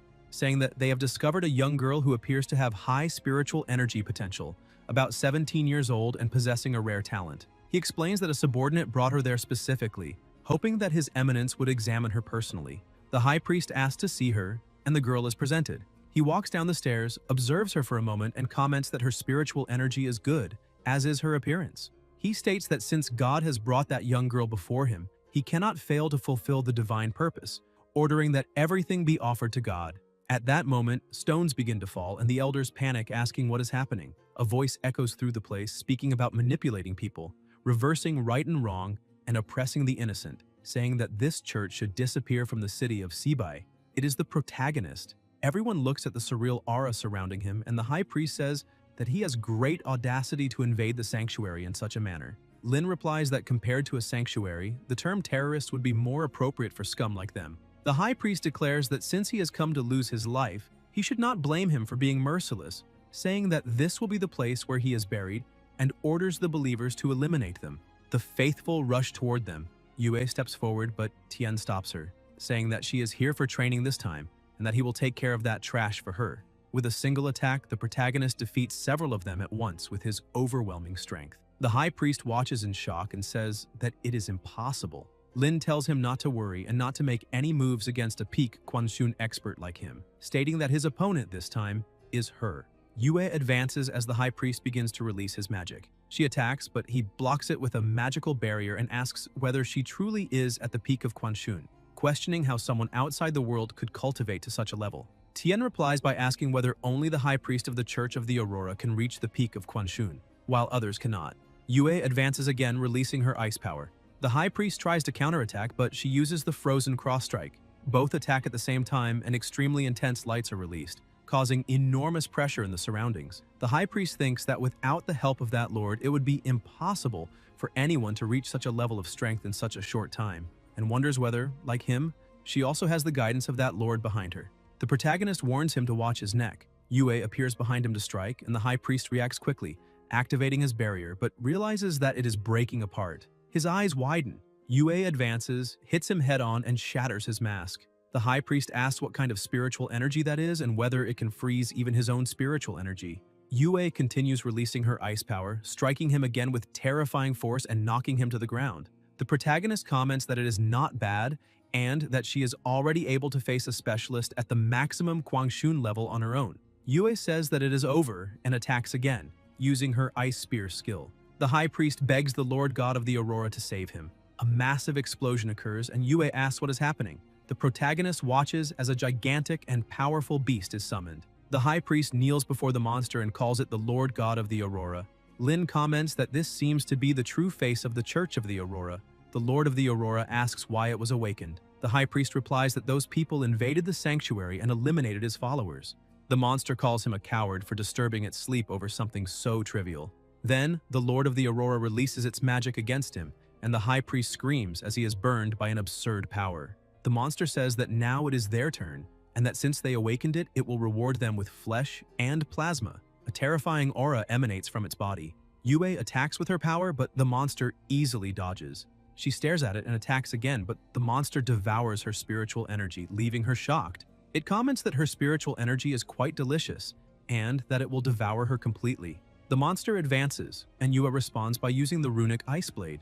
The blade flies toward it, but the monster blocks it with its teeth and remains unharmed. Yue asks how that is possible. Flames are launched toward the monster, and it is the protagonist, who comments that his partner did very well today and says that he can now allow this farce to come to an end. Lin faces the opponent and attacks once more, releasing an absurd power. The monster opens its mouth and releases a magic circle. Around them, intense pressure forms, followed by a terrible explosion that pushes Yue backward. She wonders whether that strength of the Iron Vein realm might also be something she can reach in the future. Tian raises his hand and releases lightning, attacking once again. The monster roars as it is struck by extremely powerful attacks, causing a gigantic impact. The protagonist retreats and tells his partner to step back. A voice emerges saying that it smells so fragrant, and the monster states that his spiritual energy is extremely attractive, saying that it wants to swallow him and turn that power into its own. Lin replies that it depends on whether it has that fate and comments that he wants to see how many times it can still revive. Tian attacks again, but the monster remains intact, recovering in an instant. The protagonist, confused, wonders how it managed to regenerate so quickly.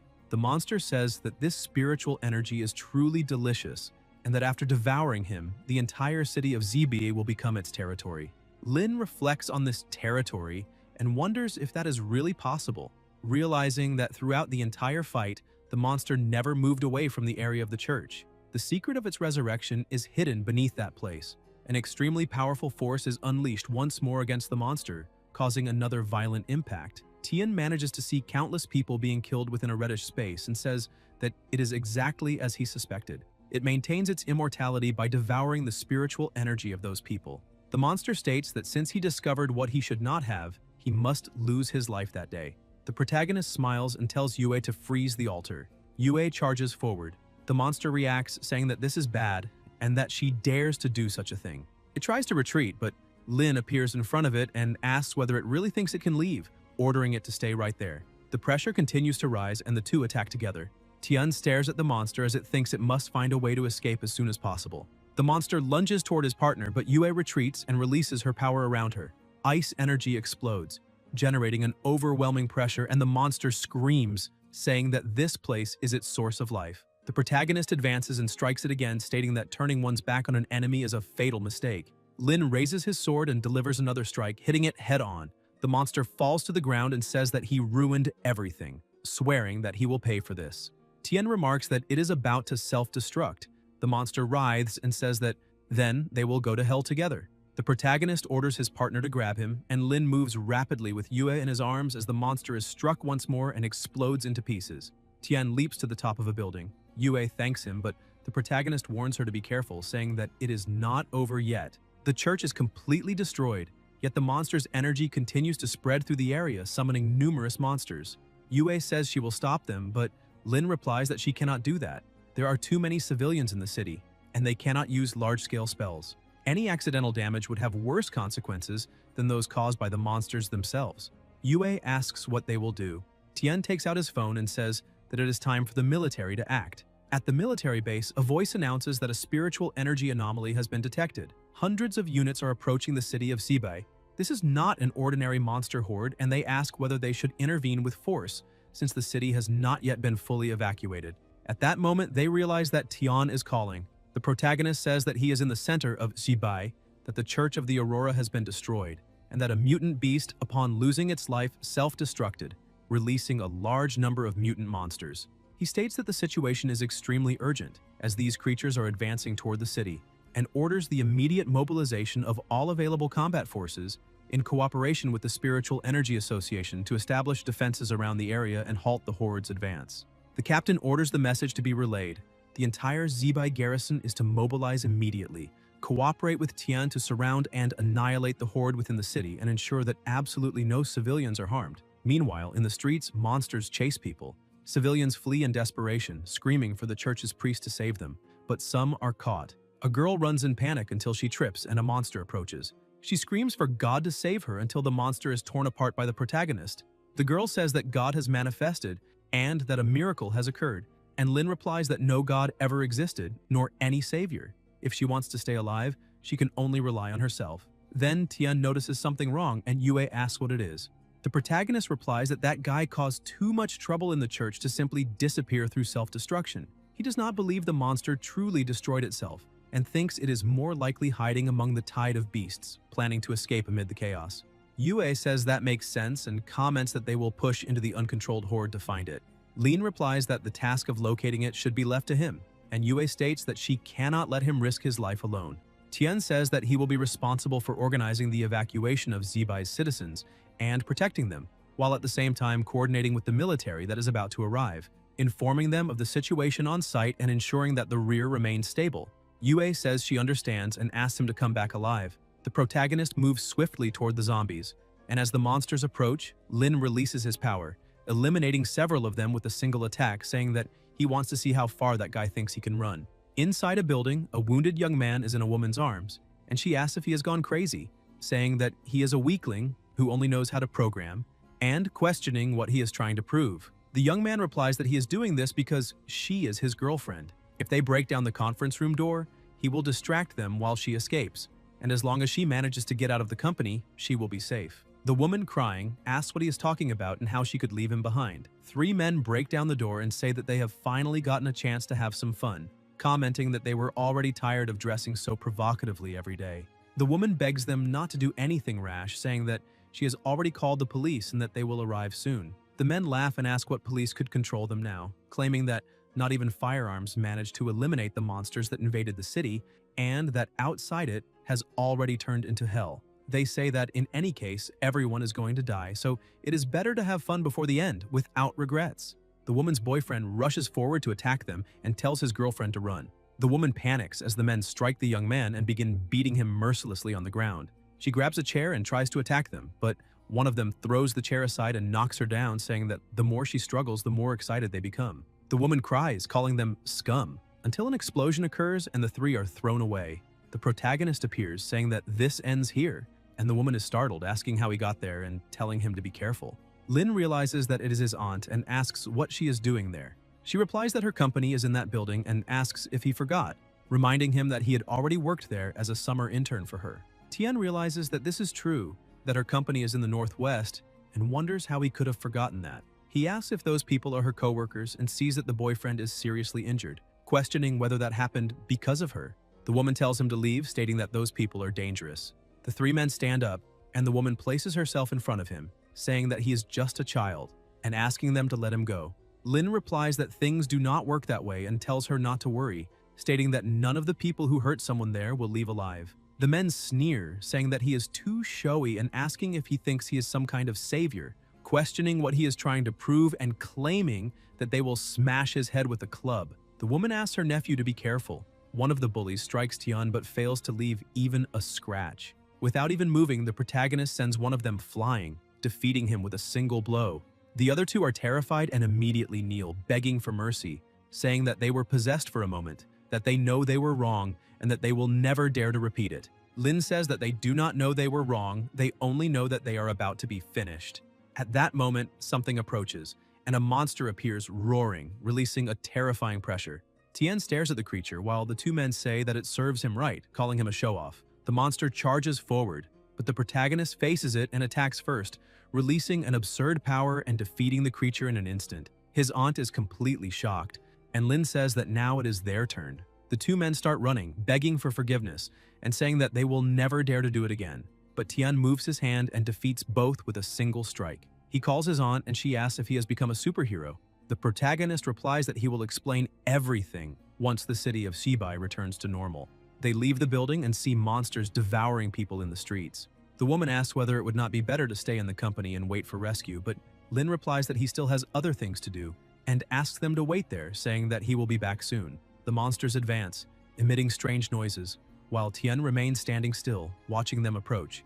The protagonist faces them and unleashes a terrifying attack through his sword, combining flame and lightning, destroying all the monsters around him with a single strike. All of them are annihilated, leaving only plasma scattered across the ground. Yue arrives with the military and asks if he is injured, and the protagonist replies that he is fine. He points to his aunt and her boyfriend and asks if Yue can help take them to a safe place. Yue answers to leave it to her. The aunt asks where he is going and tells him to flee together with them, but Lin replies that no, that the main body of the monster is still hidden there, and that he will find it and end everything once and for all. Another monster charges forward and Tian defeats it easily, then realizes that the spiritual energy around is flowing abnormally. Something is wrong. All the spiritual energy in the area is being pulled downward, and there must be some secret hidden beneath that church. The wall is exceptionally solid. The protagonist touches it and thinks that it is exactly as he imagined. Then Lin notices something and looks toward a dark spot, convinced that he has found the location. Elsewhere, a voice asks why he has become so weak. The Lord God of the Aurora replies that the church was destroyed, and that the source of his power also disappeared. The spirit comments that he possesses the power of the 5th stage of the Iron Vein, and asks who could have injured him. The Lord God of the Aurora, filled with rage, answers that it was a human called Tian. The spirit is surprised and asks whether he was defeated by an ordinary human. The Lord of the Aurora replies that Tian is not an ordinary person, that he is also in the Iron Vein realm and is definitely not below the 3rd stage. The spirit says that this is absurd and questions how long it has been since Earth's spiritual energy began to recover, stating that only a very small number of humans can reach the Iron Vein, and that if someone had truly reached that stage, there is no way they would not know. Moreover, Even if Tian were only at the 3rd stage, he himself was a monster at the 5th stage of the Iron Vein, and being defeated under such conditions would only prove that he is a failure, something they have no need for. The Lord God of the Aurora says that his power was accumulated solely by devouring all the members of the Spiritual Energy Association in the city of Zibi, that Tian destroyed the church's altar, and that without the altar he is now not even as strong as someone at the 9th stage of the Spring Realm. He asks for another chance and states that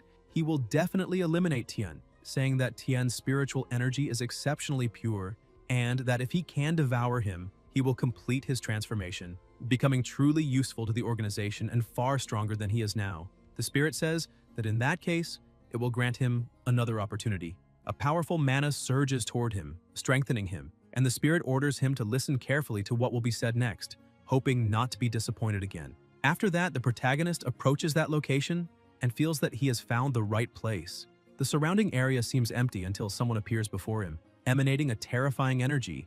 Lin steps forward and a voice comments that it seems the waste of the blazing disaster was right after all, since his strength has indeed reached the 3rd stage of the Iron Vein. Tian asks who he is, and the spirit replies that he must be the one the blazing disaster spoke of. The protagonist asks about the blazing disaster, whether it was the monster of the Church of the Aurora, and whether he is an accomplice. The spirit questions the term accomplice, saying it is unworthy, stating that he is a member of the Royal Court of Eternal Radiance, and that he may be called Wen Xuanxia. He says that they are tired of this decaying world and determined to replace the ruins of the past with a new order. Lin asks whether the Church of the Aurora was one of those new orders. Wen replies that it was a failed experiment, but not completely useless. Tian says that he does not care about the experiments he is conducting, and that if so, he should not blame him for sending every one of them to meet the King of Hell. Xuanxia responds that he can say that again if he manages to survive. Wen releases his power and says to let that thing play with him first. The protagonist looks to the side and notices a terrifying aura forming around an extremely powerful monster, the new form of the Lord God of the Aurora, who declares that he will tear him apart. Lin asks whether he has just woken up and is already looking for his own end. Elsewhere in the city, a child is sitting on the ground crying and calling for her mother. The soldiers notice that there are still survivors and decide to head over until a monster appears. They begin to fire, but the creature remains intact. They try to change their approach when one soldier rushes forward with a dagger, strikes the monster, and defeats it with a single blow. The soldier retreats, trembling, and says that it is a good thing he brought the equipment from the Spiritual Energy Association, because otherwise he really would not have been able to eliminate that thing. His partner tells him to go check on the child.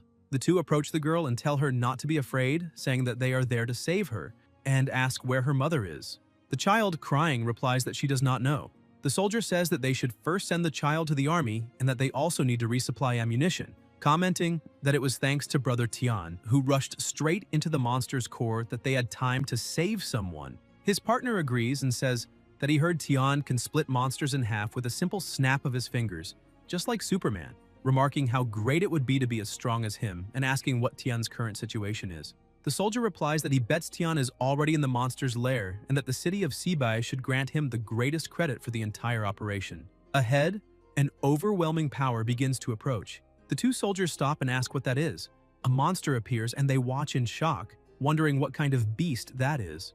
A voice announces that a high-level spiritual energy creature of unknown origin has appeared deep within the church's catacombs, that the detected fluctuation exceeds the 3rd stage of the Iron Vein realm, and orders everyone to remain on maximum alert. The soldier asks if that means above the 3rd stage of the Iron Vein, and someone comments that it is over, that the city of Zibai is doomed, and humanity is doomed. The Lord God of the Aurora lets out a deafening roar, and they wonder whether that is a lament, whether it is possible that someone is actually fighting against that thing, until the soldiers realize that it is the elder brother Tian, and they begin cheering for him, saying that the entire city of Sibai, all of humanity, depends on him. In the sky, absurd powers are unleashed, causing devastating, extremely intense impacts. The Lord God of the Aurora declares that he will personally show the true power of a 3rd stage Iron Vein. The protagonist clenches his fist and tries to attack, but is struck first and hurled away, crashing heavily to the ground. The Lord God of the Aurora says that this is the power of a 3rd stage Iron Vein, and that Tian is no match for him now. Lin, upon detecting high-level spiritual energy associated with fire, realizes that he can absorb that spiritual energy and wonders how someone could waste such an absurd amount of spiritual energy. The Lord God of the Aurora asks whether he intends to fight until finalization, saying that this is sheer foolishness. He advances with his terrifying aura and grabs Tian, asking if that is all the strength he has and stating that he is far too weak. The protagonist smiles and begins absorbing his energy. The Lord God of the Aurora says that he will end Tian's miserable life until he senses something wrong and asks what is happening, why his spiritual energy is becoming so weak, and how it is possible that it is simply disappearing into the air. Lin asks what is wrong, questioning whether he did not say he would end his life and why he stopped moving. The Lord God of the Aurora asks in shock whether he is devouring his spiritual energy. Tian replies that it was a truly satisfying meal and that, as a form of thanks, he will accompany him to the next one.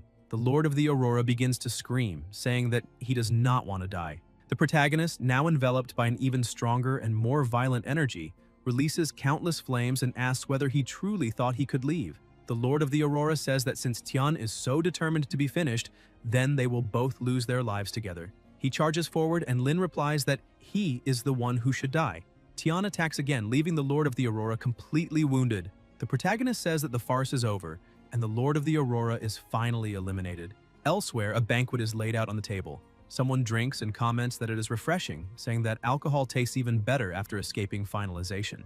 Lin tells his aunt to drink less and asks whether she does not plan to take her husband to the hospital the next day. His aunt replies that everything is fine and that he is not drunk, and Tian comments that every drunk person says that. He tells her not to dare lead Yue and Shen astray, or else she will not be able to deal with a house full of drunk people later. Shen tells him not to worry, stating that they cannot drink more than she can. His aunt comes closer and says that she almost forgot to ask, wondering that now that he is so strong, which of the two he intends to marry. Both women blush, and Shen comments that there is no need to ask, saying that of course it would be both of them together because times have changed and a strong man should have many women. The protagonist tells them to stop talking nonsense and says that, besides, the world is still far too chaotic, stating that they will only think about marriage when things finally calm down. At that moment, the phone starts ringing. It is the commander. Lin says he will take the call and that they can continue. Tian steps outside and answers the phone, asking whether he was looking for him. The commander replies that the battle in Sibei was only possible thanks to him, and says that he wants to thank him on behalf of the armed forces for saving so many people. The protagonist replies that there is no need for that he only did what had to be done, and comments that if he called so late, then it must be something important. The commander confirms this and says that he is calling because the military discovered a mysterious secret realm, and that the armed forces are inviting the captains of the Spirit Association to discuss countermeasures, asking whether he would be available to attend. Lin replies that he is already on his way. In the military conference room, someone comments that with spiritual energy recovering so quickly, who has not experienced a significant increase in mastery, stating that they, from the northern region, have the right to point fingers.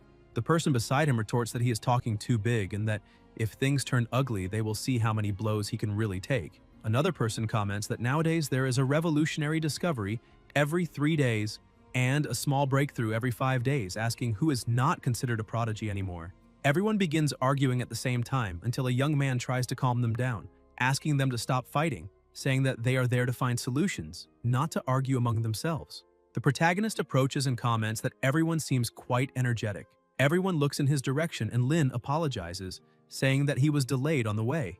Then the protagonist says that since everyone is present, they can begin the meeting. In silence, everyone sits down and the instructor sighs in relief, thinking that it was to be expected that only the big brother could keep those people in line. He says that based on the monitoring of spiritual energy fluctuations over the past week, an extremely unusual resonance point has appeared on the edge of the southwestern desert. That area originally had no spiritual energy, but now an intense and stable current has erupted there. And at first they judge it to be a newly emerged secret realm. One of them asks about this new secret realm, and the instructor explains that not only them, but at least 5 regions around the world have also been recording similar increases in spiritual energy, and that, according to intelligence information, new secret realms have appeared in those locations. According to the first explorers, there is a spiritual fruit in that realm, capable of allowing someone to instantly access the Iron Vein realm. Everyone is shocked, and Lin thinks that this is an excellent opportunity for Leng Yue and the others to reach the Iron Vein realm. Later, in another room, the commander asks how the meeting went and whether everything proceeded without problems. Tian replies that that secret realm does not pose a great challenge for him, and that it would be a good idea to take Yue and the others there to improve their strength, asking whether he needed anything else. The commander says that, as expected, nothing can be hidden from him, and that, in fact, there is another matter he would like to trouble him with. The newly discovered secret realm is actually the second one. The first had already been reserved by someone a week earlier. The protagonist asks whether they did not control the first secret realm, and the commander replies that it is not that they lacked control, but that it was seized by force. The other party is a mysterious force that obtained enhanced spiritual items in the secret realm and created an Iron Vein realm expert in just a few days. Lin asks whether that person became the king of the mountain, and the commander replies that he directly occupied the city of Changtian, ignored the government, and imposed a blockade along with new laws. Lin says that he understands and that he will drag him out. The commander thanks him and states that this kind of divisive action against the country must be stopped as soon as possible. At night, at home, Tian says that the situation is exactly like that. Yue asks whether they will still participate in the mission in the secret realm, and the protagonist replies that they definitely need to go, but that this time, due to special circumstances, she will have to face the danger on her own. He tells both of them to be careful in the secret realm, and comments that he has already contacted Mo Chu, who will be with them. Shen asks that if both of them are going to the secret realm, where she herself will go. Lin replies that the warlord who conquered the first secret realm obtained spiritual energy associated with fire, so this time she will go with him. Shen becomes excited and says that she will train hard. Tian thinks that, if he remembers correctly, shortly after the eruption of spiritual energy secret realms in his previous life, the true catastrophe began. This time, he will not repeat the same mistakes and wants to become strong enough to protect everything that matters in the apocalypse. The two of them look at him and ask whether he is hiding something. The protagonist looks at them, remains silent for a moment, and then says that the outbreaks of spiritual energy in various places are intensifying now, and that they need to strengthen their power as quickly as possible, otherwise they may not survive the next phase. Yue asks about this next phase, and Lin replies that they should not think too much about it for now, saying that they need to rest well and prepare to go to the city of Changtian. Elsewhere in the city, an older man is sitting with two women on his lap. They mention corporations and the government, and he replies that none of that is worth anything to him. At that moment, someone at the door announces that they have caught a traitor. The man tells them to come in and explain. The subordinate shows a tablet and says that that boy was secretly contacting the military, and that he not only exposed the secret realm they possessed, but also intended to act as an intermediary to receive the spiritual energy cultivators sent by the military. The man says that this does not matter, because a mere military cultivator will not cause trouble. He states that when he fully absorbs the power of the secret realm, not only that city, but the entire country will be at his feet. The subordinate asks how they should deal with the military, and the man replies to find some people to pose as the contact, destroy the teams sent by the military, and give the bodies to the dogs. Later, at the exit channel for foreign guests, a car stops in front of them, and the young man recognizes Fei, telling them to get into the car quickly. They get in, and the vehicle drives off. Inside the car, the driver comments that he did not expect the military to send such a beautiful woman to help them. Shen tells him to stop the frivolous talk and asks whether he was the one who contacted the military, also questioning what the contact ID is. The driver replies that the ID he contacted is chicken with coconut and cream. Shen asks where they are going now, and the driver says they will first head to an underground bar, where there are people willing to resist Wei Qingshan alongside him. The protagonist senses that something is wrong, and says that he is not the young man who was supposed to meet them. Shen is surprised, and the driver, awkward, begins to stammer, asking what he's talking about. Lin explains that chicken with coconut and cream is left-handed, and speaks with a southwestern American accent, while he is not left-handed, and his accent does not match either. Before making a move, Lin asks if he has any last words. The driver slams on the brakes and stops the car, saying that he is very smart, but that smart people never live very long. Shen asks if they have captured the real contact person, and the driver confirms it, saying that he will soon be reunited with that boy. Tian asks if he may be so bold as to ask about himself, and the driver releases flames, causing the car to explode. He is blown away, lands on the ground, and says that their 2 heads will be a gift to Lord Wei. Then, the driver looks on in shock. The protagonist says that this is a good opportunity for her to train, because she will have to face this kind of battle frequently from now on. The driver replies that they should not blame him for being ruthless. Shen says to let him show what he is capable of. The two charge together, and Shen strikes first, making plasma burst from his face. The driver, clutching his face, wonders how this is possible since she is just a woman. Fei advances again. The driver grabs her hand and speaks arrogantly, but Shen smashes him with her knee, sending him flying. When he hits the ground, Shen closes in rapidly. The driver widens his eyes as he realizes what is happening, but has no time to react before Shen strikes him again. He begins to beg, saying he was wrong and pleading not to be eliminated, promising to take them to eat chicken with coconut and cream. Shen says she will give him one more chance and warns that if he dares try anything again, she will rip his head off and kick it like a ball. The driver kneels and swears he would never dare do such a thing. Shen asks if that was incredible, and her partner replies that it was very good. Elsewhere, someone is sitting with their hands chained. It is a young man who wakes up badly injured and asks who they are. Shen approaches and asks if he is chicken with coconut and cream, saying that they were sent by the military to rescue him. He asks her to prove her identity, and Shen says that he once mentioned that that username was not something he liked to eat, but something his sister liked, and that his sister had already passed away. Chicken with coconut and cream says that it really is them at last, and that this is great. Shen begins to release her ability to free him, and tells him to hold on, saying she will take him to the hospital. The chains on his arms come loose, and he says that there is no need, because as long as he remains conscious, he will tell them everything he knows. Wei Qingshan was originally the vice president of the Spiritual Energy Association of Changtian City. About 2 weeks ago, a secret realm suddenly appeared in the city, and the association's president took Wei to investigate it. However, inside the secret realm, Wei killed the president and seized the treasure within. Shen, shocked, asked if he really killed the president of the Changtian Spiritual Energy Association. Chicken with coconut and cream confirms it and says that Wei successfully advanced to the Iron Vein realm using the treasure of the secret realm, and then began wreaking havoc in Changchun City. He says that the two of them must leave immediately because they are no match for him. Wei is already in the Iron Vein realm, while they are only at the peak of the 9th stage of the Spring realm, especially her follower, from whom he cannot sense any spiritual energy emanating at all.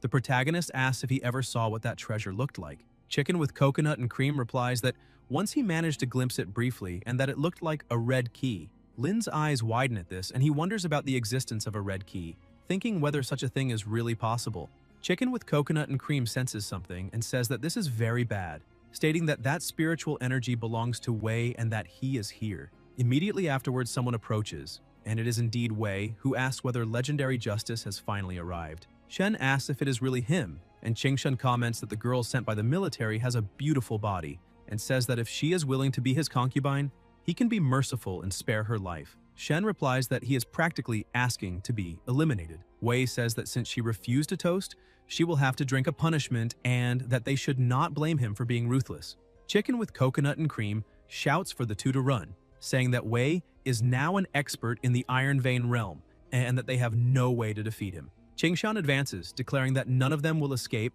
and that all of them must lose their lives right there. The protagonist thinks that trash at the first stage of the Iron Vein realm is perfect for Shen to train against and tells Fei Fei to face him, explaining that if she wants to grow stronger, she needs to fight powerful opponents. Shen begins releasing her mana and says she wants to become someone who can stand by his side. The two advance and attack at the same time. Wei asks if that is all the strength she has and whether she came there just to tickle him. Fei Fei keeps attacking, but Qingshan grabs her arm and strikes her, throwing her to the ground. Wei says that by absorbing just 1% of her spiritual energy, he has already become this strong, and claims that once he fully absorbs the treasure, no one in this world will be able to stop him. Shen grumbles, and Chicken with coconut and cream says he warned them they wouldn't be able to beat him and that they should run.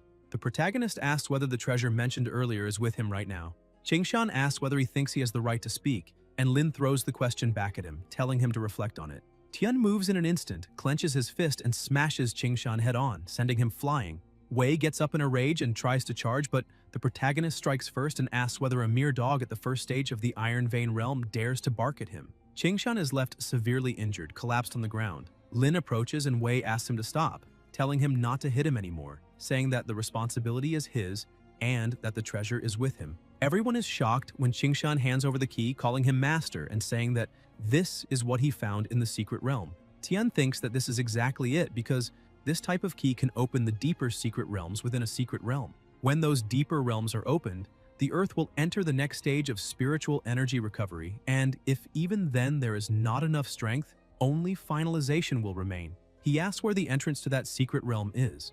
Wei wonders whether he failed to completely clear that secret realm and what else could still be inside, and says he will take them there right away. Later, near the mountains, some people walk along and Qingshan points ahead, saying that the entrance to the secret realm is right there, in a partially destroyed location. The protagonist observes the door and the lock and thinks that it is exactly as he imagined. Tian uses the key to open the door, but stones begin to fall, everyone retreats, and an intense light is released. Shen, surprised, asks whether that really is a portal to a secret realm and whether that treasure is truly a key. Qingshan thinks that it really is the key to opening the secret realm, and that if he had known earlier that it was such an opportunity, he could have kept everything inside for himself. But now, it doesn't matter, because as soon as he enters the secret realm, he will follow him, and when he lets his guard down, he will eliminate him and reclaim the treasure. The protagonist says that for today, they will retreat and report everything to the military. Shen asks if they are not going to enter now, and Lin replies that this type of secret realm is extremely dangerous,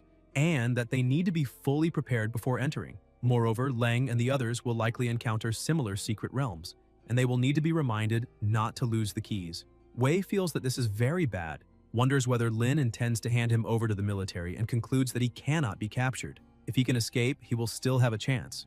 Qingshan starts running, and Shen warns that he is trying to flee. Tian tells her not to worry, saying that he cannot escape. The protagonist moves quickly, catches up to Qingshan, and asks whether he really never learns. Lin then slams his head into the ground, crushing his face, and Shen is shocked. Elsewhere, Yue and Yu walk together, while some young men nearby complain, saying they were told there was a treasure there, but that there is nothing along the way. Yue comments that the flow of spiritual energy in that area is extremely abnormal. One boy says, "It is not as serious as she claims," and believes that the secret realm is just an ordinary one, when suddenly a wolf appears and kills him in an instant. Everyone is shocked and terrified, and the other two try to flee. The wolf stares at them and leaps toward them as they try to escape. Yue begins to concentrate her energy and attacks with ice chains binding the wolf. Then Qing also takes an attack stance and releases ice, but the wolf manages to break free from the chains and charges again. Yue warns them to be careful. The wolf shatters the ice barrier and Yu leaps to the ground. Mo says that when she launches the ice spikes, she should aim at the sky because he will transfer them directly to the giant wolf's throat. The wolf charges once more, but they manage to dodge.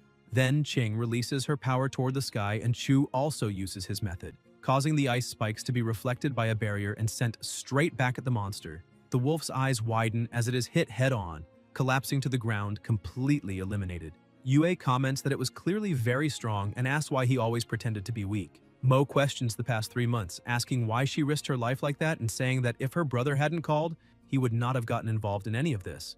Yu observes the corpse and says there seems to be some kind of treasure inside that wolf. Yue notices that there are still residual structures within it and wonders whether it might be some kind of artifact until they notice something on the monster's body, a key. At the city's Spiritual Energy Association, a boy realizes he has grown stronger and wonders if that is the power of the 3 Iron Vein realms, acknowledging that, as expected, it is truly powerful.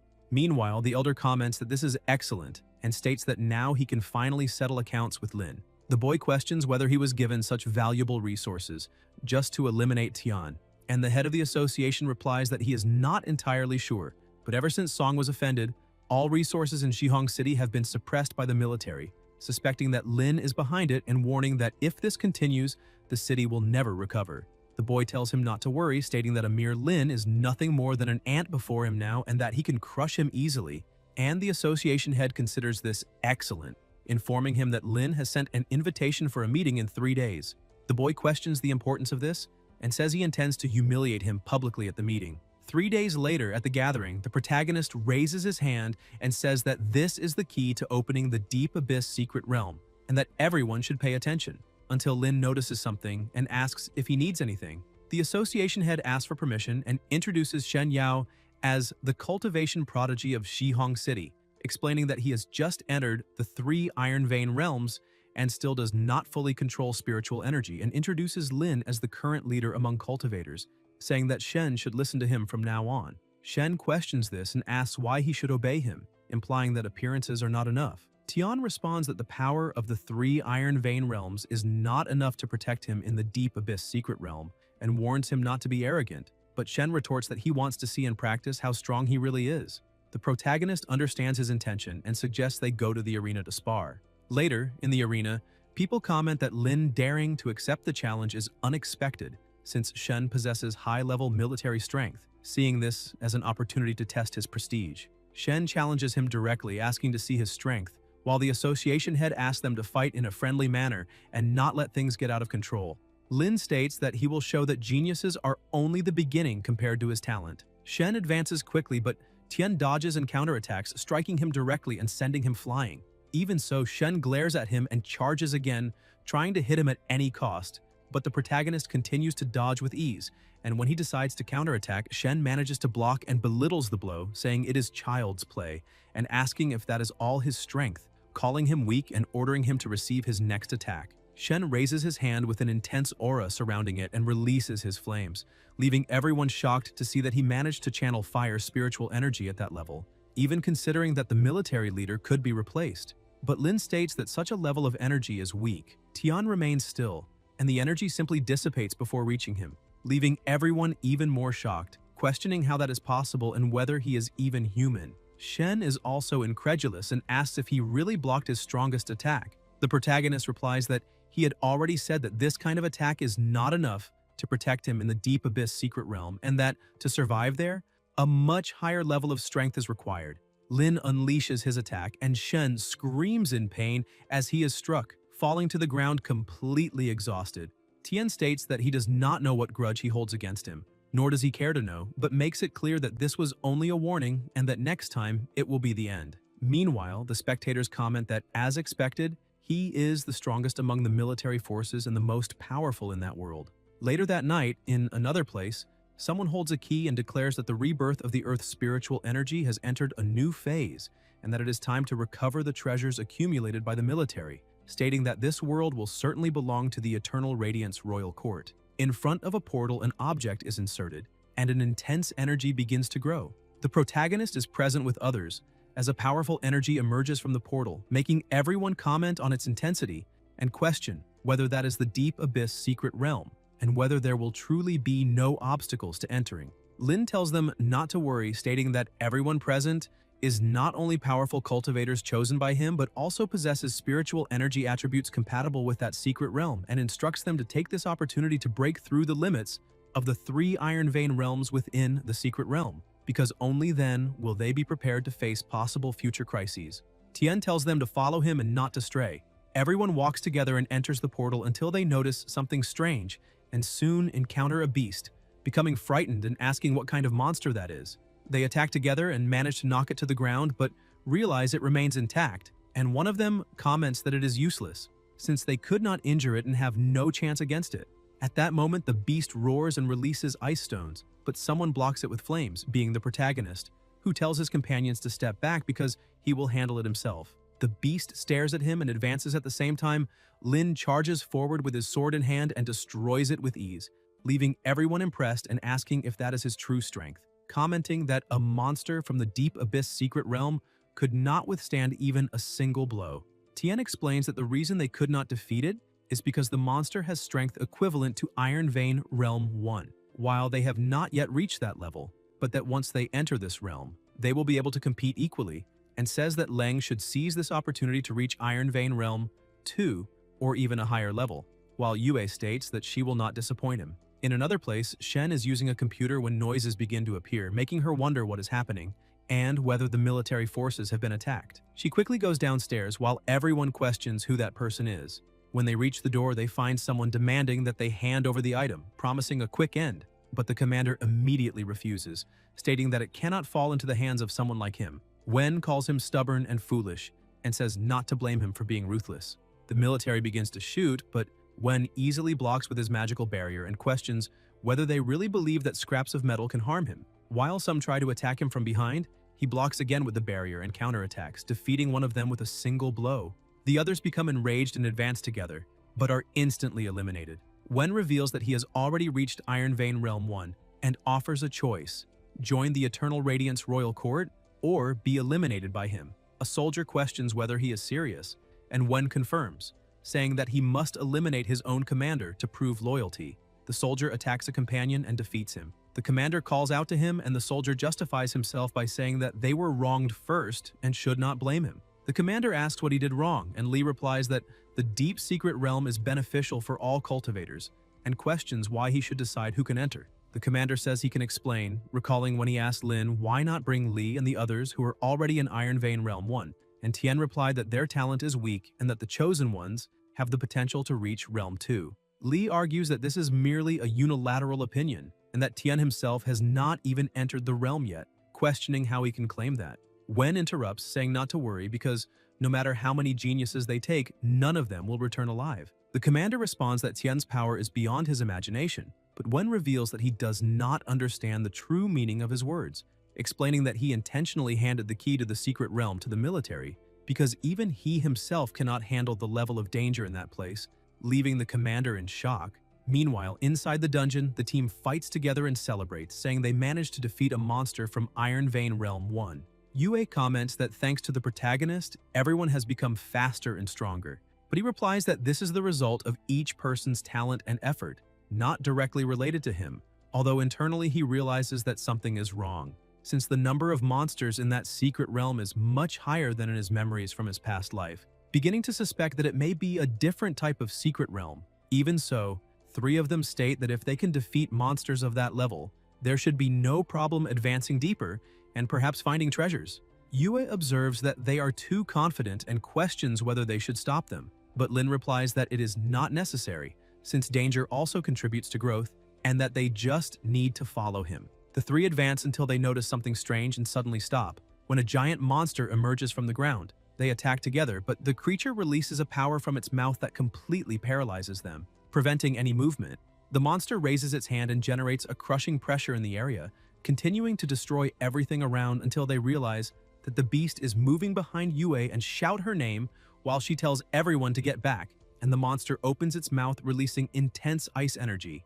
Yue manages to dodge the attack and continues advancing, attacking the creature without retreating, while nearby the protagonist warns that the secret realm is filled with deadly dangers and that any recklessness will only lead to a quicker end, causing the others to acknowledge their mistake and say they will not act recklessly again. Lin says it is good that they realized this and reinforces that they must be even more careful from now on, but the 3 ask if he does not intend to help the senior sister and assure that they will not get lost again. Tian tells them not to worry because that monster is no match for Lung, while Yue continues advancing without hesitation, repeatedly injuring the creature until she finally defeats it, making the protagonist realize that she truly is a genius, since she managed to reach the 3 Iron Vein realms within that secret realm, concluding that now Leng can easily deal with Yao. Meanwhile, the 3 comment that they almost lost their lives and thank her for saving them. Lin says that since everyone has reached the Iron Vein realm, they can return, and the 3 begin to walk, but suddenly notice something strange and become frightened, asking who is there, until an old man appears and says he has been waiting for them, calling them the geniuses of the military forces. Tian asks who he is, and the old man replies that his name is Wang Tianxiu from the Eternal Radiance Royal Court, declaring that that secret realm will be their burial ground. The protagonist asks if he is from that organization and if he knows someone named Wen, and Wang confirms that he must be Lin, saying that brother Wen mentioned him, which makes Tian comment that he did not expect to be mentioned. Tianshu states that since he managed to defeat experimental subject 025 called Disaster, he is qualified to join them as long as he eliminates those 2 military members behind him, and asks what his decision is. The protagonist questions what kind of organization they are, saying he has never heard of them, and Wang replies that this is natural because before the rebirth of spiritual energy, they were the most secret force in the country and risked their lives only to be betrayed in the end, stating that with the help of brother Wen, they survived and now intend to reclaim everything. Lin responds that they are nothing more than cowards hiding behind the idea of revenge and that he expected something more worthy, which angers Tianshu, who says that he seems to be one of those fools who sacrifice themselves for others. He proposes that if he takes his own life, he will let the others go, asking what he thinks. Yue immediately tells them not to listen to that idiot, while the others agree and say they will defeat him together. Tian asks for calm and clarifies that he misunderstood, stating that he despises him not for seeking revenge, but for being too weak, so weak that even enemies do not bother to eliminate him, which enrages Wang, whose aura intensifies, as he says that he is asking to die. Tianshu advances while the 3 team members warn the protagonist to be careful, stating that that man is even stronger than the previous monster. The protagonist faces the attack and blocks it, and Wang begins to pressure him, saying to see how many blows he can withstand, while Lin watches silently, and Tianshu mocks him, asking if that is all he has, stating that Wen was right in saying that he only managed to defeat Disaster because the enemy was useless. This makes the 3 question whether even Tian is no match for him and how strong he really is, while Yue analyzes that that man's strength must be above the 4 Iron Vein realms, and concludes that she would only get in the way if she interfered, until a voice says that he has not yet had the opportunity to test his strength in that secret realm. And the protagonist releases overwhelming flames, making Wang surprised and ask what kind of energy that is. At the same instant, Lin advances, strikes the opponent and sends him flying, leaving Tianshu on the ground in disbelief at the existence of such power. Tian asks whether someone in the 5th Iron Vein realm really thinks they can face him, which leaves everyone even more surprised, asking if he can destroy someone at that level with a single blow and whether he has already reached the 6th Iron Vein realm, unable to understand how someone at that level can exist. While Yue wonders how she will be able to reach him, the protagonist states that before he dies, he must answer some questions. And Wang, frightened, begs not to be killed and says he will tell everything. Lin asks how he managed to enter without being noticed, and Tianshu replies that he did not enter secretly, since he had been there for a long time waiting for them, which makes Tian question what that means. Wang explains that the key to that secret realm was originally discovered by the Eternal Radiance Royal Court, and that to deceive the military cultivators and make them enter, they deliberately gave the location to Wei Qingshan, leaving everyone surprised. While Yue questions how such a vast secret realm could be controlled by just one person, concluding that they clearly underestimated the situation. Tianshu responds that it is because Wen is leading the main force to directly attack the military headquarters, which leaves Yue shocked upon hearing this, and the protagonist immediately states that they need to leave the secret realm and return to headquarters as quickly as possible. Everyone prepares to run, but notices something strange as flames begin to surround them, and Wang declares that no one is going anywhere and that they will all die there together. Lin asks if, to prevent him from returning, he is really willing to sacrifice his own life, and Tianshu responds exalting the Eternal Radiance Royal Court, while a portal begins to open and the boys, frightened, ask what that is. The protagonist recognizes that, if he is not mistaken, that must be the final boss of the secret realm, while Yue asks what they should do. Lin thinks that final bosses usually leave extremely valuable treasures when defeated. A presence is summoned, revealing the Abyss Plasma Prison King at the peak of the 7 Iron Vein realms, and the creature rushes toward them, leaving everyone terrified upon realizing the level of that monster and believing they are doomed. But Tian advances without hesitation and faces it directly. Both attack at the same time, and the pressure generated is so intense that everyone around is knocked to the ground. The king crouches while the protagonist remains firm, and Yue, observing, begins to wonder if her partner is as strong as that creature, considering whether he has already reached the peak of the 7 Iron Vein realms. The king advances again, but Lin dodges easily and evaluates that although the power is high, the speed is far too slow.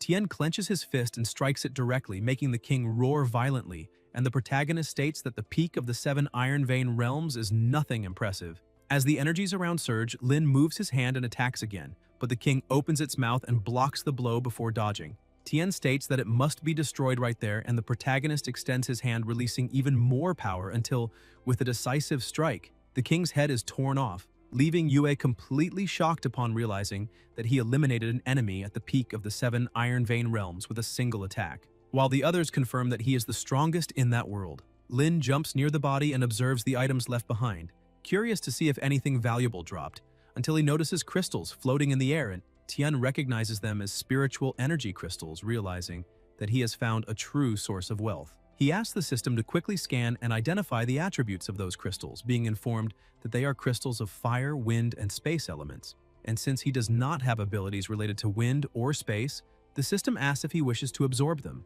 The protagonist throws some crystals to Yue and asks for help collecting them. Yue picks up 2 of them and asks if that is really the reward for defeating the monster and what he intends to do.